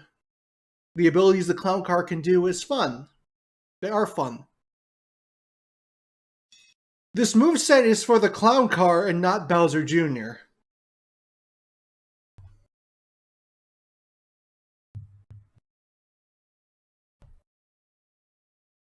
I also think that while the Koopalings looking at it when it first happened, was a really nice touch. I personally believe, looking at it now, that the Koopalings held back Bowser Jr. from being a way more interesting character. Bowser Jr. should have used his paintbrush for some attacks. Maybe instead of shooting a cannonball, that cannon could have shot paint. It could have slowed opponents down. Something that feels more like Bowser Jr. and what he's done and what he's popular for doing, not drawing an X on my screen.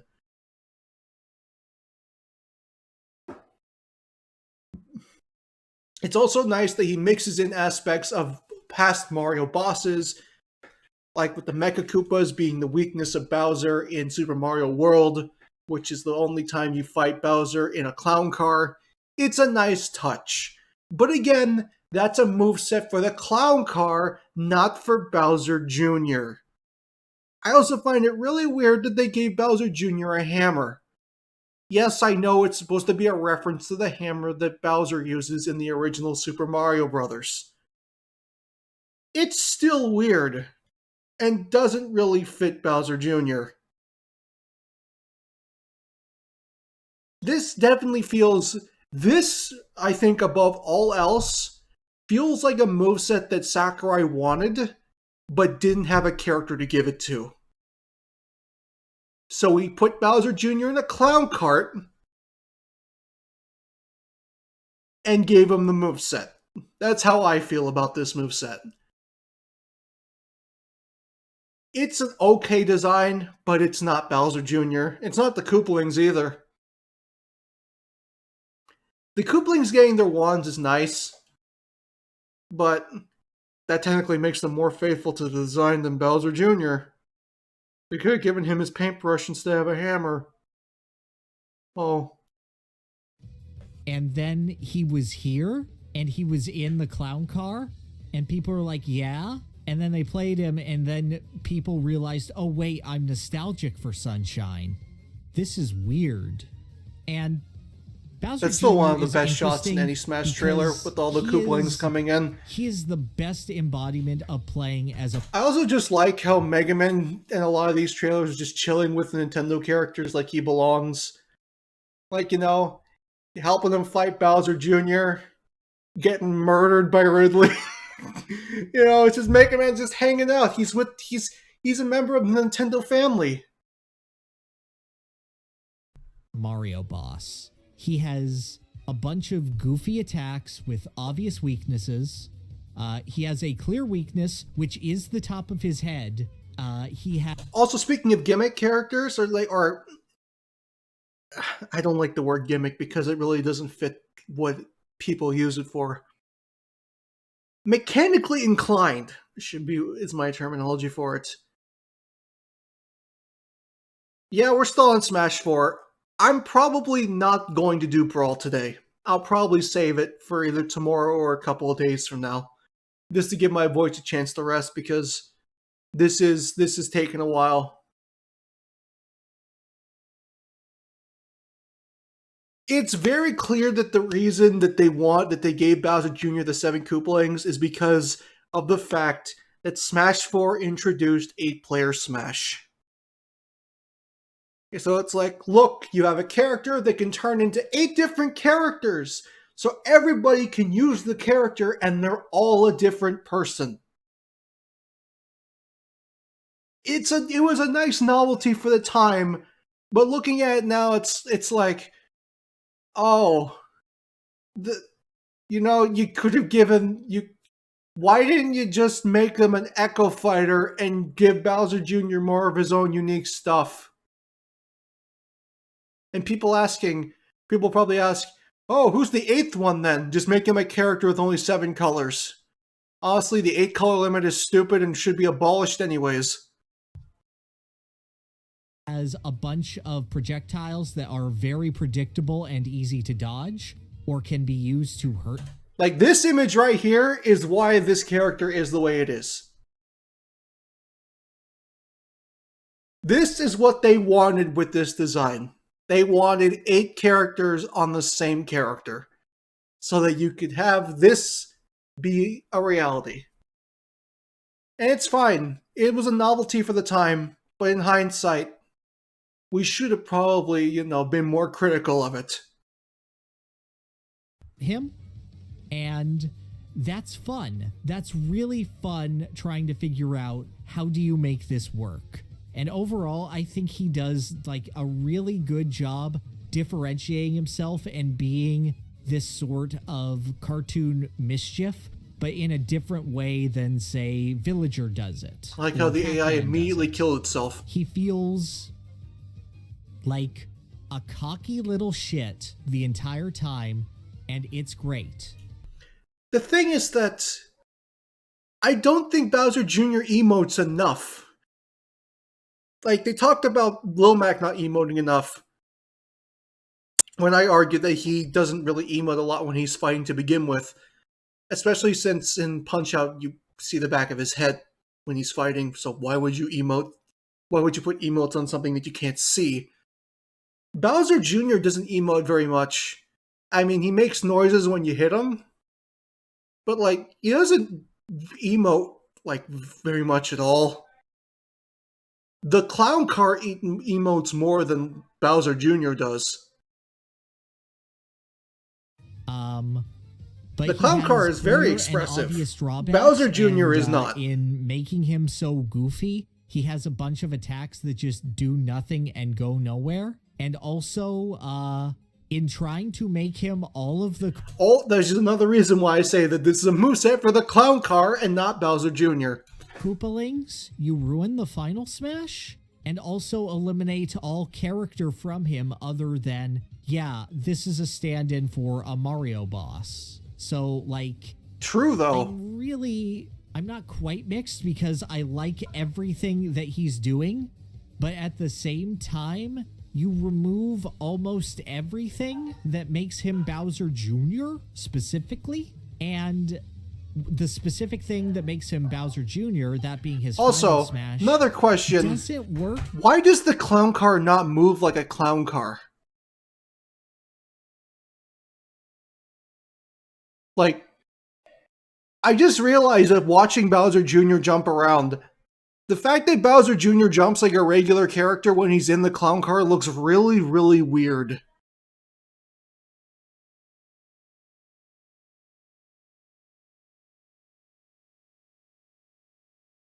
Maybe that's just me, but I find that really awkward. If you're using 7 out of his 8 skins? So I don't know. I think he's good. But I have a lot of caveats with that. I do agree with most of what you're saying. I'm just going to say straight up that I actually have Bowser Jr. in A tier. Oh, wow. That's really high. I agree a lot with the same things of just, he is a perfect embodiment of a Mario boss. But I think it goes deeper than that. Bowser Jr. is this little just twerp that never fights you head on. He's always got some big mechanical creature from his dad that he uses to taunt you from, and then you knock him out of it and he just goes screaming like a baby back to his dad. You know what, Boss Man? Now that you mention it, yeah, there's something wrong with that. They gave Bowser Jr. his real voice, but they didn't give it to Bowser. You know, something doesn't add up here. I probably have thought about it before, but the fact that you just brought it up makes me think even less of Bowser. Now, granted, they are just reusing voice clips from older games. This isn't like new stuff recorded for Smash. But even then, with Bowser, you could probably do the exact same thing. Get the next one. So I kind of... Yes, you lose a lot of Bowser Jr.'s character by just pointing him in the clown car with the other 7 Koopalings, but I also feel like using the clown car as most of his ability sets is, in of itself, a big part of his character, so that doesn't feel as damning to me, at least in that particular regard. I do think it's dumb that the Koopalings also use the Shadow Mario Final Smash, which is also just a terrible Final Smash in general. Mm-hmm. I kind of wish it was just... What we also need to understand is that Mario's voice clips are like... what? 15 years old at this point?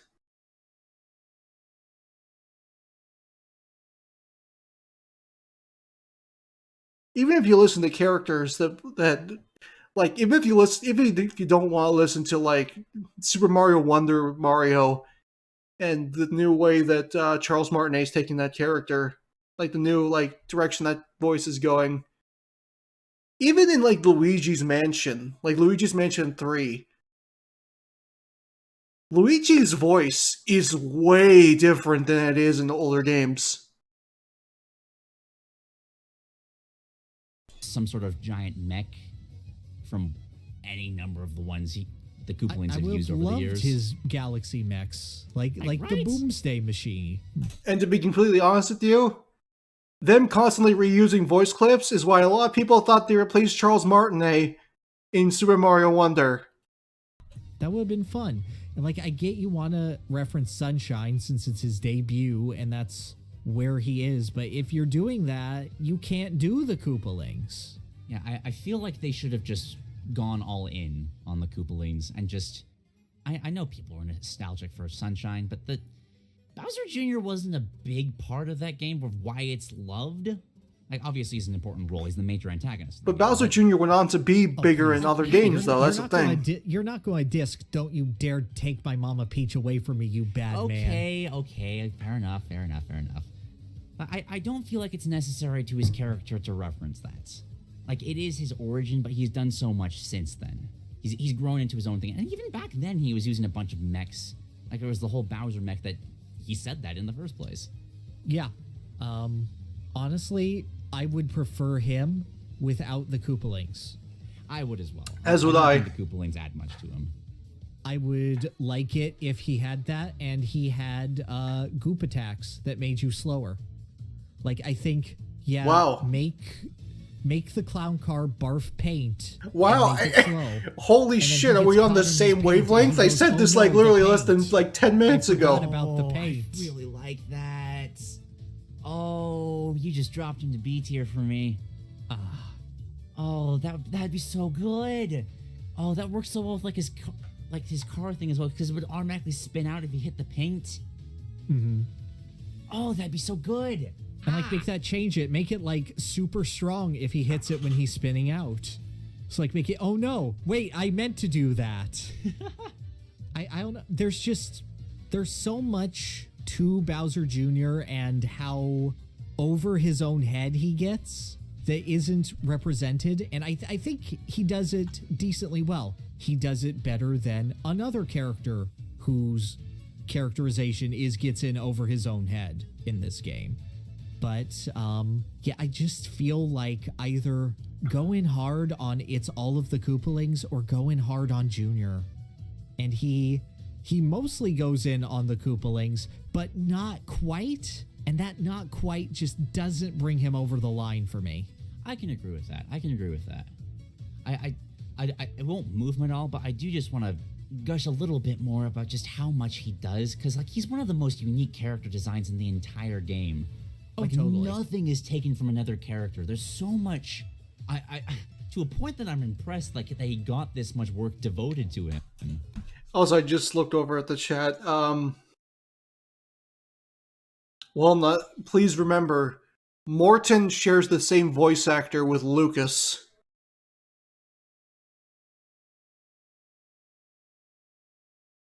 As did Pitt back in Brawl. As a matter of fact, I think the same woman who voices Morton, yes, a woman voices Morton, does like a majority of the Koopalings.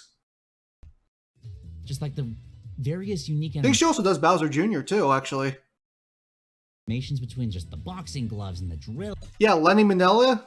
Is it Manelli or Manella? I think it's Manelli.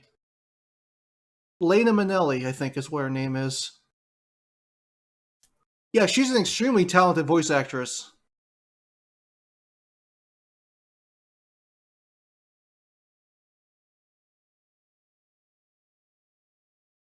Yeah, she was Rouge in the original in Sonic Adventure 2. Yeah, Lanny Manella. She voices a lot of characters. But yes, for those that have ever wondered who voices Morton, she voices Morton. Have fun. And launching out and exploding out of the clown car, like there's so much to him. Yeah, and the fact that he has the little hammer attack after he's exploded out of the clown car, I love that. So it's like, yeah, he's out of the clown car, but he's still a Mario boss. He's still a threat, and it's such an underhanded move that fits him so well. I know, and like I know that I've dunked on the Koopalings, and to be fair, my skin for Junior is not Junior. Explain it's why Morton, IPs like but Final Fantasy I do and the love like the are hard to detail work with where in terms of Junior how much has serious the hammer that representation his there dad is. first used, and the other 7 Yeah, have their wands well, from I Mario don't think 3. anybody's knocking It's him. just a Well, really actually, no, cute I'm pretty detail. sure a lot of people would knock him for Final Fantasy. It's funny. I feel like if you just look at him through one lens, I could easily put him in A tier. But just, yeah, he's definitely better than Greninja. Oh, yeah. Oh, I don't think I agree with that, sir. Oh, sir, I don't believe I agree with that very much. Without question. Without question. Honestly, if they just... He's like a B tier for me, to be honest. I mean, that's also B, but I think Greninja's like an A tier. Laughed a bit more throughout the moveset. I feel like if I just got that, I'd be happy. Yeah, but you can't have that Those because little because then you have to do that many voice lines times 8. I understand, and it makes sense. Oh, still a good overall design. Oh yeah, totally. It's a good design, but it's just not Bowser Jr. Nice. Alright, now it's time for Smash 3DS's retro character. And I don't know how you feel about Duck Hunt, but I love Duck Hunt. Oh boy, Duck Hunt. I feel like Duck Hunt was a really good... I almost feel kind of the same way about Duck Hunt as I do Pac-Man, but though not to a similar extent. Like, Pac-Man's got ages of history behind him, and Duck Hunt's got the zapper and a few games related to it, and that's it. But I love how they turned this obnoxious, just infuriating dog and still managed to capture that gameplay ability while also throwing in a bunch of just fun references of like being technically a 3-team tactical. I love him like calling in shots from the NES Zapper. I feel like that's a really clever touch. I like how his other moves. I think that as a whole, Duck Hunt is a very well-designed character. But there are definitely a couple things to hold him back. And honestly, honest to God, one of the few things that hold him back, in my opinion, is how bad his readability is. The Zapper is a really nice touch, but I think that they need to make its presence better known. Like a lot of his smash attacks, especially to me, are very, very weird. Like even if Duck Hunt even if the dog itself like charges, like when he's charging, he like looks like he's ready to like throw himself forward or something like that. The animation he's doing doesn't match what happens. Oh, I'm sorry. Fucking roommates are fighting again. Ignore them.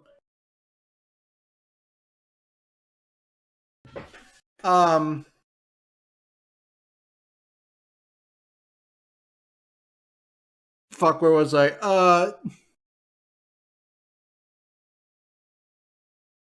Yeah, the Zapper, I feel, needs more of a presence. It just kind of appears and disappears. Like, maybe if while he was charging the animation, the cursor slowly appeared in front of him, and he started to get, like, visibly more afraid of it? Or something along those lines? Like, I think the readability of the Zapper takes him from, like, an A to a B for me. I think he's, like, a B tier for me because of that. I also think that the dog, while it's the character you control, very little of what you do actually is influenced by the dog. The dog doesn't really do very much in the moveset itself. Like, he does a couple of attacks, he kicks the can, and he poses to summon the Wild Gunman. But other than that, it's mainly the duck that does most of the work.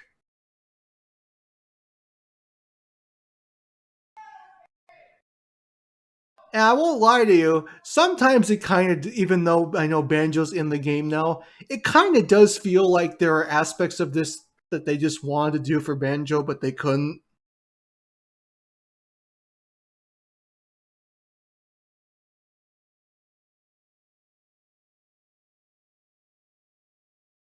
I mean, the lack of a presence in the Lycon reticles, in a sense, kind of reflects how it was back then.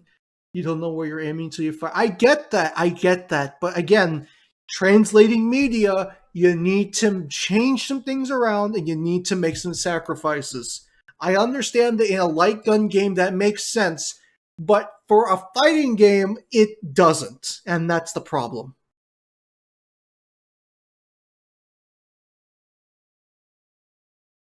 That's like the big thing about a lot of stuff in Smash.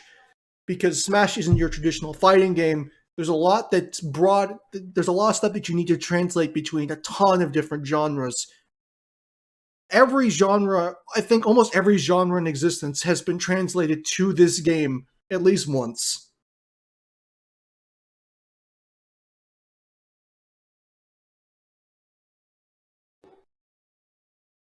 The duck and the dog beat each other up, and that's the moveset.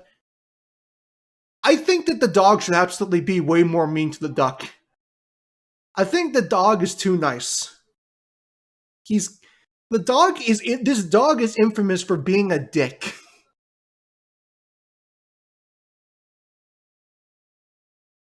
Like this dog's popularity comes solely from him laughing at you because you suck at Duck Hunt. That's it. I think that he should be way more mean to the duck, and I think the duck should be kind of a dick back to him as well because he deserves it. Right now, they kind of feel like a Pixar movie. This just feels like, oh, they just became friends. I think it should feel more like we work together because we have to. And if we don't, we're going to lose this fight. So pull your own weight.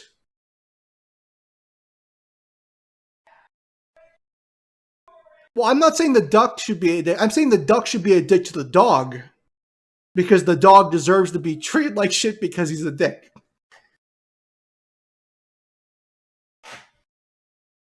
Also, yeah, they probably should have just made his laugh the NES sound. I agree. But at the same time, I understand why they did it. They want to, try something new. And he laughs like a dog. which is weird. Especially when he has human teeth. I don't know. I think that out of all the retro characters, Duck Hunt's easily the worst. Like, Duck Hunt, Mr. Game & Watch, Rob, I think that Duck Hunt's easily the worst of the three. But I don't think that any of them are bad, like, at all whatsoever.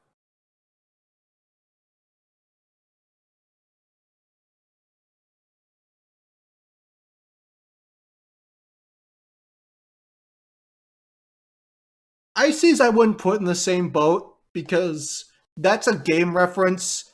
Duck Hunt is more of a collection of games reference and or, you know, utilities and or apparels reference.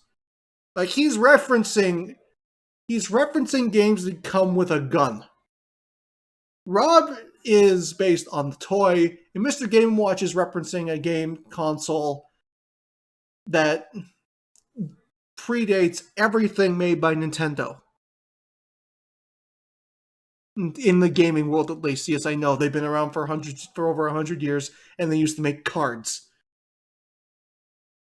Does it work better with Duck Hunt or Pac-Man? Pac-Man. Pac-Man works better in that regard. I think Pac-Man does the retro arcade thing way better. Does his retro design way better than Duck Hunt does.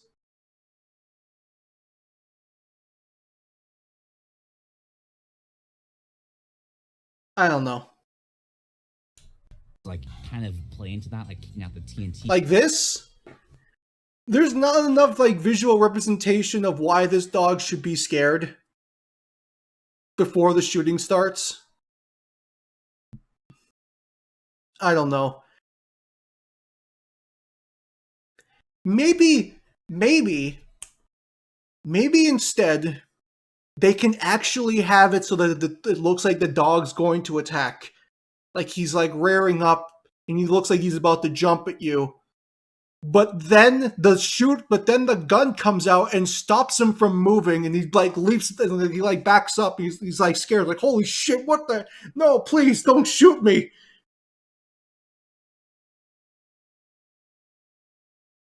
I think that'd be an interesting thing. Like the gun interrupts the dog.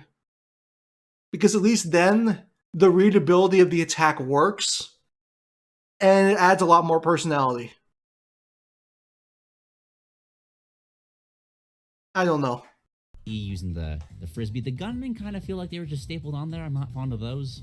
Oh, come on. You don't like that? There is enemy stand.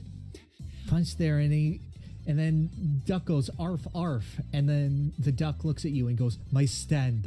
Wild gunman. Summons one of 5 men that will shoot you at a different interval. His basic moveset's nothing. It's what you'd expect. It's just the dog and the duck just doing different stuff. Mm-hmm.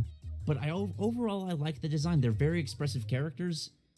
I wish the laugh was still just the classic sound effect. I feel like we're going to have a lot of the points that I just talked about covered. It still works. It's one of those characters that there's not much to build off of, so praising it isn't difficult. But I'm curious to hear what you have to say about it. I think it's nicely done. Duck Hunt is one of those characters where I agree they should be in here. They're very important to Nintendo's history in the exact same way that Rob the Robot is important to Nintendo's history. Helped convince toy stores to hold the Nintendo Entertainment System because, it's not just a video game system like that accursed Atari that we could not get rid of. No, Pyrrhic. The only one that I was very critical of was Mega Man. Oh, so hello. Welcome.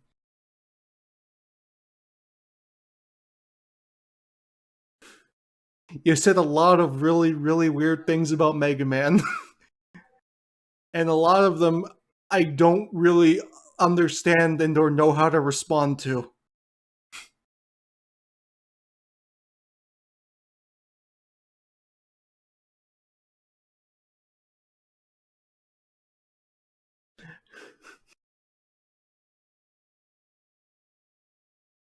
It's fine, Duke, it's fine. it's funny because had I not remembered the placement of Mega Man, all the talk about Mega Man from my chat and from other sources and from like Discord and stuff, people talking about this stream when I was going to cover this, they literally talked about nothing but Mega Man. And had I forgotten that what Mega Man's positioning was, it would have been a way more. I don't know how to put it. It'd be like way more jarring. But knowing that he was that low going in, I feel that I handled it better than if it was a surprise. I don't know. I feel that from what you've described of Mega Man, you kind of sound like you want X more than you want classic Mega Man. Because X is the one that feels like he has the way more powerful Buster.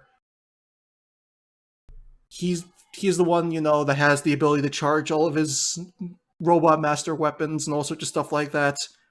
It just sounds like Mega Man X is what you were looking for in the wrong spot. And to be completely honest with you, I think I'd rather have Mega Man X than classic Mega Man as well. It only took us how many years to get X into a fighting game? And it killed that franchise.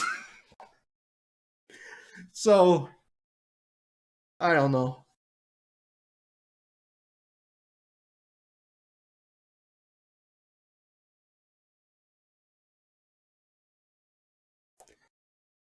It's just very interesting.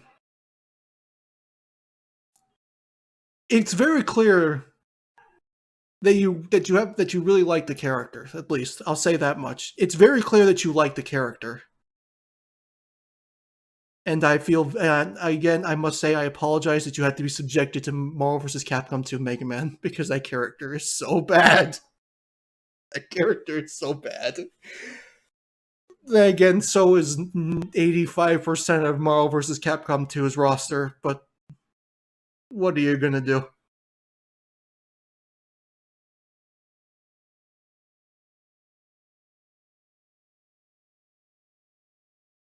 He's Capcom's Mario? I'd argue that's Ryu, to be honest with you.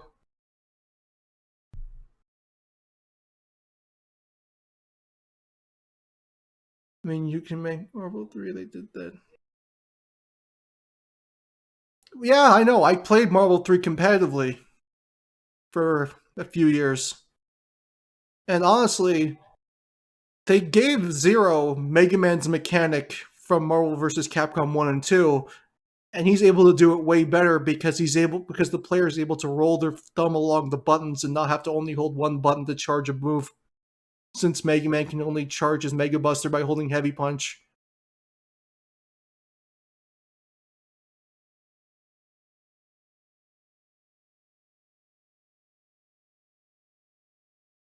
Speaking of which, I'm very interested to see what's said about Ryu, because I hold the character in such a high regard.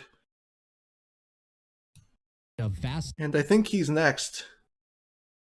Yeah, he's next. Oh boy. Enough with the ET. No, it's got a toy gun and a robot. Those are toys. And Duck Hunt was very important in selling that with basically just personality. The fact that they went the full fighter route instead of the assist trophy route just shows how important Duck Hunt really was in that regard. And I really appreciate what was done in that. I do. I agree. Are they my ideal retro fighter choice? No, I love Sukapan. I wish Sukapan were playable. Love that stupid man. Do you know he's a comedian? I did not actually. Yeah, Sukapan is great. He was originally a comedy robot, but then the evil Dr. Walnuts reprogrammed all his friends, so he reprogrammed himself for fighting. So that's why he has a bunch of stupid moves where he throws his head. Because side tangent, I also think that Sukapan would be a really good retro fighter, if only for the fact that he represents a retro side of Nintendo that's like rarely seen. He's a retro Nintendo fighting game character. That's next to non-existent in the pantheon of Nintendo characters. Now, I've never played Joy Mech Fight. I did play Sukapon in Project PME in PMEX Remix, and he's fairly fun there. But I feel that he could definitely go a lot further than what they came up with.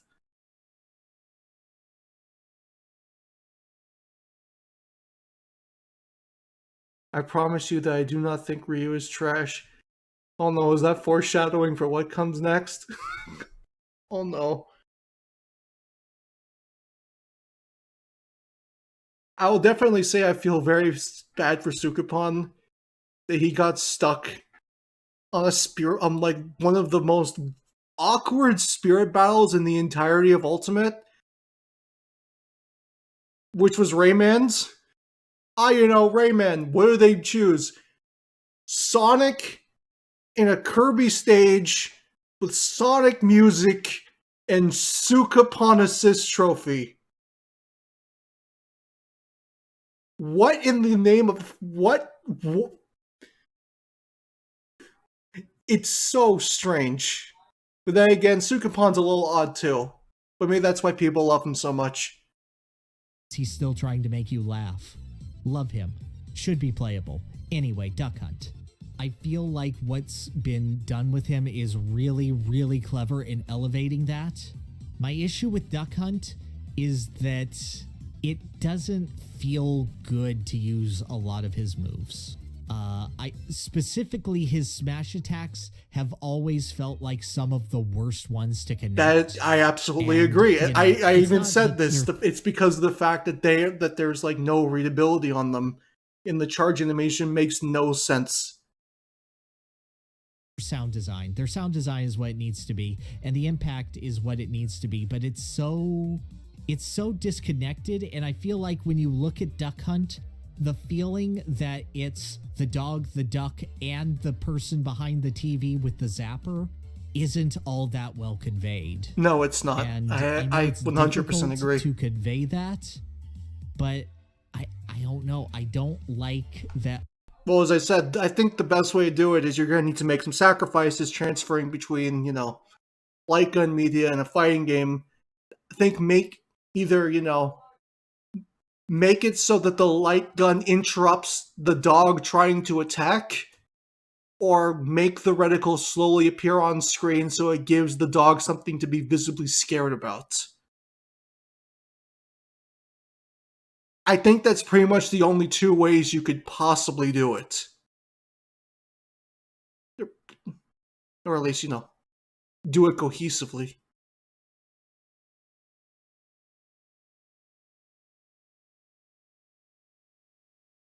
It does look like he's throwing the gunshots, because the animation is very similar to the way he throws the frisbee.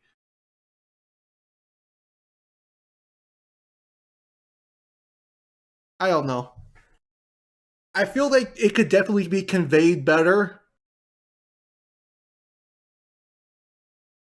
But, I don't know. It's not awful, but it just could be better. I think that's the best way to look at it. All of Duck Hunt's killing moves come from the gun. Alright, right. That's what you're talking about. Yeah, like, Duck Hunt is weird that I think that he is really nicely fully realized as a collection of references. His moveset makes a lot of sense, and I don't feel like he feels good as a fighting game character. Like, in the air, he feels good. Like, being able to combo your can into a spike feels awesome. Yes, it does. The pressure you generate with Clay Pigeon, and the fact that you can have that on a trigger when you feel like shooting it feels great. That works really well. But his on the ground, his actually fighting, I suppose, doesn't really feel good and it's a struggle to land a killing blow with him, both in the sense of it's naturally hard to do so, and also in the sense of what you feel should be a kill move doesn't really feel all that solid because it's so disconnected from Duck Hunt. All right. I would argue that I don't know if it's as important. I feel like Duck Hunt isn't a character that should have those like abilities in the first place. I feel like he should be a character that's hard to kill with, because his entire game plan kind of just revolves on creating a bullet hell for your opponents to get around, and I feel like he's one of the best characters to be given that sort of toolkit. Well, he's an odd character, because normally I don't like just references thrown around for no reason, but with the retro characters, there's not much else you can do with them, so it works. I do agree that the NES shots feel disjointed, but that also makes sense for me, because without that, it's just a dog and a bird. And I kind of feel like they should struggle in that regard without that outside omnipotent existence. I do feel like it could be sold a bit better, like maybe even just as simple as having the character artwork include the zapper or something like that. I agree. Like, toss the zapper as part of their entrance animation towards the screen. I would agree with that. Giving it to them. There's one or two things missing with Duck Hunt's flavor, and one of them is the fact that he doesn't have the right taunt. He doesn't have the laugh at the camera. That's unforgivable. Like, I know it's one of his winning animations, but like, if we're allowed to have hi, then we could have Exactly. I mean, right now it's just. I know I'm not saying much at the moment, but it's just like I agree with most of this. Dog laughs. It's fucking wacky races. Like, I would genuinely drop him down a tier just for that, because that's so important to the character. That is the character. I have him in B right now, which I still feel like is a good place for the character. I have him in high C, so I'm willing to concede to B. Because I do agree that. I put him in a B tier as well. More, but I still like its functionality as it is. There is exactly one thing I have to request, and that is for his down smash. He starts with the animation where he lifts up two ducks by the neck, and then he slams them down on both sides of him. If he had that, there would be no doubt in my mind. I don't know how. What if instead of that, he instead tried to use the duck on his back as a weapon, much like, Banjo does to Kazooie, and right before he's about to swing, the gun makes him stop. Star Wars makes him drop the bird. And while he's dodging, the duck pecks at his head for thinking that was a good idea.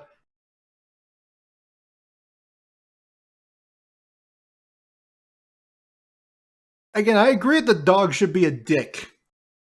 Because that's what people know this dog as. This dog's a dick.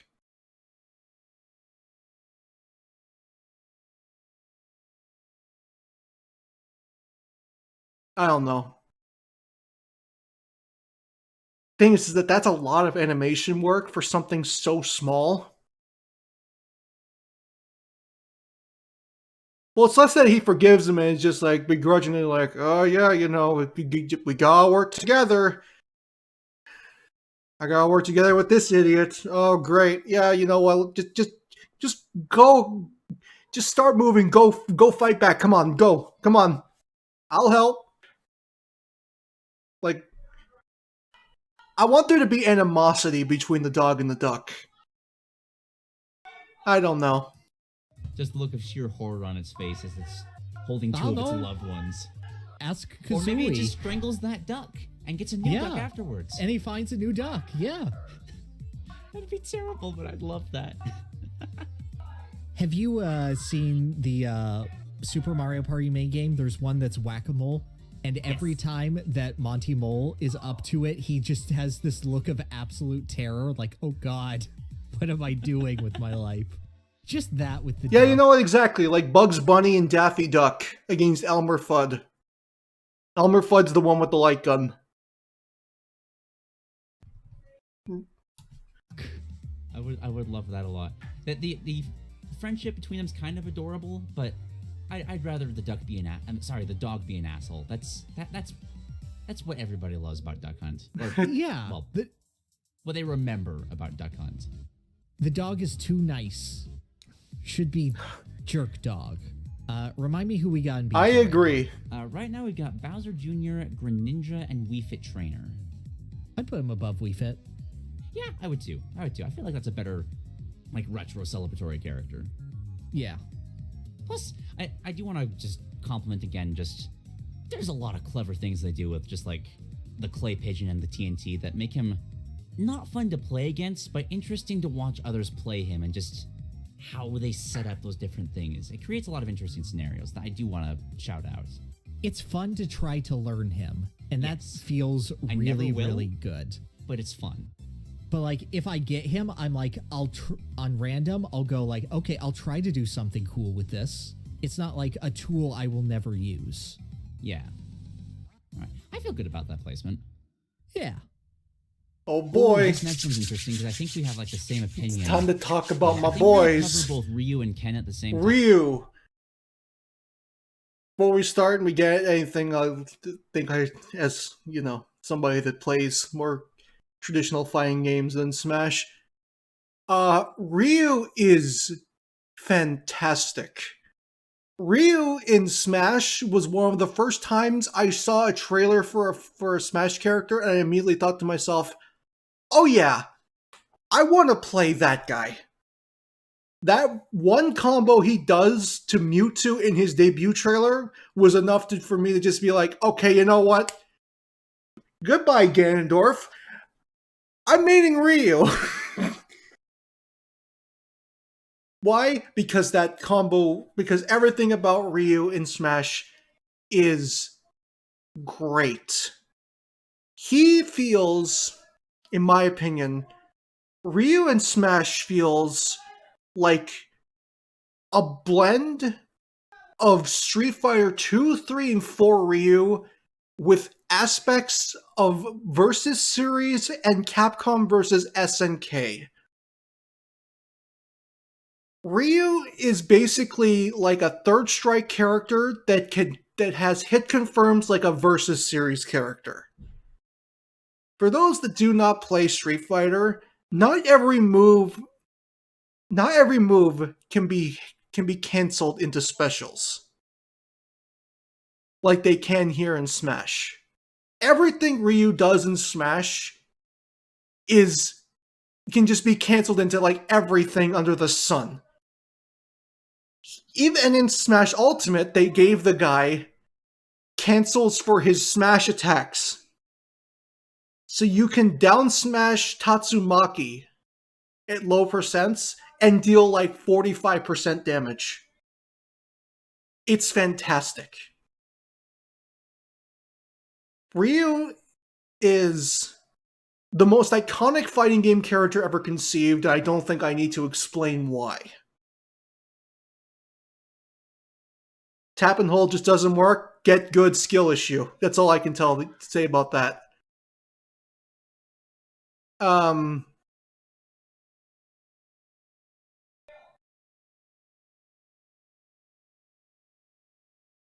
Ryu is a good blend of offense and defense. Just like in his home games, he's an all-rounder to a fault.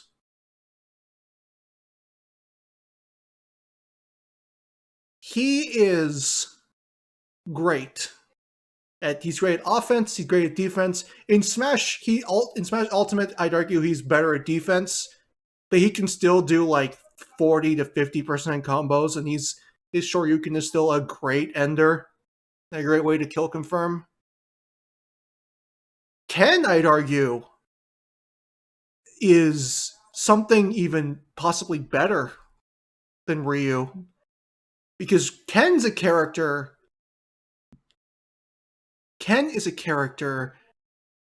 that truly embodies what Echo Fire should have been, and that he has a lot of moves similar to Ryu. Ken plays nothing like Ryu. Ken and Ryu's diversity in terms of like moveset and game plan is just as apparent in Smash as it is in Street Fighter. In Street Fighter, Ryu has always been the more defensive character that can deal way more damage. But Ken is the character with way more offense and way better combo routes. Which is why Ken, even in Smash, Ken's combos are amazing. and some of the most fun combos to watch be performed. Especially since I'd argue Ken's harder to use than Ryu. I don't know. Either or, they're both really good. S tier designs, in my opinion. If you were to ask me how Ryu should play in Smash, this is exactly how I imagine Ryu should play in Smash.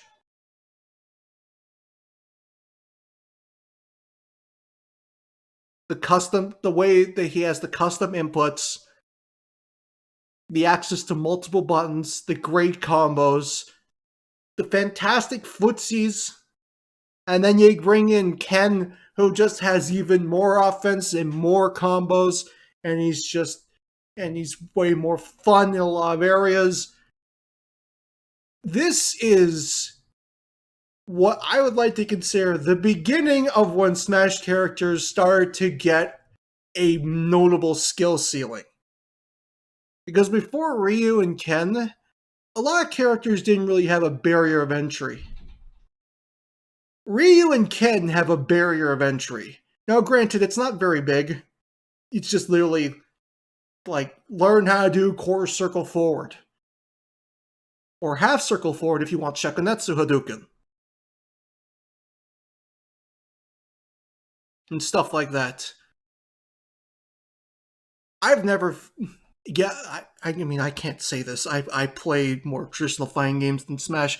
I feel that saying command inputs aren't that hard. I feel like I'm not lying, but like cheating a little bit because it's like, oh, you're used to this. It's like, yeah, of course I am. But yeah, I think Ryu and Ken are characters that you have to commit to. You have to learn a lot of unique, intricate things in order to play them at even, I'd argue, like a mid-tier level. And it's really weird to have Ryu be one of the hardest characters to play in a fighting game. But goddammit, you know what? He deserves it. With how much Ryu has been racked over the coals over the past few Street Fighters. Like, at least Street Fighter V, he was actually pretty good at the end of 4.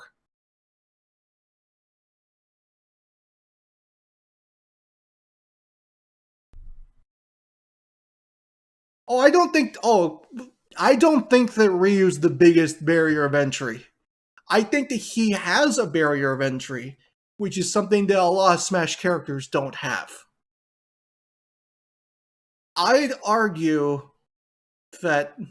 I even said that I think Ken's harder to play than Ryu.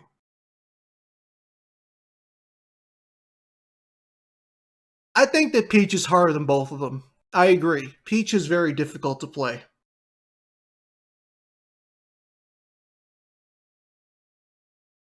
But Ryu is very much a character where if you want to play this character even at a low level, you need to learn how this stuff works, and if you don't, then, well, I don't know what to tell you.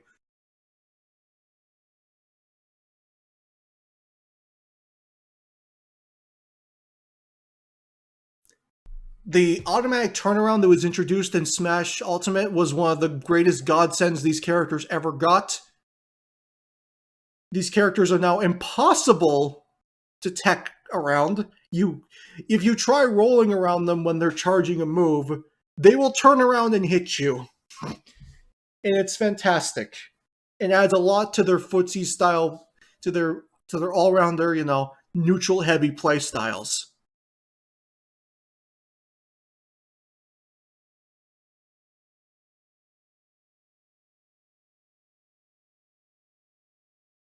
I don't understand why people want to purge them from the game. I mean, if you want fighting game characters, they're probably going to come with command inputs. And the pendulum motion for Terry is one thing. Some of the, if you've seen some of the inputs in Street Fighter, I mean, in even like older, like even Street Fighter and other KOF titles, that's nothing. Yeah, it's not hard. But you have to remember you're doing it on a dime.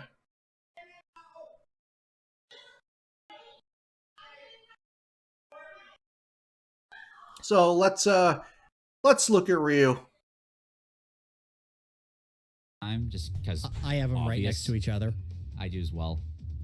Now, just for clarification, I have not played Street Fighter, but from what... Oh no. Oh no. That's not a good start. What I know, Ryu and Ken are almost one-to-one translated from Street Fighter, and I think that's their biggest problem. I'd argue that Ryu and Ken are about as translated from Street Fighter as Mega Man is from Mega Man. The moves are there, but the stuff that he can do with it in a freeform environment is way more than his home series. I agree. I don't know if it's necessarily a knock against the characters. Like, maybe I just don't get it because I've never played Street Fighter, but something just feels off about them. Probably because they're the first of their kind. And, you know, this is literally bringing a traditional fighting game character to a platform fighter for the first time in literally the entirety of the series. And this would go on to bring in more characters from more fighting games. And, yeah. I don't know. I can understand why it seems weird.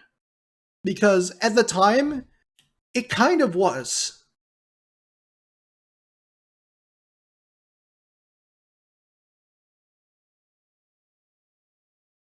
But now that we're past this and we have Terry and Kazuya, I don't feel that it's weird anymore.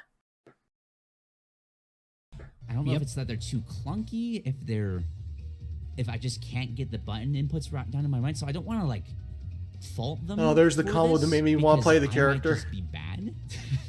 Well, let me ask you a simple question that might spoil something. Is there another fighting game character in this game with fighting game inputs who feels better than them? That is a subjective question.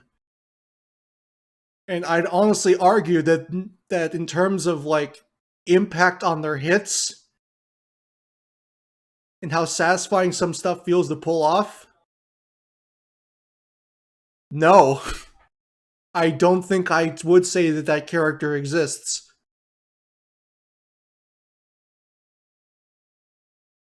Don't get me wrong.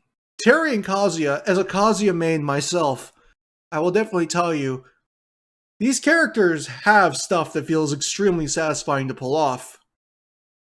But I don't think I have felt anything from a fighting game character in Smash that feels as good as literally sending somebody to their death with a Shoryuken.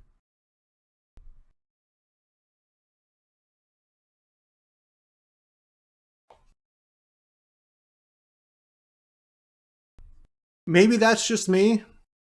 I'm talking specifically Ryu's Shoryuken, the single, super powerful uppercut punch.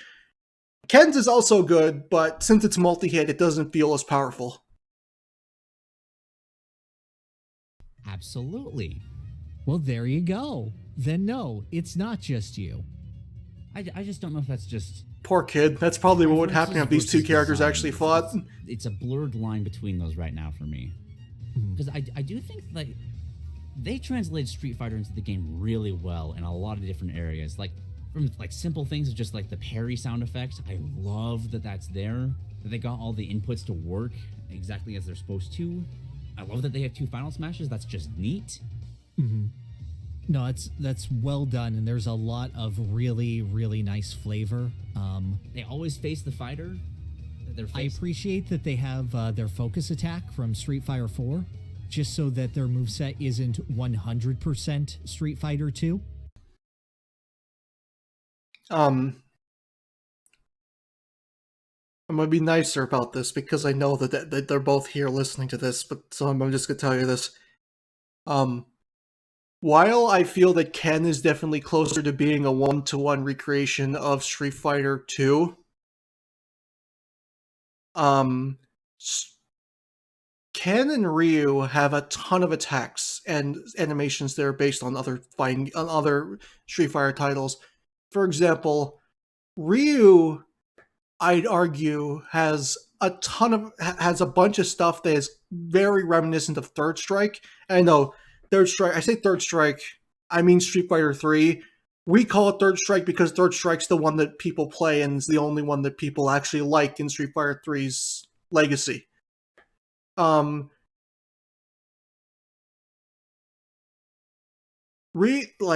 trying to think off the top of my head moves, like Ryu's moves. His hook punch at the end of his neutral jab, that's in Street Fighter 3. Well, actually, it would be in other games later, but that's where it first started. His light forward tilt is his medium standing kick from Street Fighter 3. His crouching kicks are also basically very similar between 3 and 2. He basically does the animation for 3, but with the different foot. Like, the way he performs the move is like 3, but he does it with his other leg instead. His crouching heavy kick, crouching roundhouse, sorry. It's basically the same between 2 and 3. His short Shin Shoryuken is Street Fighter 3. It's animated the exact same way. We all know that the parry animation is from Street Fighter 3. His down taunt is from Street Fighter 3. His side smash Jodan Sokudogeri is also a brand new move that he received in Street Fighter 3. Yeah, there's a lot of 3 in Ryu. Ryu is, as I said, he's a combination of all the games. His visual design is from 4, because that was the latest Street Fighter at the time when Ryu was introduced into Smash. He's 4 Ryu. He has animations that are like Street Fighter 2. His stance and walk animation. His stance is actually kind of a blend between 3 and 2. He doesn't stand like in Street Fighter 2. His run is from Capcom vs. SNK 2. Funnily enough.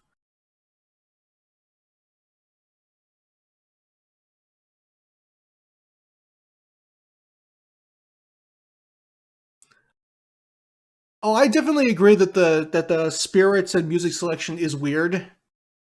Like, I also agree that it's very odd, but then again, at the time when Ryu was included, Street Fighter 2 was the most iconic Street Fighter game. It kind of arguably still is. So I can understand why it was the focus for a lot of the visual representation in the game, stages, music, the fact that the Street Fighter section of World of Light is literally based on the world map from the character select screen of Street Fighter 2.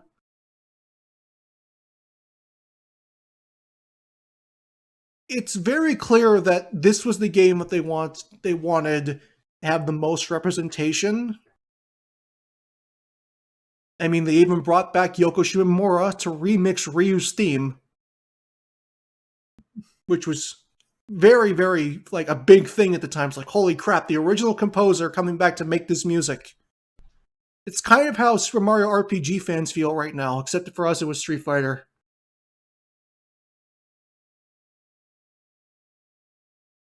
But Ryu in Smash as a character is not Street Fighter 2 Ryu. In terms of, like, the way he moves and the way he, like, his aerial mobility and his gravity and stuff like that, I can't really say where I would fit him. Because he He's not floaty enough to be Street Fighter 2. He's not heavy enough to be Street Fighter 3. I'd say he's probably closer to Street Fighter 4.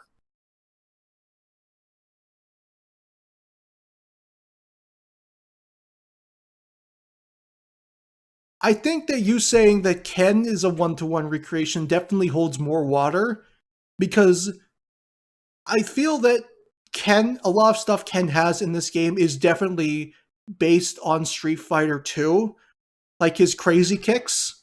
That's not their actual name, but that's what we call them. Like a lot of his like unique kick attacks, those were Street Fighter 2 moves that he never really got again. And like the way his hair looks and all that, it's clear that his design in Smash is Street Fighter 2 Ken. But I don't think the same holds for Ryu. And yeah, it is a one-to-one of Street Fighter 2 in specific. Because Sakurai friggin' loves Street Fighter 2.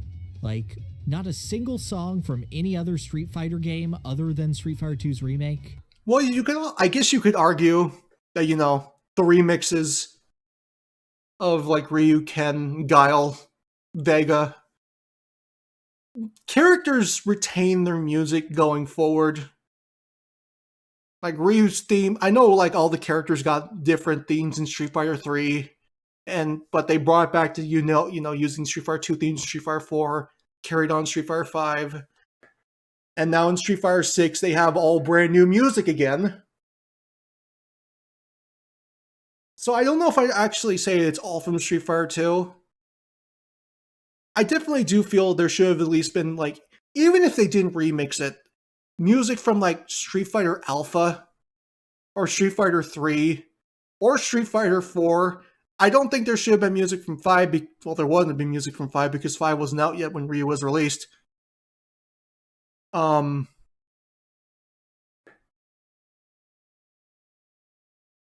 don't know. I legitimately can't say why in the hell they didn't put in music from any other Street Fighter game.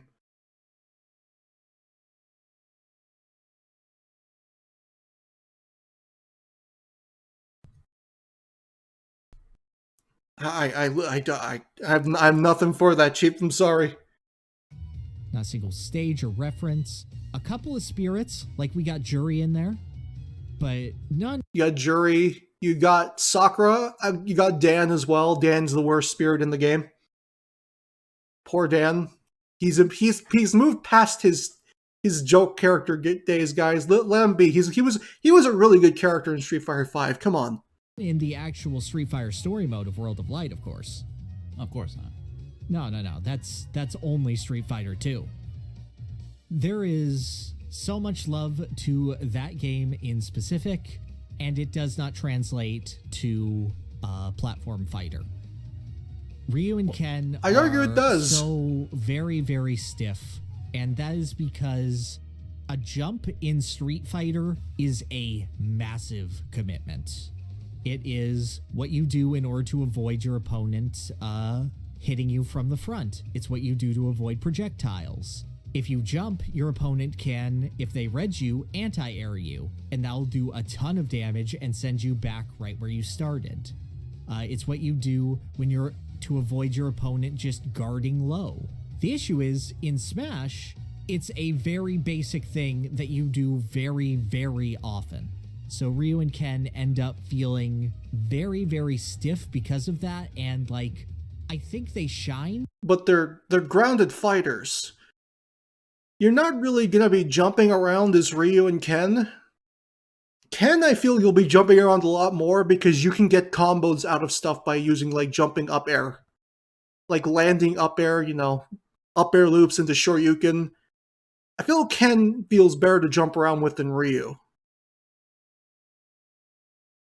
But even then, most encounters, even in Smash, you're going to be engaging from the ground.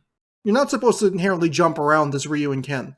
Much like you're not supposed to inherently jump around in, like, Street Fighter in general, because it's heavily punishable.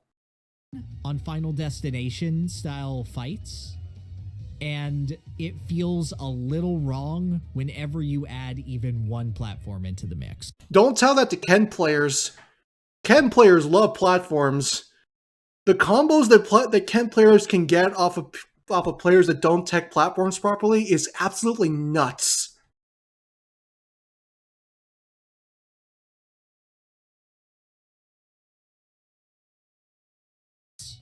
I can agree with that, yeah. I feel that their implementation is awkward, not in command inputs. I think command inputs and combos are great. Like, I know people go, oh, command inputs are really difficult and like overcomplicate Smash Brothers. Honestly? No. Give more characters command inputs. You'll add a lot more versatility to movesets. Give them more. Don't stop. It makes characters really fun. Just playing Smash Brothers is a lot harder than doing command inputs. Right? Like, the movement necessary to get to the exact place you need to be in order to reverse your character, in order to do a back air reversal, is so much more difficult and has so much more necessity to practice than just being able to do quarter circle forward or jab jab power dunk. And like, yeah, there are overcomplicated situations and there's stuff like the pretzel motion that, yeah, that's not always going to feel great.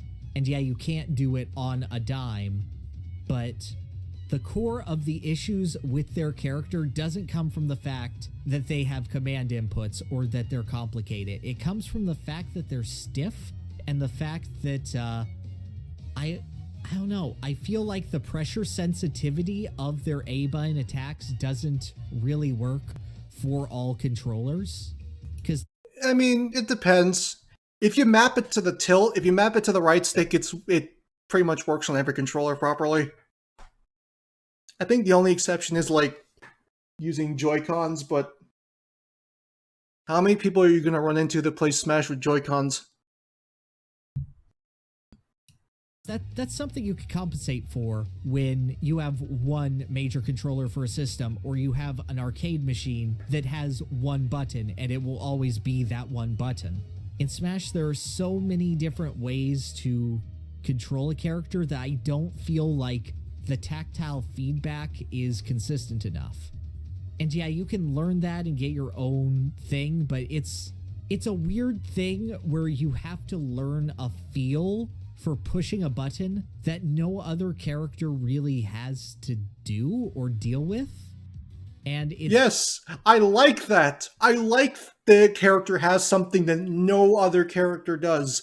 Because when a lot of characters honestly do feel pretty homogenized when you boil them down enough. Ryu and Ken and the other fighting game characters are not in that ballpark. I like that this character just has like this unique thing that only they can do. I want more characters to feel like that in Smash. I want more characters that feel like this character can do this and no other character in the game does it.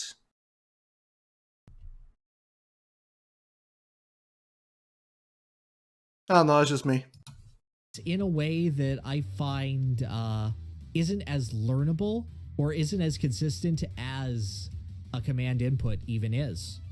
There are always characters that I want to try just to learn, but I could never put my finger on it why, but you're right, that sluggishness of just jumping around just feels off.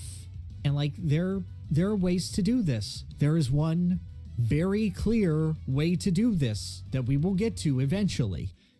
Like, I would say, like, before that character released, I would be like, I don't know, could it be done? And then that character released, I'm like, oh yeah, it can be done, and it's this.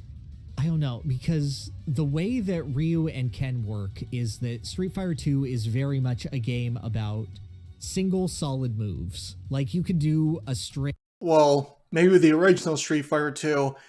In Street Fighter 2 Turbo, and, you know, later iterations of Street Fighter 2, including Ultra Street Fighter 2, that was released on the Switch back when it first launched, there are a lot of characters in Street Fighter 2 that can literally just combo you to stun and then kill you. This is especially apparent in Ultra Street Fighter 2 with the newcomers Violent Ken and Evil Ryu, that while they can't take any damage, if they touch you once, you're going to die. And Akuma is also very infamous for doing stuff like that too. Chun-Li can also do stuff like that as well. It's very combo for characters in Street Fighter 2 to just have a combo that will just take you to stun, and then they just open you up again and you die. To space your opponent out, but you're always looking for that Shoryu. You're always looking for the way in for Zangief to do his pile driver.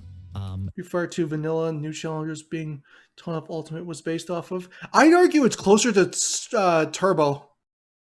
Like 2 Turbo, if anything.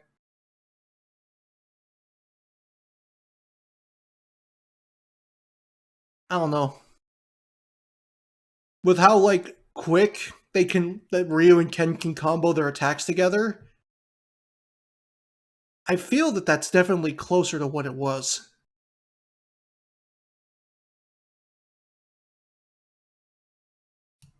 It's very much a game of cat and mouse.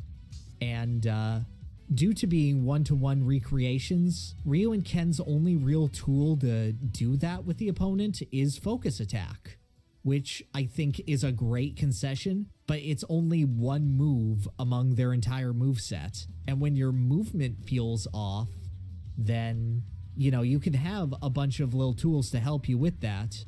But, I don't know, I feel like they should have more of the ability to pressure the opponent to come close to them. And I know... Well, that's what the fireballs are for. Just throw the fireball out in neutral, forces opponents to approach. The fireballs are slow enough that they check buttons and can stuff a lot of moves. And a lot of opponents trying to like charge stuff up at range. FADC allows them to, you know, approach, like take a hit and approach and start combos and stuff like that.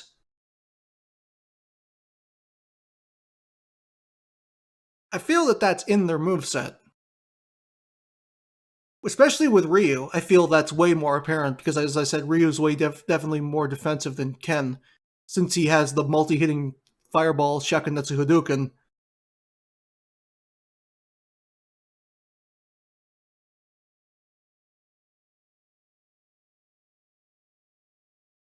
I definitely think that this could be alleviated by this could be further enhanced, by in the next Smash game, since I'm more than certain Ryu and Ken are going to come back. Replace focus attack with the drive system from Street Fighter 6. Let them use Drive Rush and Drive Impact. Drive Impact would essentially just be a second focus attack, while Drive Rush is essentially use a button, you get a boost of speed to move in after a move.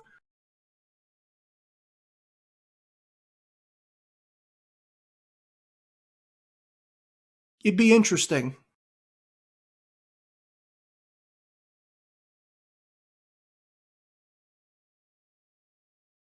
The thing, and you can even make a unique thing out of it that if their drive system runs out, and even when they shield, they take chip damage while in their shield. So they're always going to be taking damage even when they're blocking. Because that's like the big thing about burnout, as it's called in Street Fighter 6. If you spend all of your gauge and you burn out, you basically cannot, like, a lot of attacks will make it so that you can't block it properly and you take damage regardless if you're blocking or not.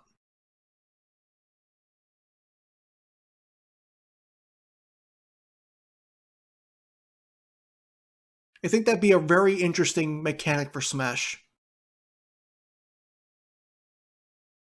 Where you have this very versatile resource system that allows you to do a ton of things, but if you use it all, your defenses are immediately, like, cut in half. And now you need to think of more creative ways to move around until you get that gauge back.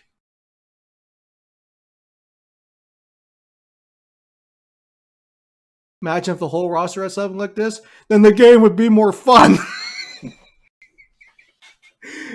No, but I think Street Fighter 6 Ryu with the beard would be a good alternative costume.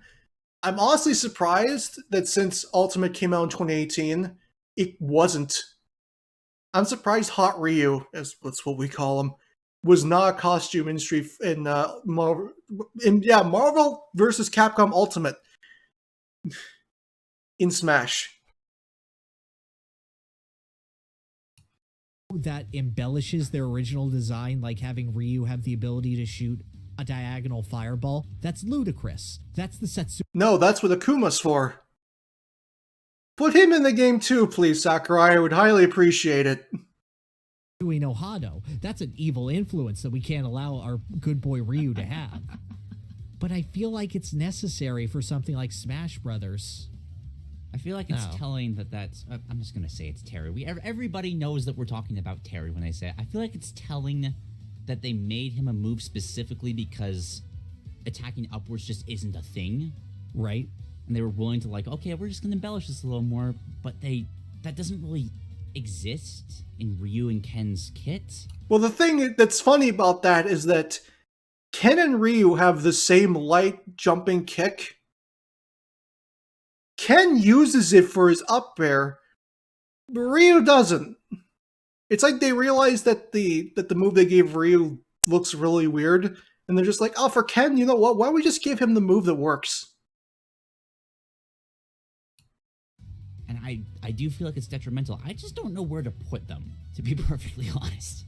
Because I know there's people out there that have figured that out. Right. And that they really enjoy the characters. I'm not going. I don't think we probably would get Chun-Li before Akuma, but I like Akuma a lot more. Yeah, they're not failures.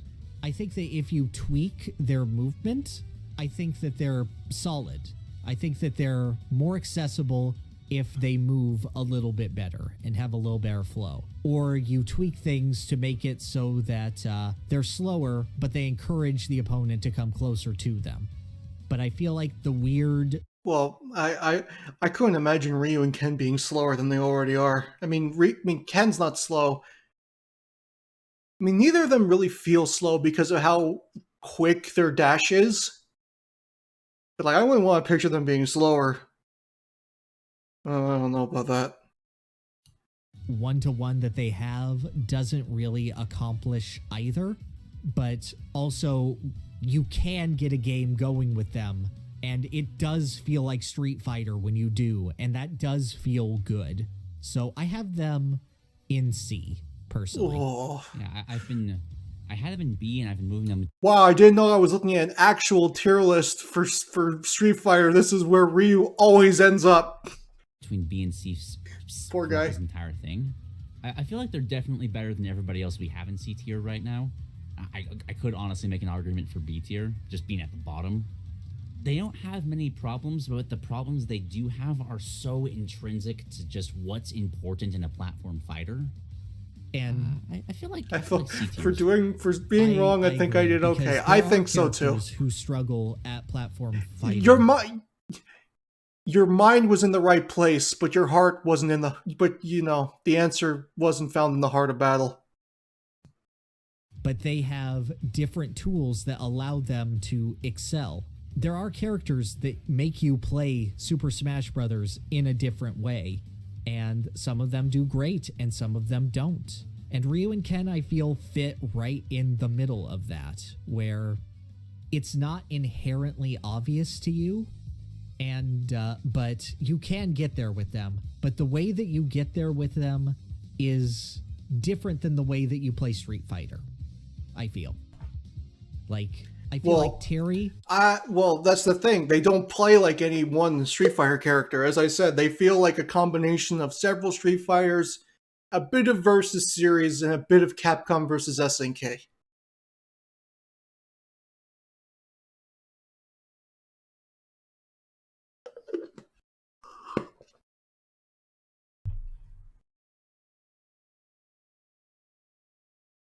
It's weird.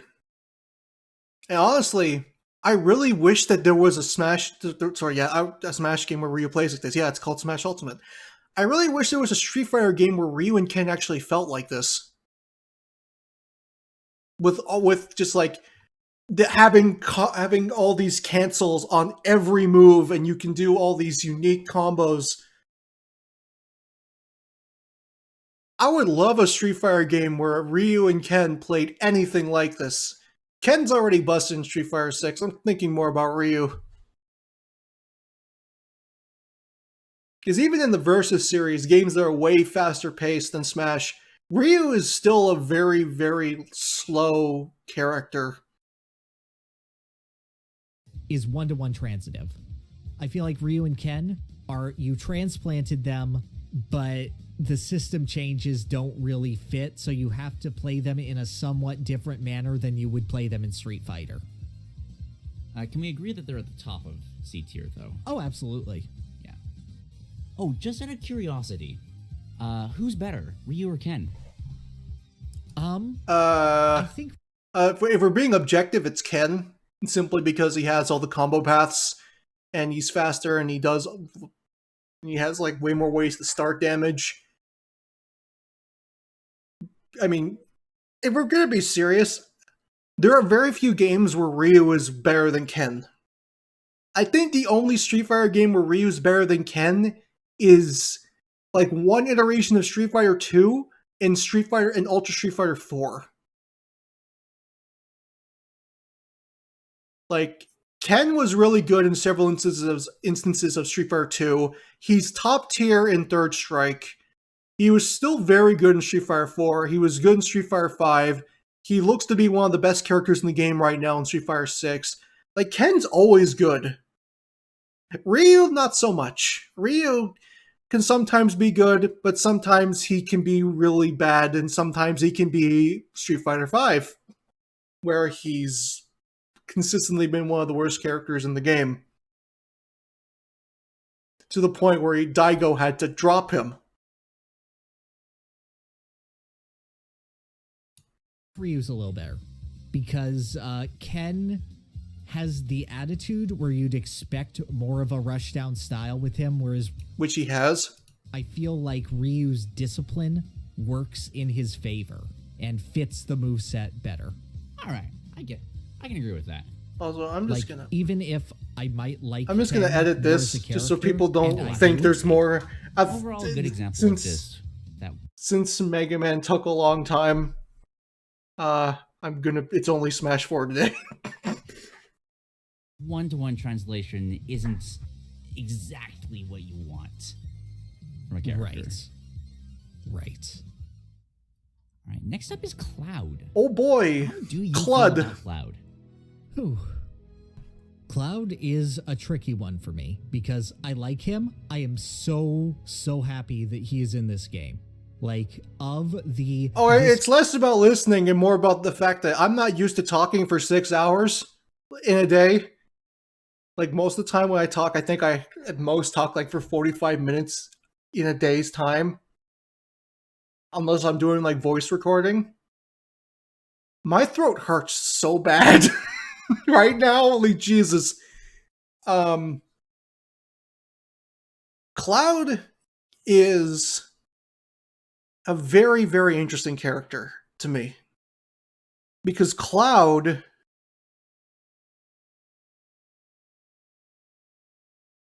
Cloud, in my opinion, is an S-tier design. He brought in a unique sword-playing playstyle that plays nothing like any other character in the game. He brought a unique character mechanic that added so much versatility to his playstyle. He's so very, very different from what you'd expect him to be in a fighting game. It's really hard to say anything bad about this character. Cloud's weird because even though I don't think there's not a lot of wow factor in Cloud as a design, I don't think that the lack of wow factor takes away from how good the design is.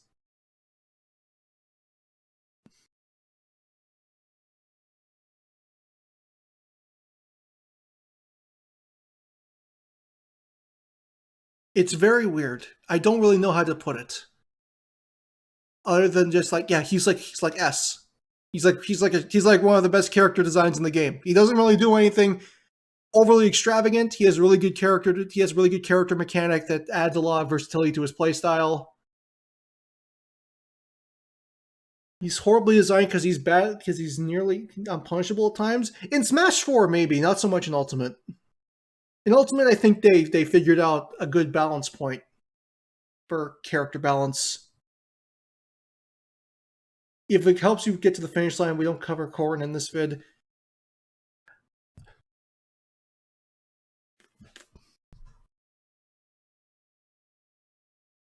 Oh. Well, I'll still say my 2 cents about Corrin when I get a chance, because I have no idea when to expect to see Corrin. But yeah, I think Cloud's great. Cloud's very good. And as I said earlier, he's one of the few third-party characters that a ton of people were clamoring for, that really wanted to see in Smash, were super excited to see in Smash, and still play a ton of to this day. I think he's one of the few characters that has kept the staying power of his reveal, if that makes any sense. A lot of Smash characters tend to, as I said, lose their luster the moment they get added.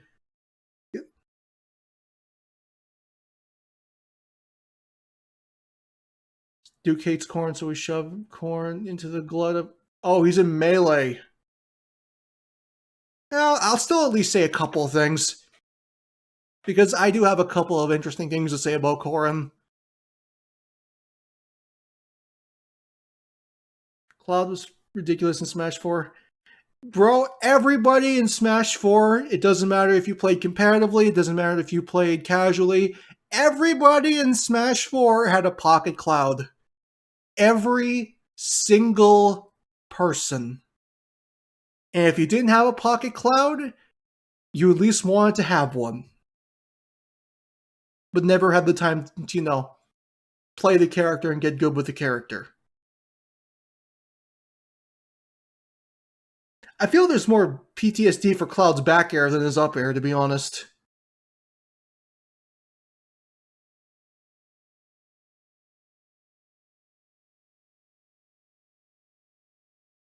But yeah, I think Cloud's good. He just doesn't have a lot of wow factor. And honestly, I don't think that's a bad thing. He's not too flashy. He's not too difficult. He's just right. And I argue he's one of the most fun sword fighters in the entire series.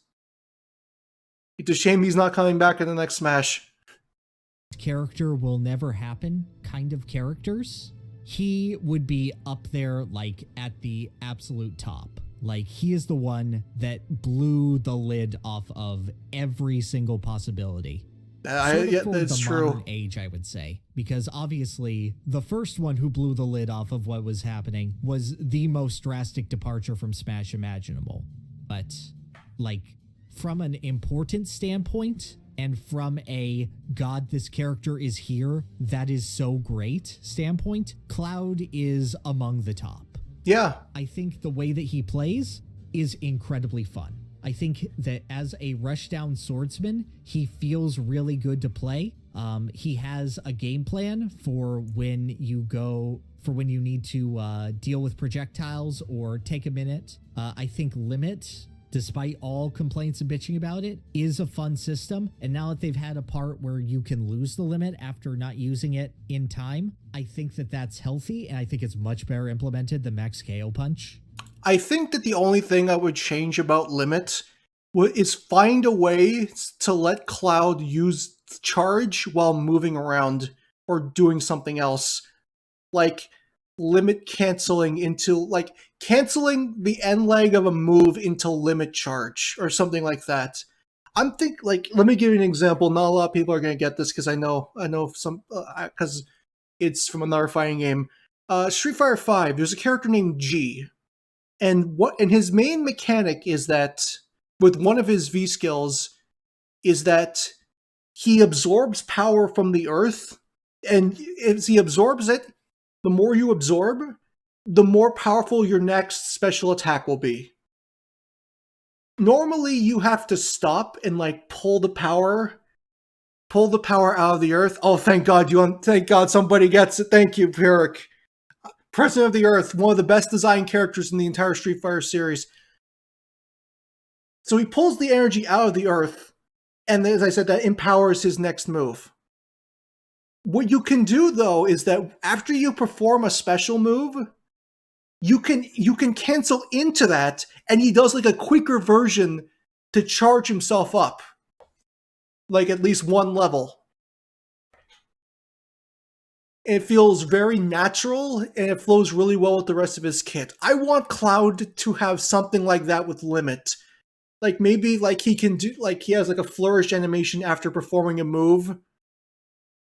Like maybe if he like performs like cross slash after he finishes cross slash, he does like an animation and he gets like a small bit of charge for his Limit. Kind of like Order Soul? Yeah, Order Soul too. But G's the one that mainly came to my mind. I just think that Cloud should have something like that because for as fast and as fun as he is, the fact that Cloud has to stop to charge isn't very fun. And kind of does, like, make his playstyle sometimes kind of rocky.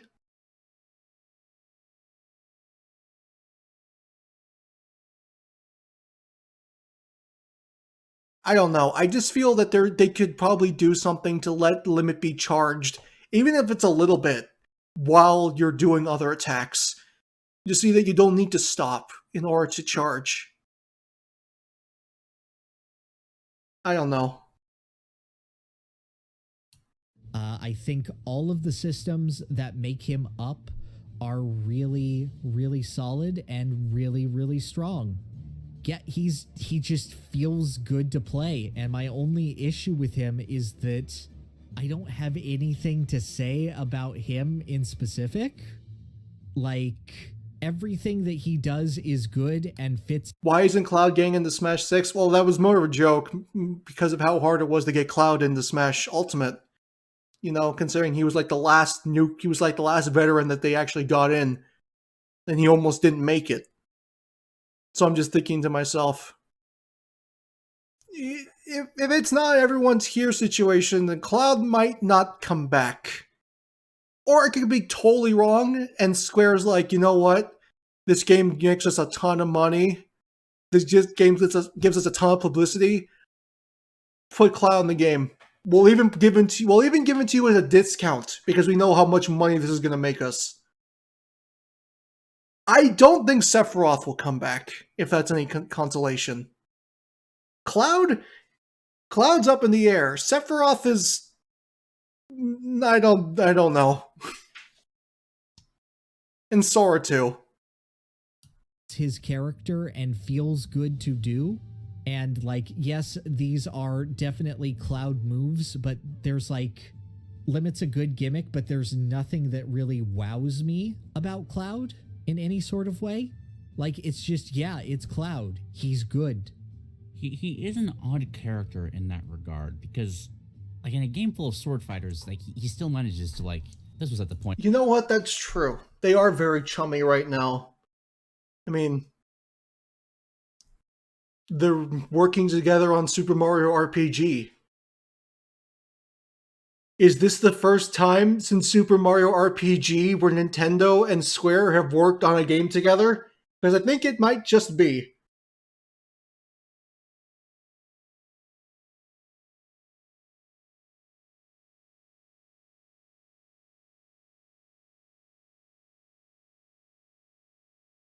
I don't know. I think what you need to ask yourself is, will they actually go for Geno in the next Smash?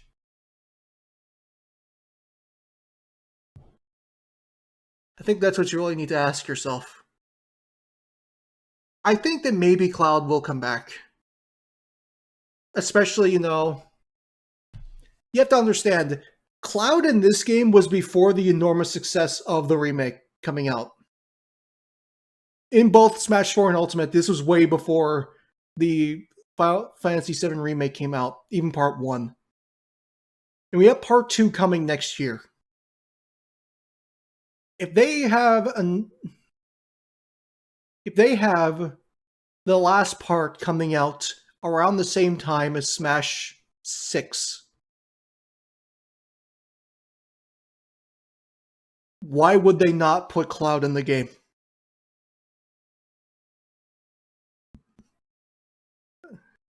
Arnold, Cloud's not a PlayStation character. He is a Square Enix character, and Square Enix is third party. Hopefully, in the next Smash, Cloud will have his English voice actor. That'd be really nice, because I like his voice actor in the remake. With his iconic line, I don't like I give a shit. We had like, what, 12 in the game? Or something like that? Yeah, something like that. And he still managed to have like an almost completely unique moveset that would actually go on to define several others. Like, Ganondorf stole his down smash for a reason. It just feels good to use. Yeah. He's got so many moves that still sell the power of his sword without being just a clunky character, which I feel like is a nice balance for where Cloud should be. Because yes, his sword is ridiculous, but he's not slow at all. Mm-hmm.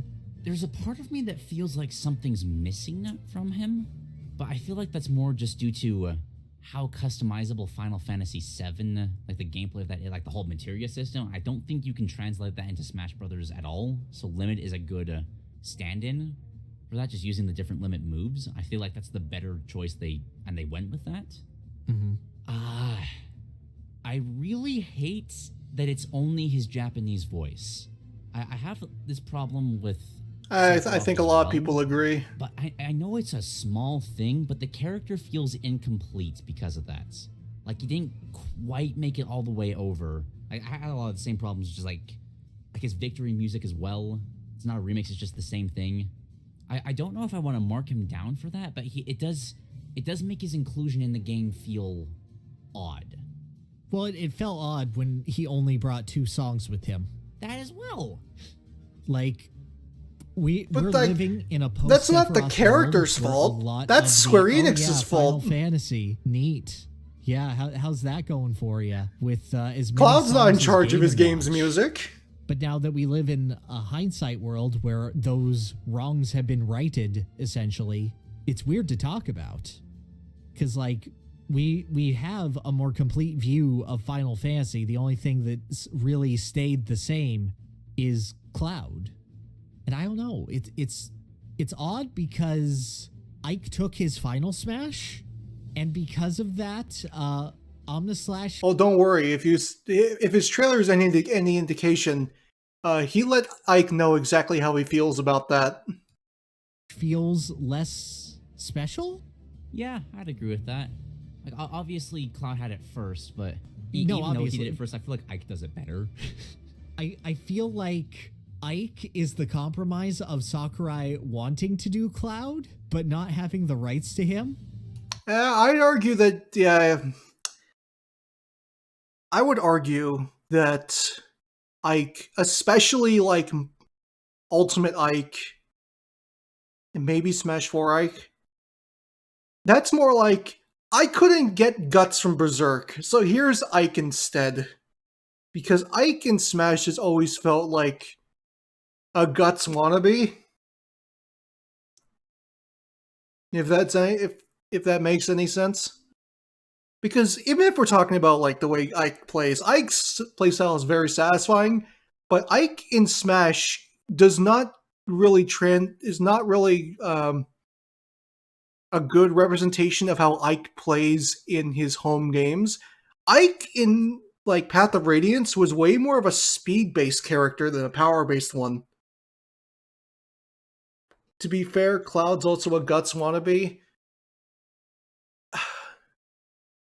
I mean, the sword definitely is just like Dragon Slayer, but look, this character influenced like some of the most iconic characters in video game history, okay? Guts is amazing. If you haven't read it, please read Berserk. Berserk is fantastic in like every regard.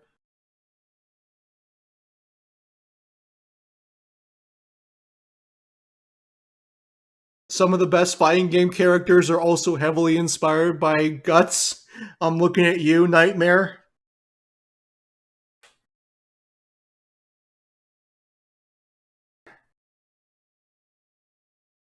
His young design is so much more iconic than the Radiant Dawn look. I mean, I guess I like the Radiant Dawn look way more. I mean, let's be completely honest here. Radiant Dawn Ike is literally just Fire Emblem Guts. Like 1-for-1 almost. The only thing he's not missing is his arm.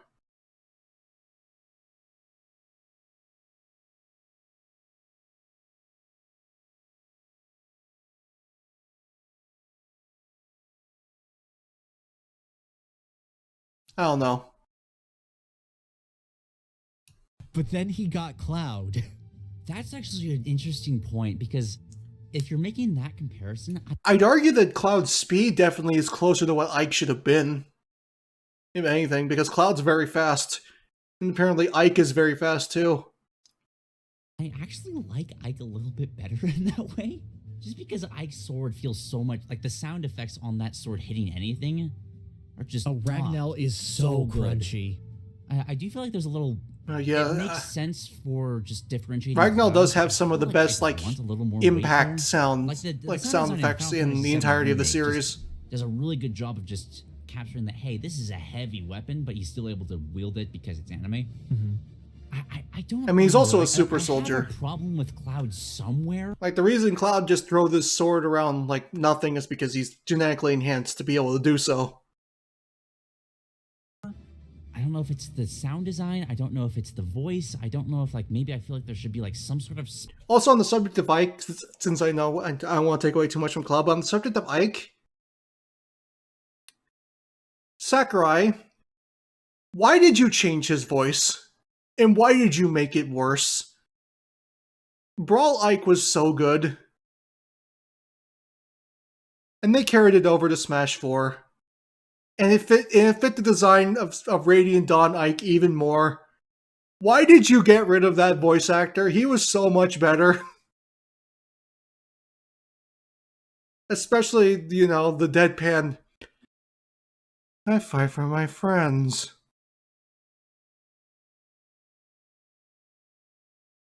The guy had two emotions. He screamed, and he was just, "Hi, I'm Ike. I fight for my friends." Think ultimately had the heroes voice actors and just normalize across the board? Yeah, probably. Okay, heroes, why didn't you get that voice actor? Spell system in there, maybe? Blade Beam just being a bigger Blade Beam when it's limited bugs me. I wish there was a little bit more, just grab the other limits at the same time. He should have an alt that has black hair. That really bugs me. Why isn't Zack... Zack Echo Fighter confirmed? Don't make Alpha an Echo Fighter, but you can't... Me? Gungaga. Gives Cloud a Zack alt? That'll be his intro animation. What gives?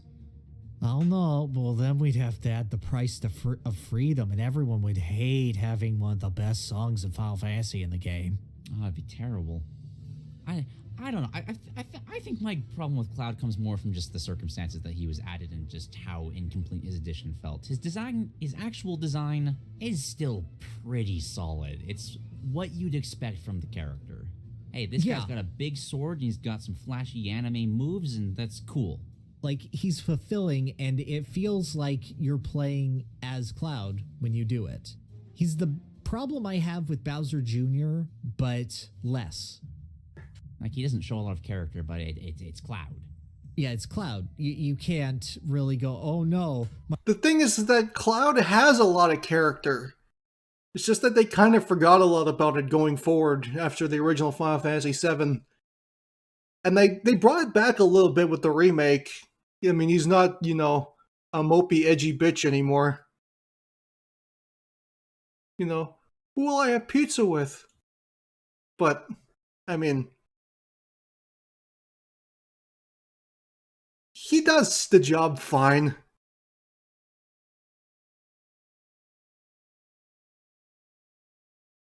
My PTSD is flaring up in the middle of this fighting game. Oh gosh, I better use the attack where I get stuck in a wheelchair.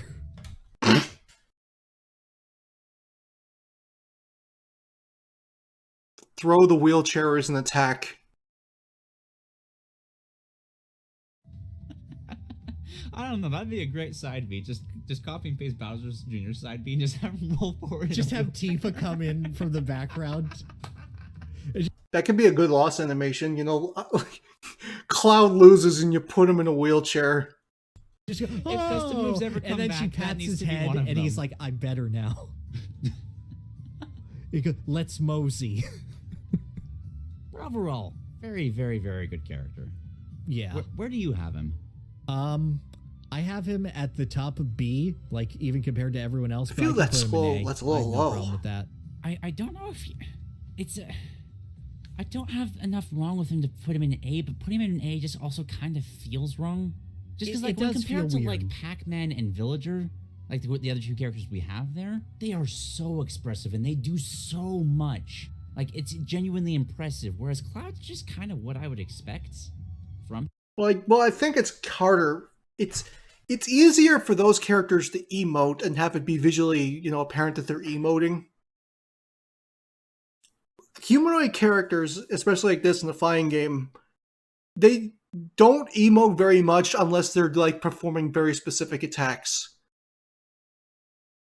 Like even in Street Fighter 6, which I think is a very, very expressive game, like a lot of the characters don't really like overly like emote until they're like using a specific move, like a super or like their level 3. It's much harder to convey emotion, like emoting in a game like this, if the character's face is such a small proportion compared to the rest of their body. That's why the best characters to emote in this game are like Incineroar, King Dedede, King K. Rool, characters like that. They have like these like unique facial, you know, designs and these big eyes and stuff like that that help with that. Cloud's just anime boy. Him, I don't know if he's quite A for me because of that. I don't know how I'd fix that either. Like, yeah, maybe make Blade Beam like be the. I don't know what the meteor spell is called. He's on the precipice of greatness. Actually, let me look up his limit breaks. If they just like swapped around like those limit breaks, or maybe had some sort of. I would like one to have some kind of status effect of some kind. I don't think. I mean, that's interesting. I know that's like, you know, Final Fantasy, like, but I don't think Cloud needs that. Like, Cloud, gameplay-wise, as I said, is one of the best character designs in the entire game. It's very tricky for me to say, like, oh, how do you fix Cloud? Oh, what could you add to Cloud that would, you know, work? I'm like, I don't know.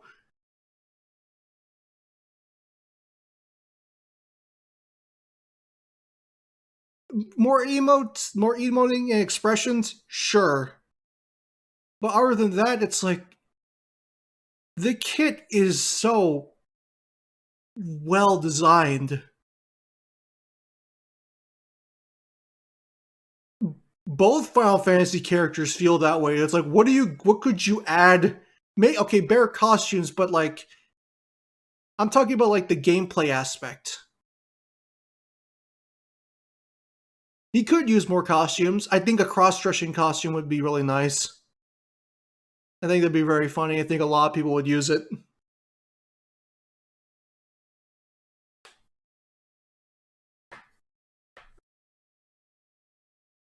But like, other than like giving him something that allows him to charge limit while he's moving around or doing other abilities so he doesn't have to stop, I think that Cloud is like perfect the way he is. I don't know. Any spells is just going too far, and that overcomplicates the character too much. But at least having, yeah, actually, that's weird. Why doesn't he have Meteor Rain? Because that's literally, you need to have Blade Beam to get to Meteor Rain. I know there's one more limit that might work as a Oh, no, it's no, the other one is finishing touch, and then otherwise is braver. Oh, right. Yeah, down B has no... Okay. Yeah, no, they did a pretty thorough job, aside from Blade Beam 2. Yeah, and that's not enough that I, like, knock him down a tier for it. Yeah. It's just, sorry you didn't have the meteor thing. Guess you suck, Cloud. I hope we're not alone in this. It's just that there's... Because I don't want to put him in A. Cloud's design doesn't wow me. It's just what I expect. I don't think it needs to wow you for it to be that high. That's the thing. Design. As I said, it's good. It's very good. Yeah, I can feel that. I don't know. Maybe we'll change our mind. For some characters, that's more than you can ask of some characters. As we make A more populous. Yeah. Right. But just so people know, we might move characters around just as we talk and like get further context of how this is shaping up. But for now, top of B feels good. It might just be the voice, but like, come on. I'm fine with it. I like Japanese voice, man. Ah well. Who's next? Oh. Hi, Corin. Bye, Corin.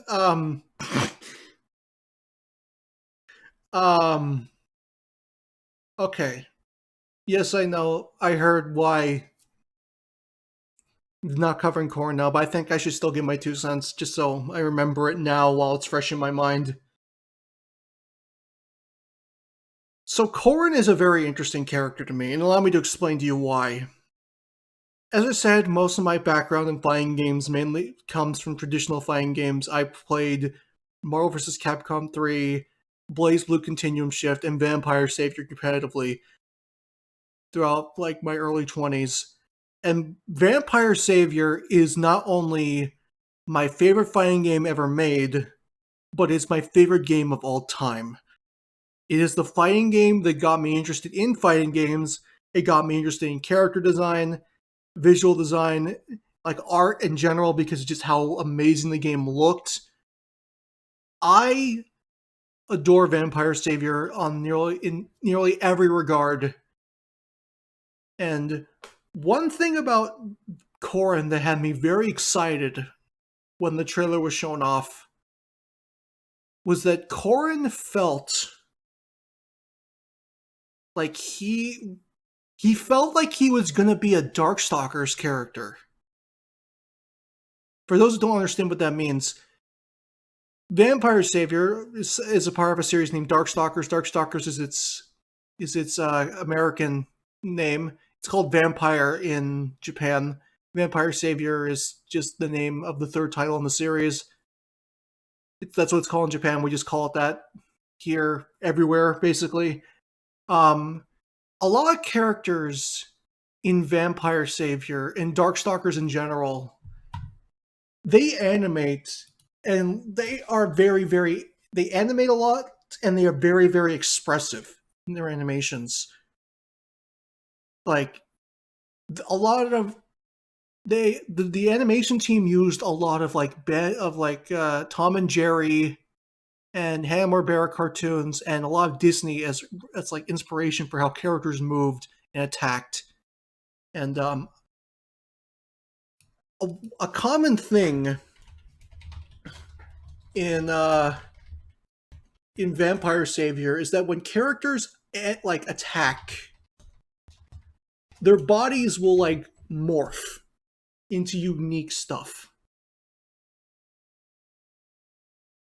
Like, for example, there's a character in Vampire Savior.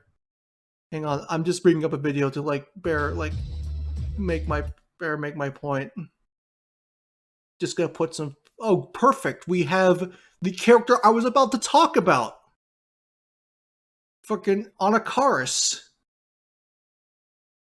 So, in Vampire Savior, I'm just gonna put this on the screen while I talk. As you can see, characters, there's a ton of like really unique squash and stretch animation. The characters in this game are designed to feel very vibrant, very animated, and there's a ton of body dysmorphia when characters move. Like Anakaris here, the way he like can stretch his limbs, the way he like bends backwards when he gets hit, turns into a coffin, stuff like that. when I saw Corrin, this is what I saw. It's like, oh god, they put a Darkstalkers character in Smash Brothers. They put a character that could transform parts of their body into like dragon parts, and they're like a humanoid dragon fire that uses a sword. Wow, oh wow, that looks amazing. I want it. I really want to play this character. And then the character came out and the character sucked balls. This is what I thought I was going to get from Corrin in Smash. Also, funnily enough, yes, for those that are curious, the Felicia in my name is based on the character on the screen that you see here.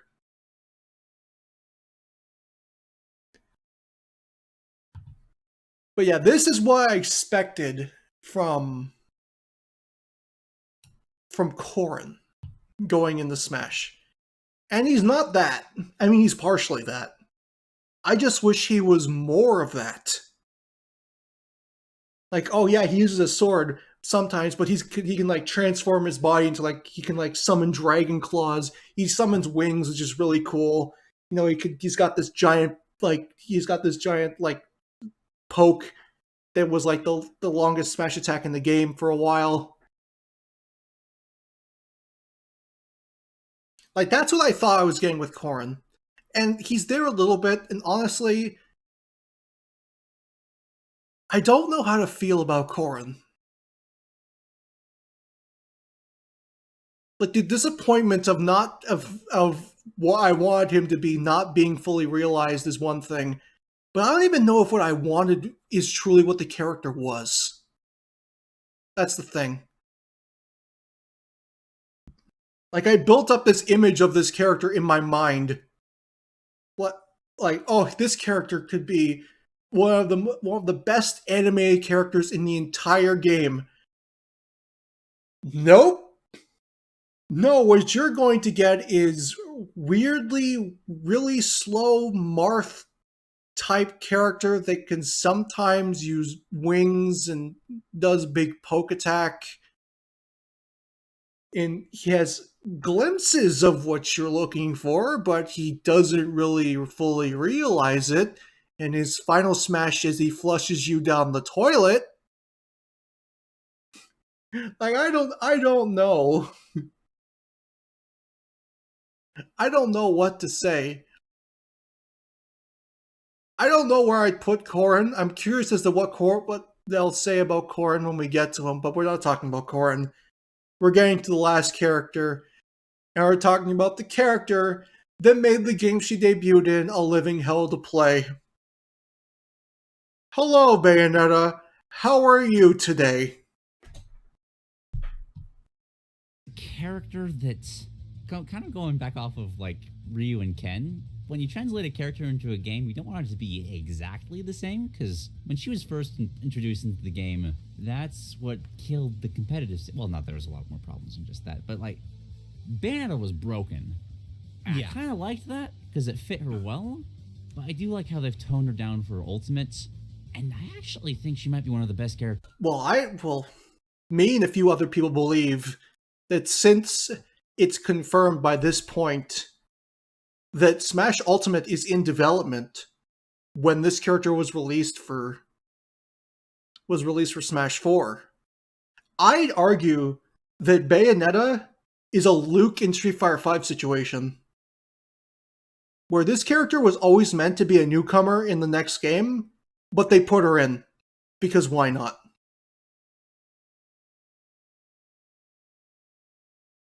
And like Luke, she came into the game and completely dominated it until it died.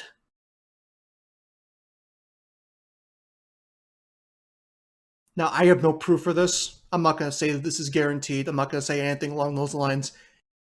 But I definitely feel like they wanted to put in a character from the Smash ballot. They were going to put in Bayonetta into the next Smash game regardless. Like, she was probably already She was probably put into Ultimate, I'd argue, before they started developing her for Smash 4.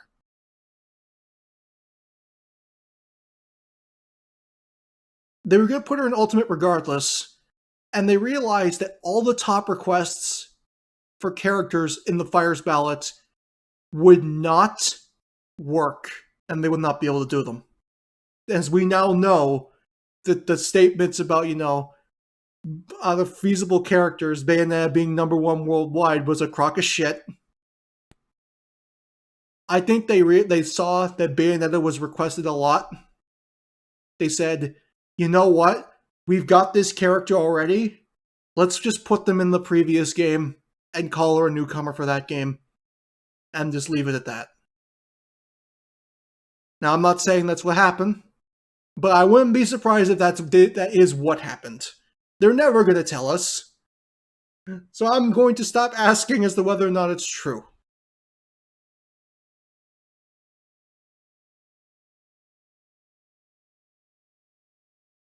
But yes, Bayonetta's in this game.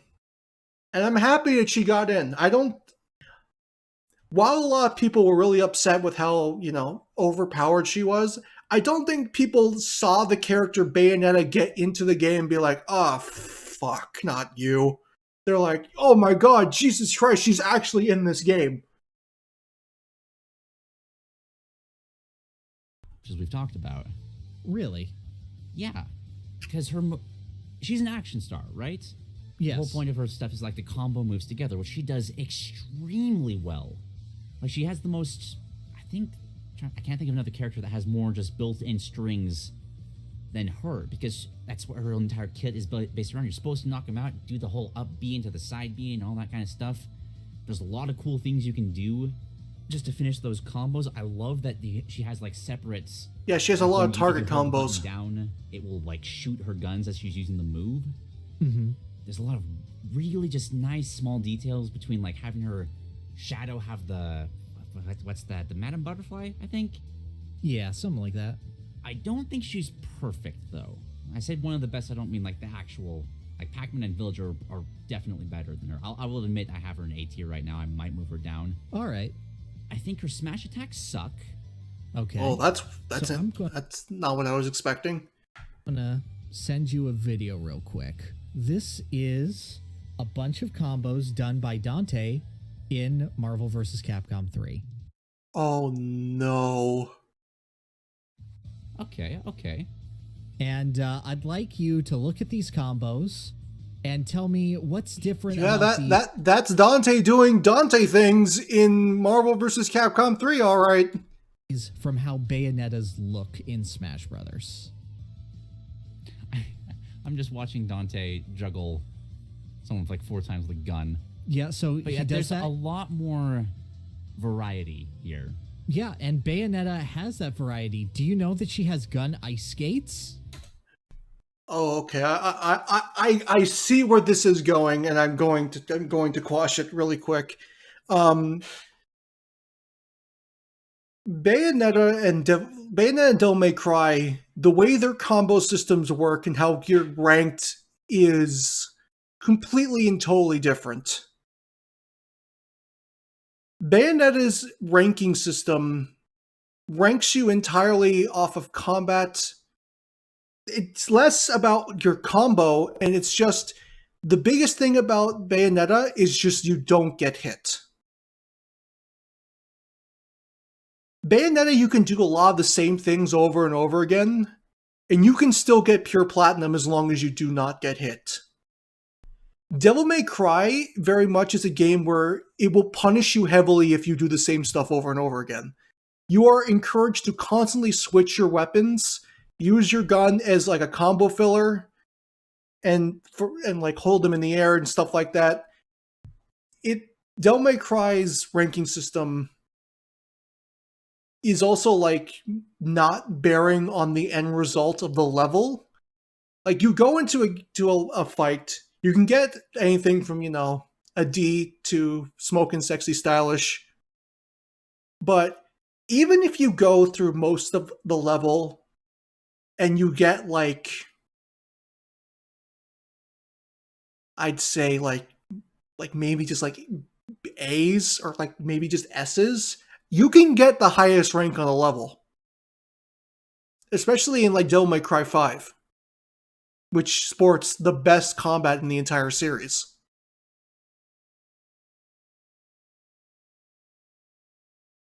Bayonetta is not in the same boat as Devil May Cry when it comes to, you know, combat structure and everything. Bayonetta does give you the option to switch between two weapons, just like you can with Devil May Cry, but you're not punished for only using one weapon.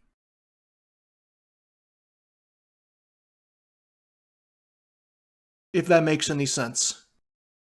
You're not, like, Bayonetta is literally just beat the shit out of something and don't get hit. Devil May Cry is very much show off as much as you can. Because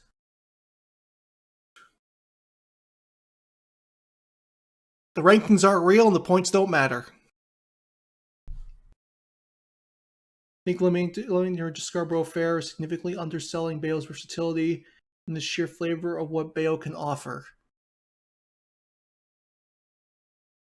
I get that. I also think that using Dante in Marvel vs. Capcom 3 as a comparison is a very, very bad comparison because you are comparing Smash to a character in a fighting game. For those that don't know, Dante in Marvel vs. Capcom 3 has the most special moves out of any fighting game character ever conceived. He has over 40 special moves, and I'd like to also mention that it's 40 special moves on 3 buttons. Technically 4. Yeah, Dante in Marvel vs. Capcom 3 is literally everything in the kitchen sink the character. And he's very, very good. Granted, he's not as good as Virgil. But he's very good. How do mains keep track of this? Mainly due to the fact that a lot of the inputs in Marvel 3 are very, very simple. Like, core circle forward, 3 buttons, core circle backwards, DP forward, DP back, stuff like that. Mash buttons after attacks for like cancels with the gun. That's how they're able to do it. That, and, you know, not every move is super useful. So they tend to keep track of only a couple of them. Not to mention every quarter circle motion has follow-up options, as do the DPs.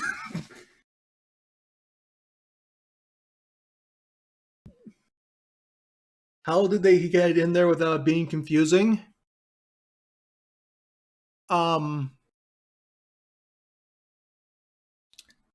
Nitsuma was a legendary fighting game director. That's all I can say. God bless Nitsuma. I hope he's doing well wherever he is. Should Smash Dante be like this? I think that he could have a lot of special moves, especially if you give him the styles and you let him have a style-specific special move. I think you could easily give Dante like 12 specials and have him still work. And you give him, different weapons on different buttons to signify how important switching weapons is in Devil May Cry. And again, while Bayonetta is versatile, there is not as much of an emphasis on the weapon switching in Bayonetta as there is in Devil May Cry. That's the main point here.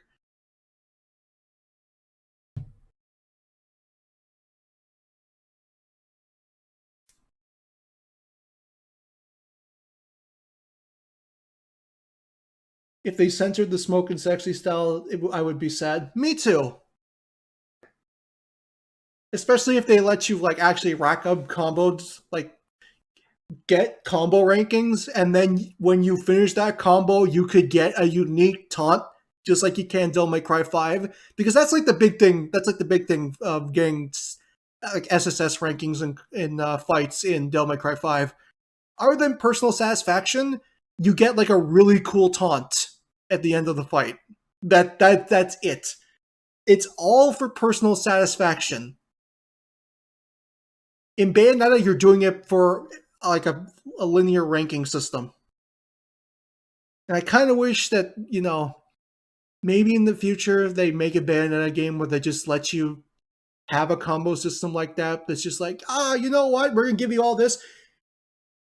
The rankings don't matter. Like, rankings are real and the points don't matter. Go in, have fun, do as much fun as just make combos as long and as stylish as possible. And they kind of did that in Bayonetta 3. Like Bayonetta 3's like kaiju summoning mechanic that you could use to cancel cancel into from attacks and stuff like that. That was really fun. And the way you could use it as a combo ender was also really good.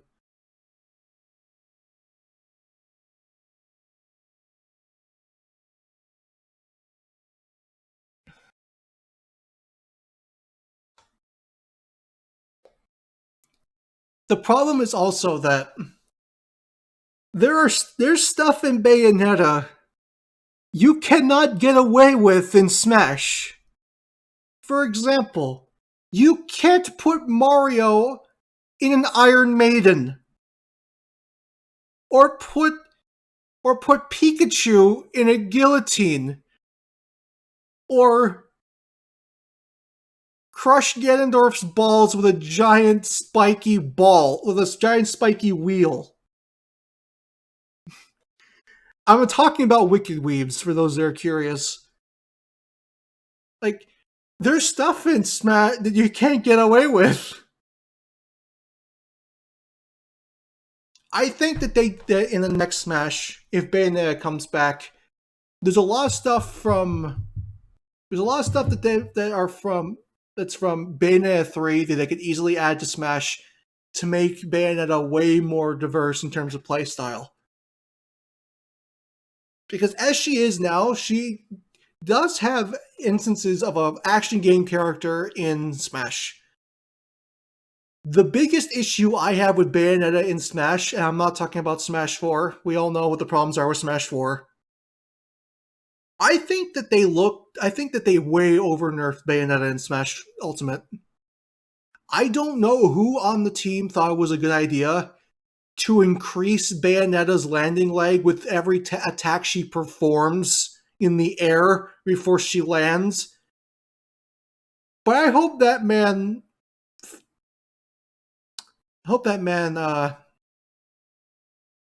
leaves his dinner on the counter overnight, and I hope it goes bad.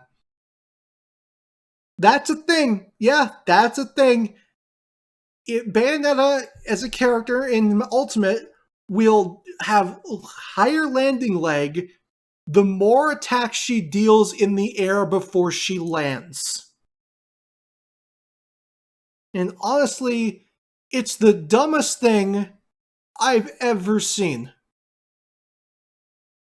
It makes Bayonetta a character in Smash 4 that felt like one of the most mobile and versatile into one of the sluggish and most unreactable characters in the entire roster.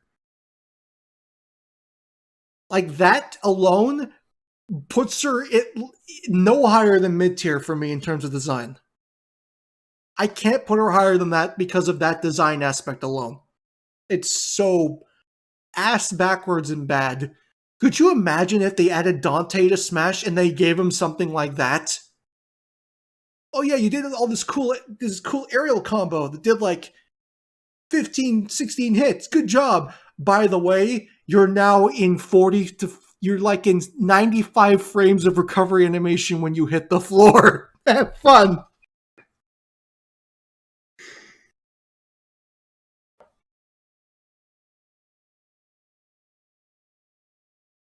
Like, literally, I think that if you do like upwards of like 25 to 30 hits with Bayonetta in the air, you will be recovering from your landing leg, I think, for literally like 2.5 seconds. It's that bad.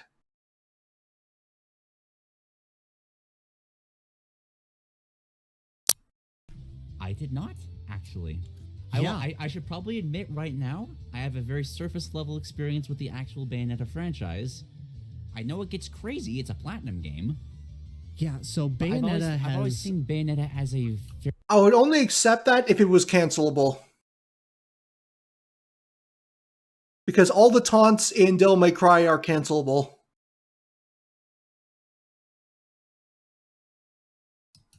Fairly, like, all-encompassing. Is that not true?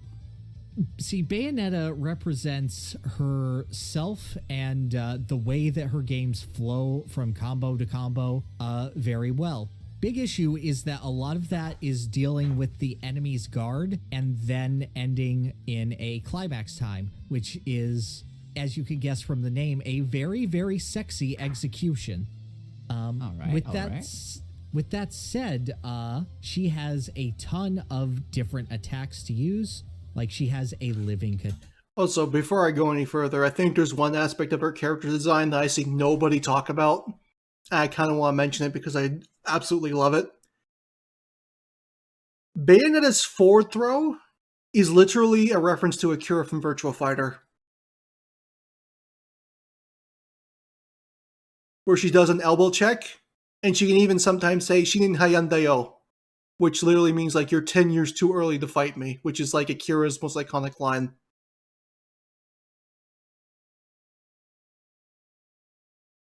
I've seen next to nobody say that. I've seen next to nobody notice that that's actually a thing, and it makes me very sad, especially since, you know, Bayonetta references a lot of Sega games in her actual games, you know, through like Fantasy Zone and stuff like that. You know, Bayonetta 2 has a better Star Fox section than Star Fox has had in the past, like, I think, almost 20 years.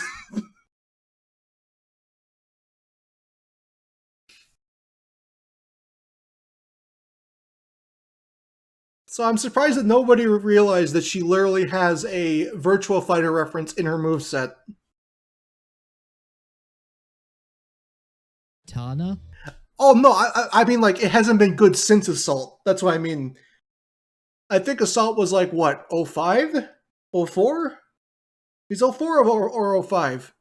Like, almost 20 years. Like, Assault was, like, the last good Star Fox game.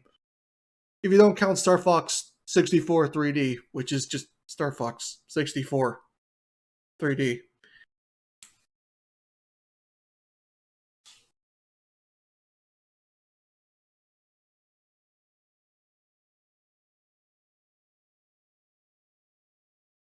But yeah, Miyamoto, why couldn't you just let that be the game? They had, for those that don't understand what I mean, in Bayonetta 2, Bayonetta gets a Fox McCloud costume, and if you use it on the final level, leading into the mountain where you have like a shooting section that's based on like it's just like an arcade shoot 'em up, your plane turns into an R-Wing. And you get like R-Wing bombs and you shoot lasers and it's really good and it's the best Star Fox in almost the last 20 years. I'm like, you know, that's why everybody was excited when they heard that it was Platinum who was developing Star Fox Zero. Fuck. A possessed whip? I'll just link you to this list of Bayonetta weapons that you never knew she had because they're not represented. Oh, that is a big table of contents. Okay. Oh, isn't that? Yeah, so you can just like read the first sentence of each description and go, oh, she has this and this and this and this and this. I think that the least they could do is for like the kaiju summoning thing. I think they could bring in Madama Butterfly and literally just have her do the punches herself for Bayonetta in the next Smash. Like summon her, huge punch. covers roughly the same range, feels less disjointed from the rest of her kit. I don't know, maybe that's just me. Her new final smash could literally be the Shin Godzilla reference.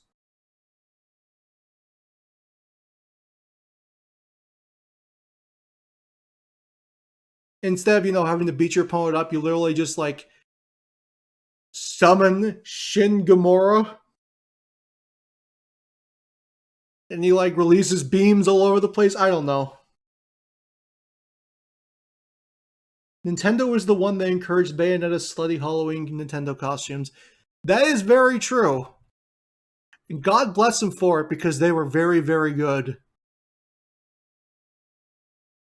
I don't know whose idea was, give her a Peach outfit and literally have Bowser punch people instead of your regular Wicked Weaves. You know what? That just made me more sad that wasn't in Bayonetta 3. With the kaiju summoning, you literally could have just summoned a giant Bowser instead of Gamora. And if you had the costume on during the kaiju fight, he turns into Giga Bowser.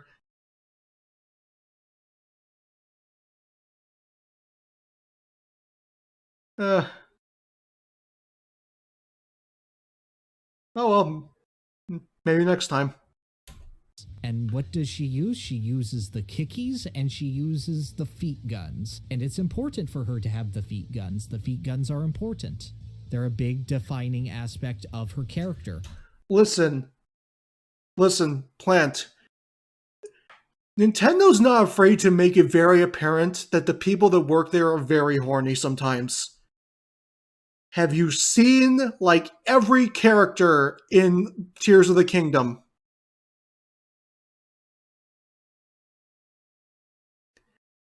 I don't know who they have working on that team, but there are some very, very thirsty people on the Legend of Zelda development teams.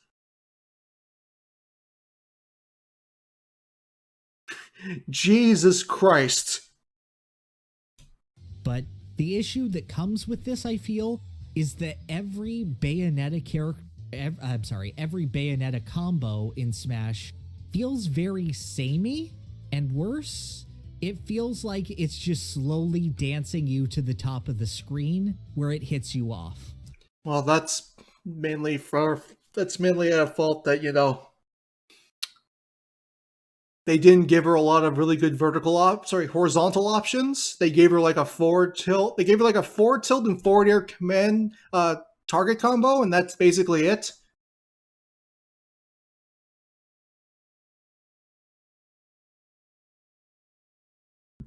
Her, I think a majority of the popular newcomers,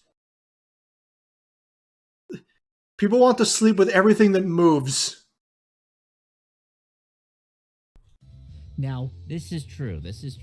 I like a lot of what Bayonetta does in Smash. I like the feel of being able to string together a combo. I like how difficult it feels and how rewarding it is to learn that. And ultimately how smooth as butter it is to get from point to point. Her movement is absolutely choice. My issue is that I kind of think she should be faster, in my honest opinion. I'm very surprised that her Jaguar form, or any of her transformation forms, are never really utilized at all. I feel her run should be her walk, and her run should be her Jaguar form. And you might ask yourself, well, then my alter hitboxes. Tell that to the Inklings. Bayonetta is an incredibly flashy character, and with the exception of her smash attacks, she lacks that flash because it's just A. Well, that mainly comes from the fact that a lot of the flashy finishers that she has in Bayonetta, they can't put in Smash because, as I said, you can't impale your Nintendo characters to death on knives and guillotines and throw them in Iron Maiden and get stuffed in by knives. You can't do that. That's the problem. So the Wicked Weave finishers are pretty much all she has. Which is why I think that they should implement that more into her basic into her basic moveset. Good work, mouth. As opposed to just her smash attacks. Or literally get rid of the freaking standard special bullets and literally have the standard special be a Wicked Weave combo finisher. Oh, you just did a big combo? I can now cancel this combo into the Wicked Weave Fist as a launcher in a direction of my choice. Because that is way more true to Bayonetta's form.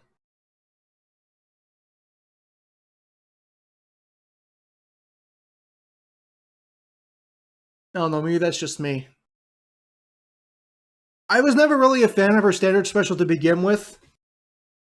I mean, the bullets are iconic. You can keep the bullets that she shoots regularly. Like, you know, hold attack, shoot gun. But if we're being realistic in terms of like Bayonetta's game plan, she doesn't really use the bullets for very much. Other than like to like float in the air sometimes. You know, avoid attacks.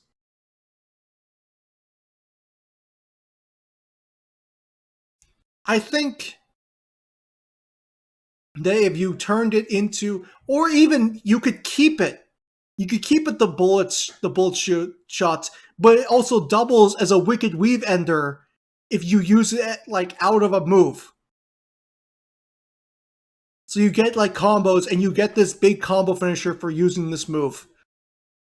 It's the best of both worlds. I don't know. There's a way to do it. Better than what's being done in Smash. I feel that if Bayonetta was introduced in a faster Smash game, they probably would have done something more unique and interesting with it. But as it is, it's serviceable.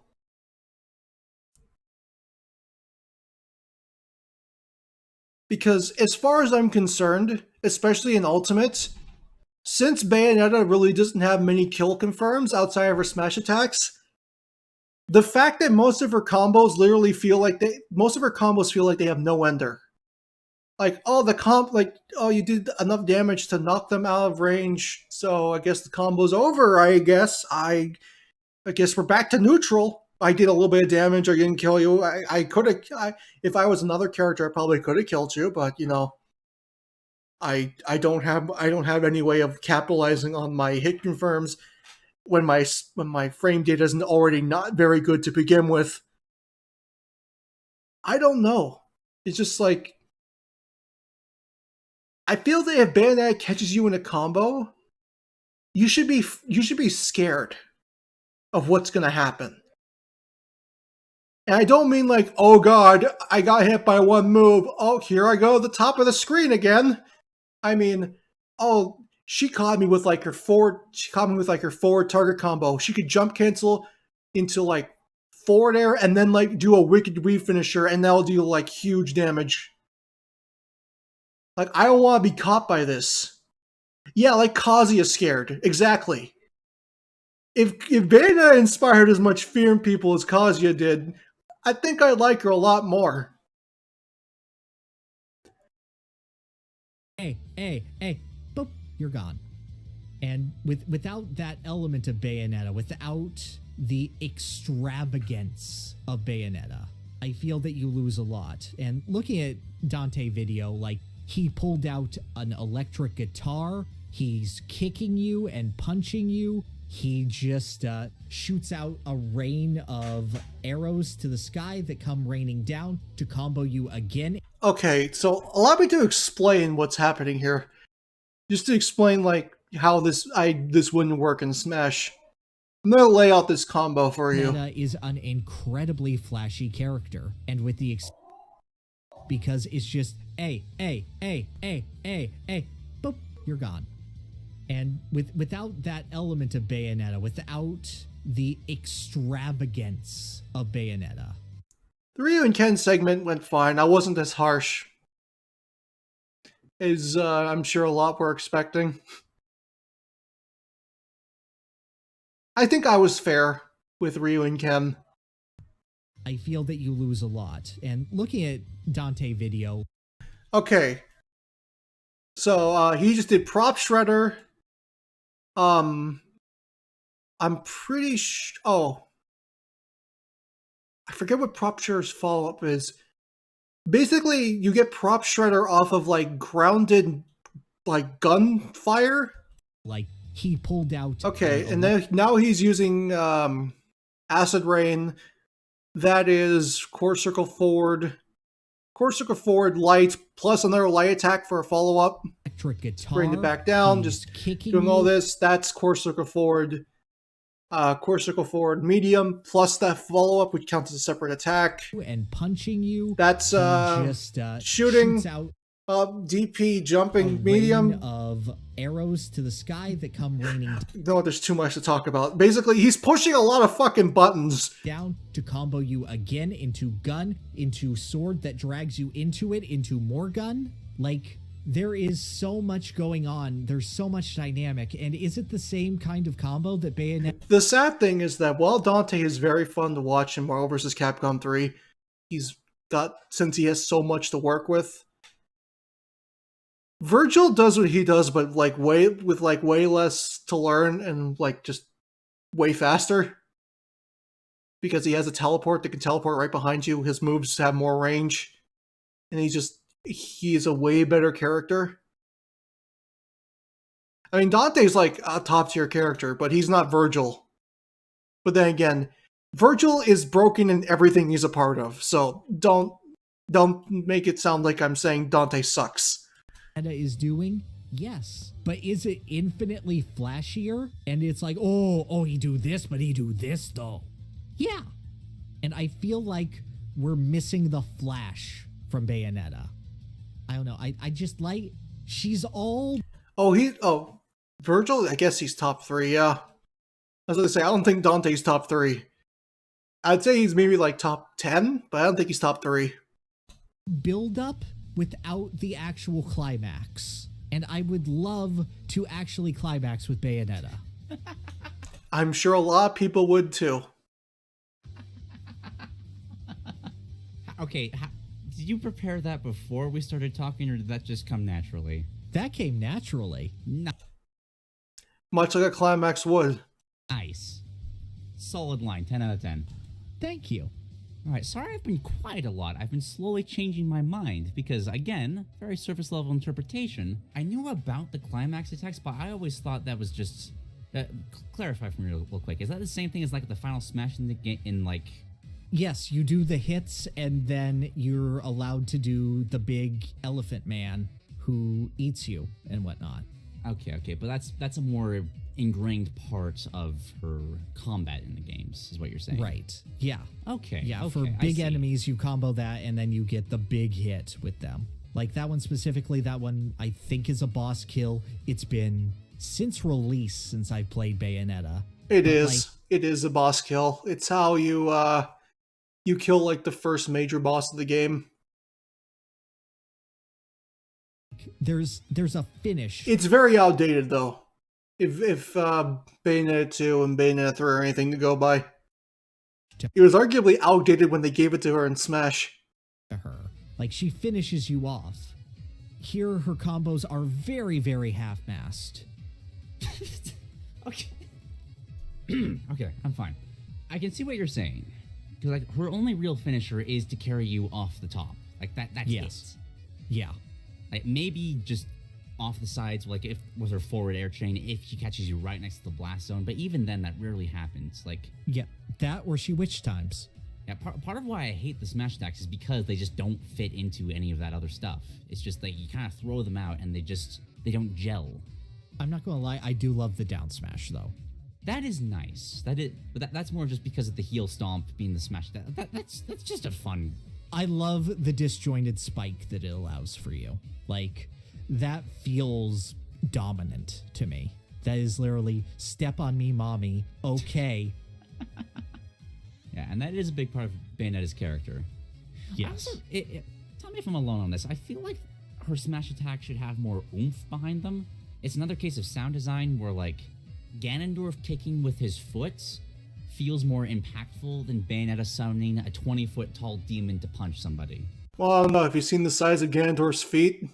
You guys got like size 16 Yuttas on. Yes, definitely the case. If you're not aware, are you aware that she has Nintendo costumes in the Wii U port of Bayo 1? I am aware of that. I don't know if Nintendo would ever allow that to be widely advertised in Smash Brothers, but that would be hilarious. Okay, do you know that when she changes into a Peach or Daisy costume, her Wicked Weaves are replaced with Bowser's Fist? No, I did not know that, but that's amazing.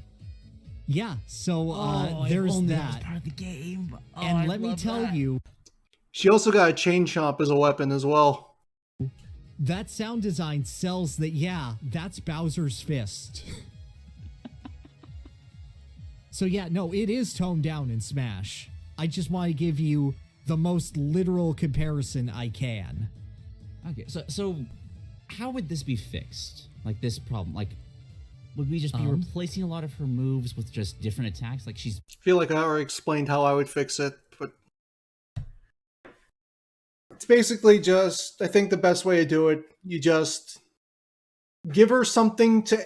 Give her an enter for her combos and add more involving the summons because of how, you know, Bayonetta 3 went about it.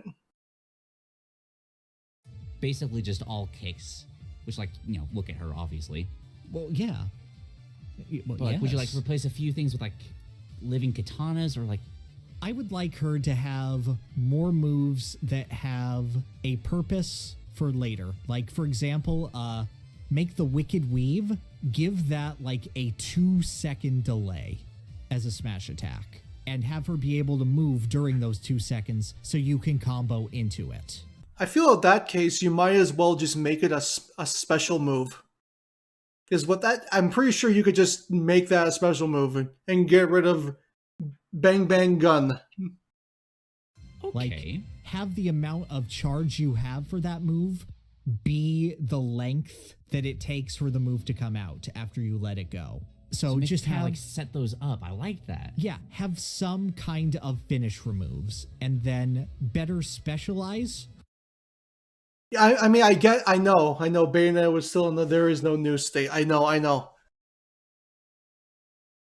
But I mean, like, looking at it now, as somebody in the present, I think that, like, most people will agree that that's probably the best way to do it. Her moves in order to combo into each other. Like, this is a character where I don't mind you having a ton of different moves. This is the character that should have a back special to have something unique. Like, give her all... I'll at least say this. At this point, I don't know what I would have suggested to fix Bayonetta. That's the weird thing.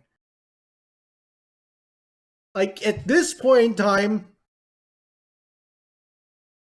like, before Kazuya, I don't know what I would suggest to fix Bayonetta.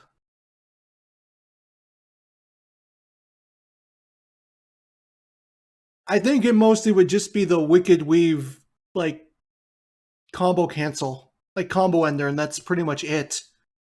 You know, just give her something that feels powerful and make her combos, you know, way more meaningful as a result. That and get rid of that freaking awful mechanic that increases her landing lag the more moves she does in the air. That's so bad and should not be in the game. All of the moves, but make most of them very situational and very much only use it when I absolutely need it. And I don't care if you have to give her commands. I don't care how complicated you have to make this character on the surface. You should make it so that playing Bayonetta is a free-form expression of, I have mastered this character, look at all of this shit I can do. I have not played Bayonetta, but I have played Devil May Cry, so I get where, like, the kind of just sandbox of violence that you're looking for. Absolutely. And like, maybe Dante will get added to the game in the future. I would hope so, because... Oh, I'm so sorry for you to hear this. Sometime in the future. Oh, wait, no, I'm pretty sure he was a costume by this point. Maybe. I don't know. If he wasn't, I'm sorry. If he was... Yeah, maybe. I know that people are like, this is Bayonetta again, but there's so much more you can do. But I feel like if this is the hand we're dealt, make Bayo as over the top as possible. It's Bayonetta. You're not going to get more over the top than it. I get that, over the top, but here's the thing. I legitimately think that they're afraid to make Bayonetta too powerful now because of what Smash 4 was. Here's the thing, and I've noticed this for multiple characters that have been top tier in the past. It's very clear that even though, like, I know Sakurai doesn't inherently believe that this game is a fighting game, even though it is. It's very clear that the development team understands that, yeah, you know what? We fucked up in the past. We've made a couple of characters that are way too overtuned for the game they're a part of. And ever since they were in their top tier spots, they have just continued to neuter them over and over. And you know I'm talking about Meta Knight. Meta Knight now... Meta Knight, even in Smash 4, didn't feel very good. He was a good character, like, competitive-wise, but his game plan was weird and niche and didn't feel very good to play. His sound design also sucked in Smash 4, and his sword sounded like you were hitting somebody with a wet newspaper. Bayonetta in Smash 4 was broken. In Ultimate, they toned her down, they took away a lot of combo stuff, and they added in an awful debuff that if you do aerials, if you use aerials with this character, the more you do, the longer your end leg will be, and that's so unbelievably ass backwards for a character that's meant to be like this. With the exception of Fox, I love getting top tiers. Well, Fox is the best designed character in the entirety of Smash Brothers. You can't gut perfection. Life finds a way. Until you add Metal Gear Rising Raiden. But that would just be...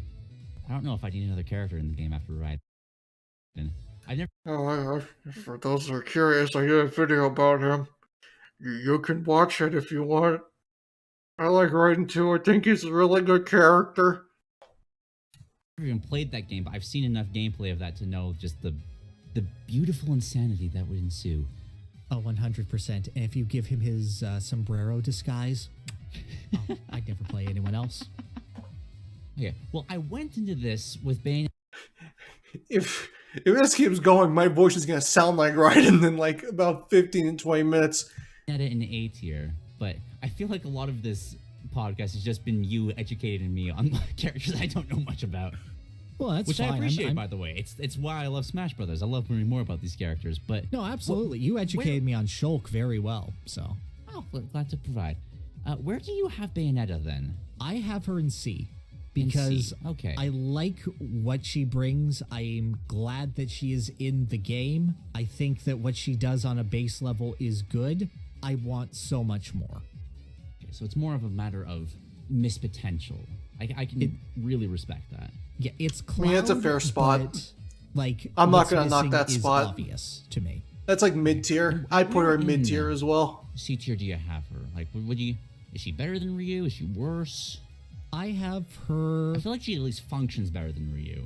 I agree. I have her mid-C, so I have her above Duck Hunt Wii Fit Ryu right now. But I think I have her below come on, Rosalina, that's not but I fair. have Rosalina higher anyway, so... Okay. I do think I'd want to put her at the top of C tier just because I feel like, while it may be an incomplete translation, I feel like I'd value that a little bit more than the awkward one of Ryu and Ken. Mm-hmm. Wait, no, beneath Rosalina. They ruined her taunts. Okay. I know that from what I know about Bayonetta, there's a lot that just can't be in the game, but how did they ruin the taunts specifically? She doesn't finish her animation. Like, she used to have a full dancing animation, and in Ultimate, they cut it in half. Oh, that's what... Wait, what? Yeah, because they wanted to make everything... You know what? I don't know what the fuck they were thinking with that, but honestly, going forward, in like the next Smash, just give Bayonetta an endless taunt that you can just like dance forever, and there's no limit to it. I don't know why that's not in the game now. And you can like cancel it at any point. Use it as like bait for people that are fighting you. It'd be cool. I'd like that. I think a lot of people would like that. The moment you like combo somebody off the screen, you immediately just taunt and start dancing. Like the moment you have any like width between you and your opponent, you just start dancing in order to piss them off. Yeah, you know what? I think I like that a lot. Faster, so she doesn't finish it. So she goes, if you want to talk to Ale, and then she starts doing something else while still saying, ask your mom. Well, that's just dumb. Okay, yeah. Putting her below Rosalina. That is ridiculous. That should do critical damage to Lucas. Ridiculous. Alright, well, that is the end of the Wii U and 3DS era. Yep, that is Smash 4, and that only took 3 hours to get through. Yeah, so if it isn't obvious, multiple. It's been a really, time flies, guys. I can't believe it's only been 3 hours. Take a look at my timer, and I see that it just passed 7.5 hours. Parts, because we cannot talk for 15 hours straight, as much as we'd like to. Oh, trust me, if I could keep talking, I would. But dear God, I can't. About different Smash Brothers characters. I'll probably have a overlay on the screen right now just to show just the progress of the tier list, and we will update this as we go. All right. Please let us all know about how wrong our choices are. I hope I did that. I hope I did that well enough today. Or if you agree with us, maybe we're right on the money for all of these. I'm definitely correct, at least about Mega Man. I'll die on this hill. I don't care. Feeling pretty confident about most of these too. I feel like I know a lot about more than like half of these characters than I did. I'd like to just say, the Mega Man. We've been here for 7.5 hours. The Mega Man section was an hour on its own, at least.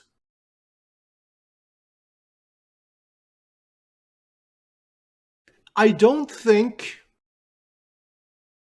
not think going forward that there will be any character that has a section as long as Mega Man. Ryu and Ken's was also fairly long, but I don't think I'm going to have a section that's as long as those two.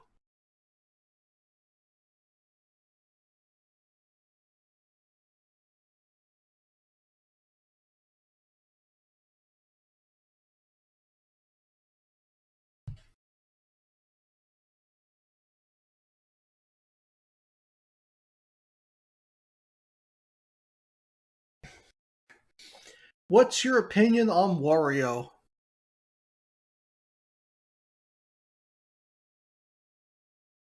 I like Wario. He's funny.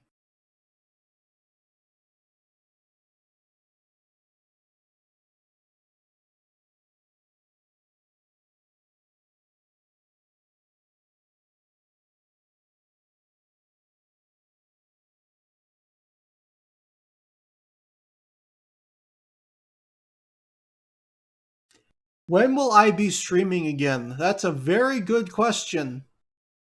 Because I decided to start on a Sunday, and it probably would have been smarter to start yesterday. I'm thinking that the next stream of this will. I'm not going to make you wait a week. I think that'd be cruel. I think that I would lose a lot of the momentum for this if I did. I think I want to take a few days to rest my voice. Probably just spend those editing and doing stuff in Source Filmmaker. I want to thank you for going through this. I hope that you were not too horribly upset.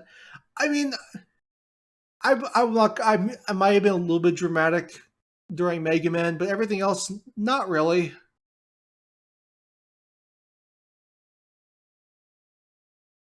There was also a couple parts where I think I could have described a little more. Like I didn't say enough about Robin as I should, and honestly, that came from the fact that since I forgot to eat lunch before I started, I actually started to get a headache because I hadn't eaten anything in like a few hours.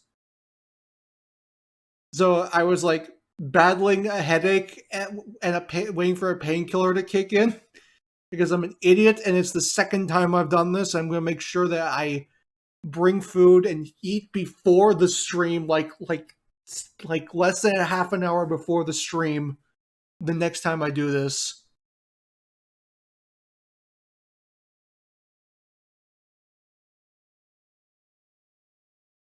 While I don't inherently agree with a lot of these placements, I can definitely understand why they were put where they were. Like I think for example, I think Villager is a little too high. I think that Villager as a design is interesting and fun, but I think that Villager as a character cannot exist in a game that gets faster. Like if Smash gets faster in the future, I think that Villager's playstyle just will not work in general. I'll leave Mega Man to be seen by anybody who wants to see it. What came after Mega Man? Wii Fit Trainer, I agreed a lot with. I don't agree that she's a joke character. I don't think there are any joke characters in Smash. But I agree that she's a pretty solid character. I don't inherently believe that she should be a healing-based character because we've had healing-based characters in fighting games and they've not gone over very well.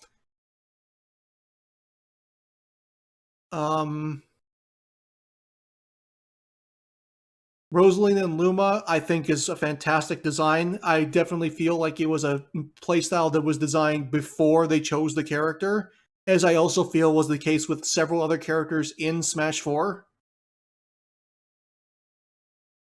Little Mac, I think, embodies the character and the design of Punch-Out a lot more than was credited.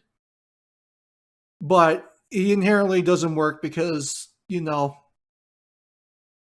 platform fighters, you need to be able to recover, and if you remove recovery from a platform fighting character, then they just fall apart and they don't work.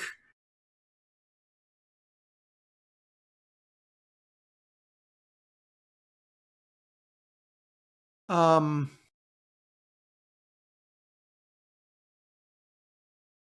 the hell came after Pal? Oh yeah, the Mii's. I agree with a lot of the Mii placement. I think that the Brawler is the best one. I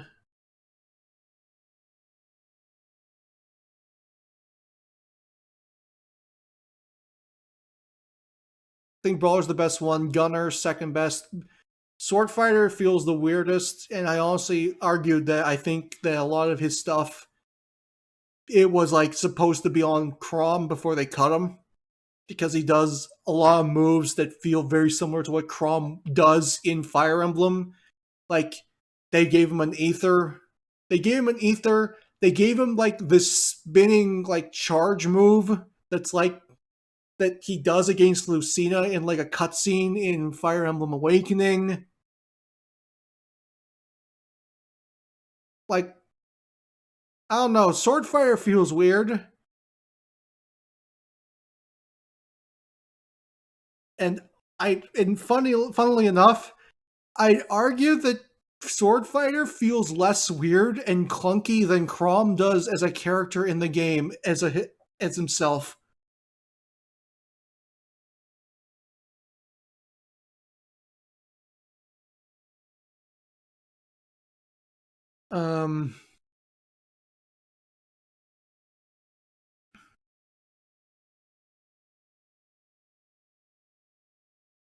Oh yeah, Greninja. I think that there's a little bit of bias against Pokemon designs from what I've heard. I think that Greninja is completely and total. I think Greninja is a fantastic design. He's like an A-tier design. He takes the design of a ninja and he basically puts his own spin on it.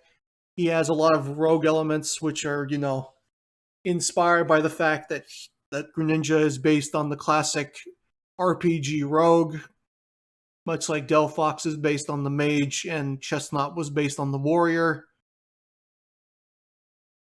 I agreed a lot with Pac-Man. I do think that some of the Namco stuff does muddy him down a little bit. But other than that, I think that he's a great design. He's very fun to watch. I argue he's more fun to watch than he is to play. Robin, I think, is a great design. I think he's like at least an A-tier design. I even said while watching that I feel that in the comments video, this one is definitely going to be one that gets changed around pretty heavily.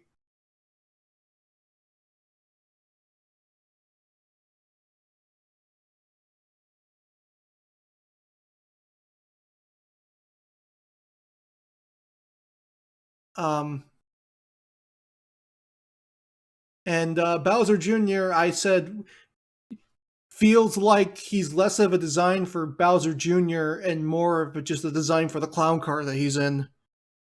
Like, the clown car, like, Bowser Jr. doesn't really do very much. The clown car even emotes better than he does, in my honest opinion. The clown car is way more expressive. It does all the attacks. It does all the work. Bowser Jr. is just there for the ride and to be a general hindrance to the actual design, since if you hit Bowser Jr., you take more damage.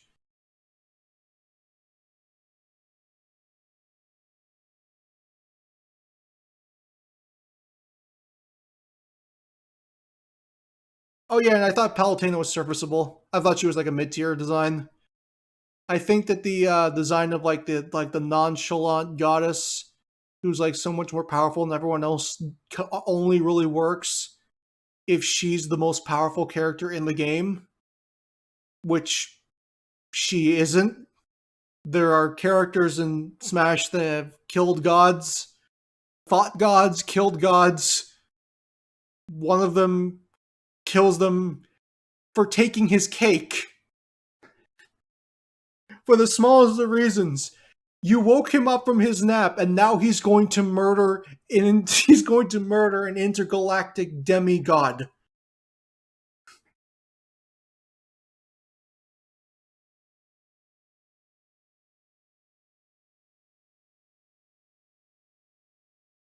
I'd argue that she already has a bit of the look, I'm throwing this out. If this hits, I don't care, but look, I'm gonna do it. It looks pretty. Like when she like spins her staff and stuff like that.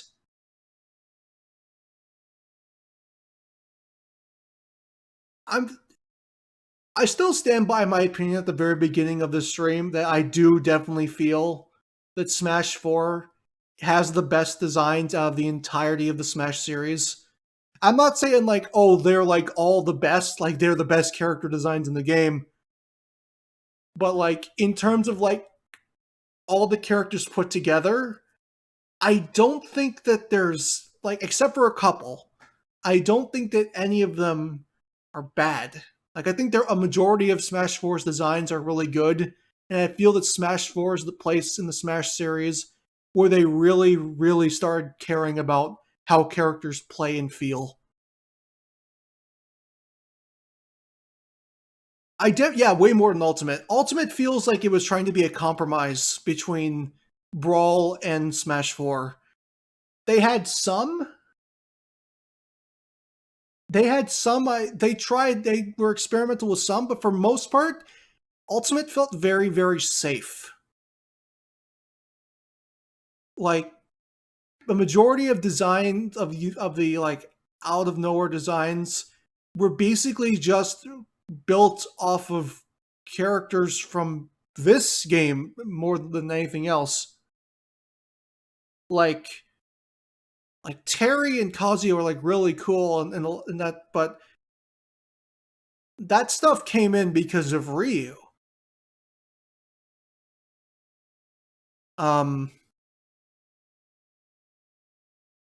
I feel that a lot of Smash Ultimate's newcomers play it way too safe.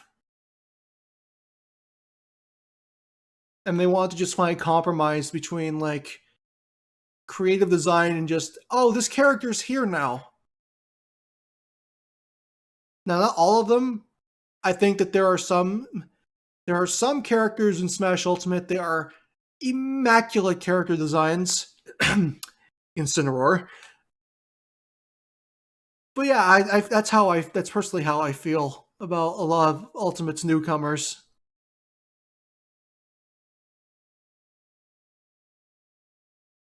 I would like Smash 4's designs more if they were for an original game with original characters.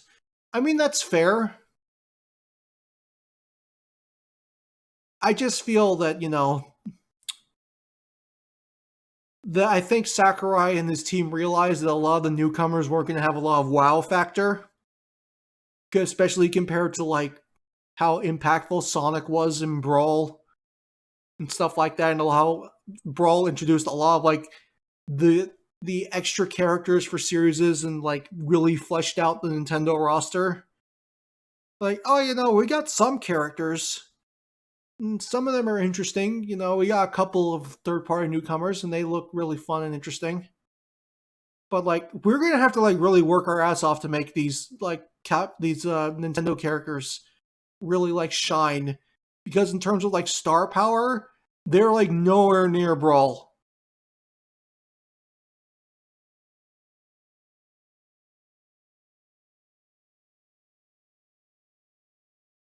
I don't know, that's just me.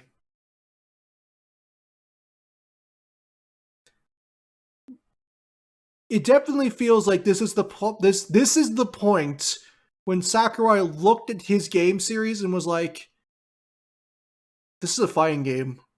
I need to start making characters that feel way more like just more intricate and way more, fleshed out."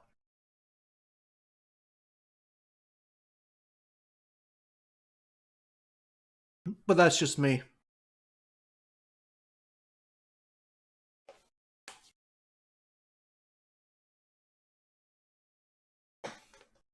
I'm very curious to see where this will go. Before now. Well, this has been more of a learning experience than anything else, which I enjoyed immensely. Good. I think. Share any of your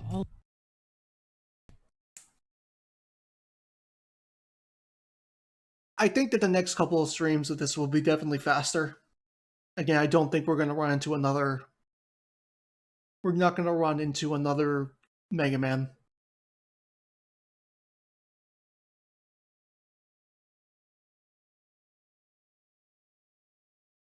I'm thinking to myself, like, what like maybe like Smash 64, because I think that a couple of characters from Smash 64 are the best character designs in the entire series. But other than that, I'm trying to think of ones that would, like, be such a huge talking point.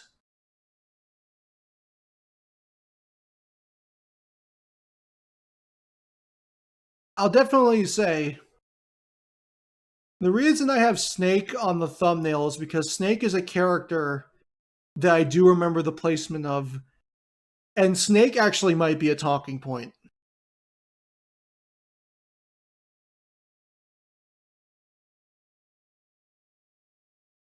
Because I'm gonna say it, I don't inherently understand how in the hell they came to the way Snake is in Smash.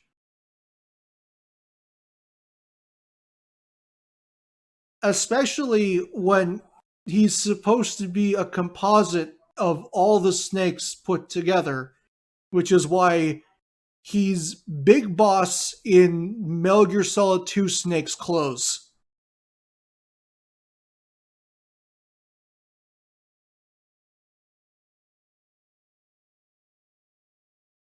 I'm curious to see what's said about Snake that puts him in S tier.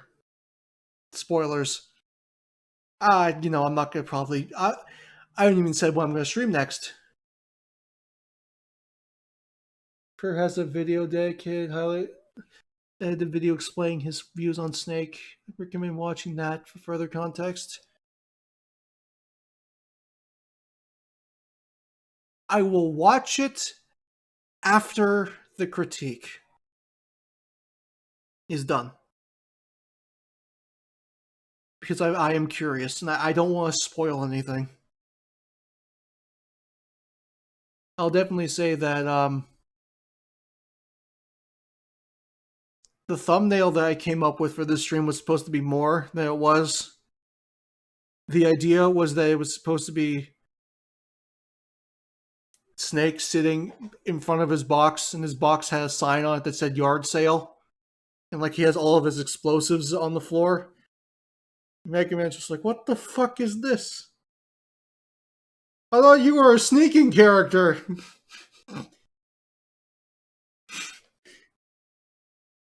That was the plan until I realized that the model that of Snake and for SFM doesn't come with his box. And I didn't know where to get it because none of the other models came with the box either.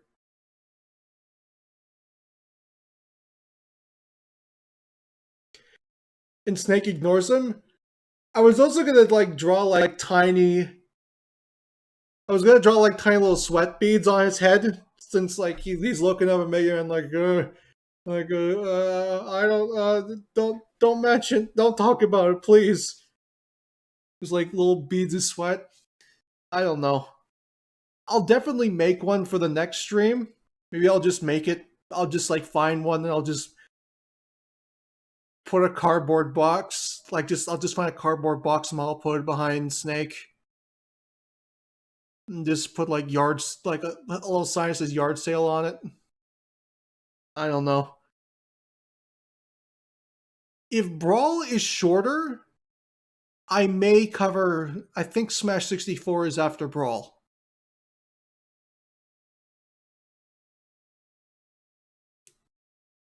I think the length of the video for Smash, Brawl is longer. The video is longer, but there might be less talking points. That's the thing. Because I'm going to be completely and totally honest with you, I don't think Brawl's character designs are very good. I think that most of Brawl's character designs feel more like this character's here, unless this character plays well. There are exceptions. There are definitely exceptions.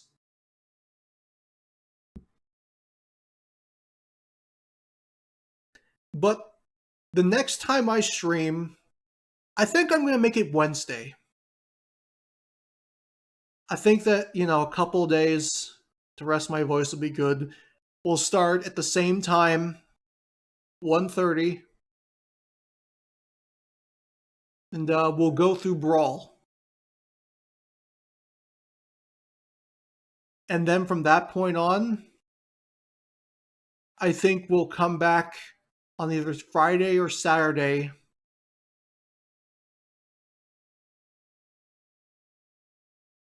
Well, that's what I meant by exceptions, BN. I think Pokemon Trainer is a well-designed character too. Maybe not in Brawl, but he definitely was later on. And that's the thing. If a Brawl character gets a good design, they didn't get it in Brawl. They got it in a later game. They were revamped in a later game to be good.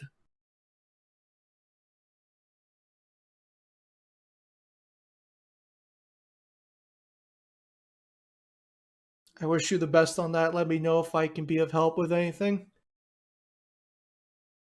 Honestly, like the fact that you guys like showed up, you here majority of the time. I know Duke was like here the entire time. You got here a little late, that's fine.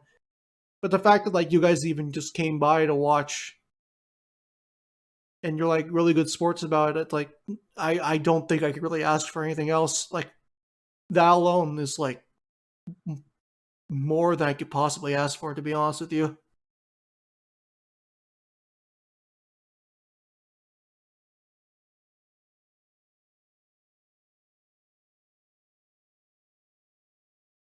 I guess I hope you make it for the next stream.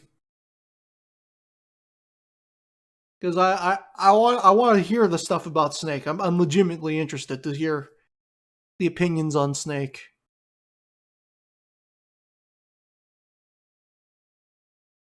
Speaking as a Sonic main, why would you do that to yourself?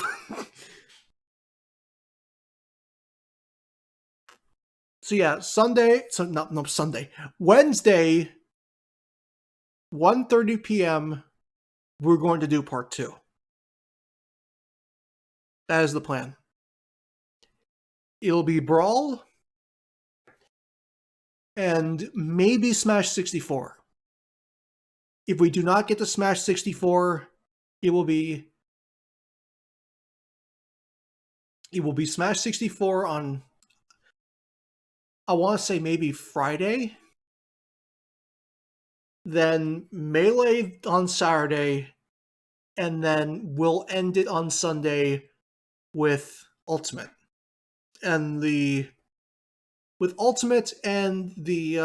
comments video.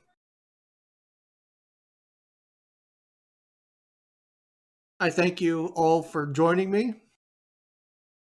This has been a very fun experience. Talking about character design is very fun. Yes, my throat hurts a lot. But you know what? When you get a chance to just talk about stuff that you enjoy, you tend to like just lose track of time, and then 8 hours is gone. Out of nowhere.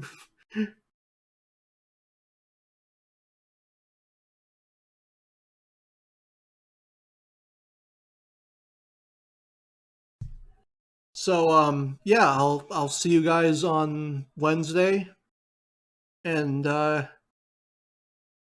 we'll cover Brawl. Maybe Smash 64. Who knows?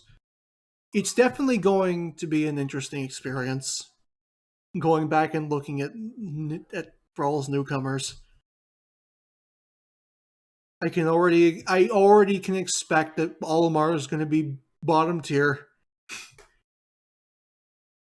There are a couple of characters I'm genuinely curious about. But yeah, I'll see you guys later. I'm trying so hard to not lose my voice. Like I'm straining my throat right now to talk.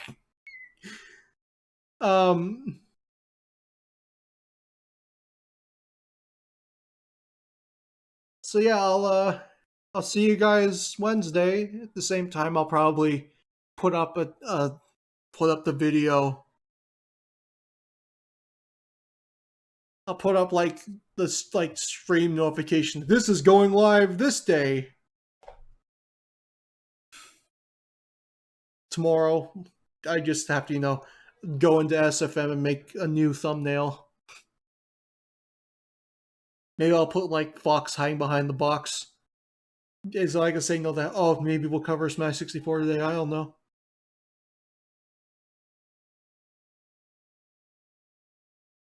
But yeah, I'm awful at ending thing. I'm awful at ending streams because I never know when to stop talking. Hope you enjoyed. And yeah, I'm going to go not talk for the rest of the night. Good night. Bye.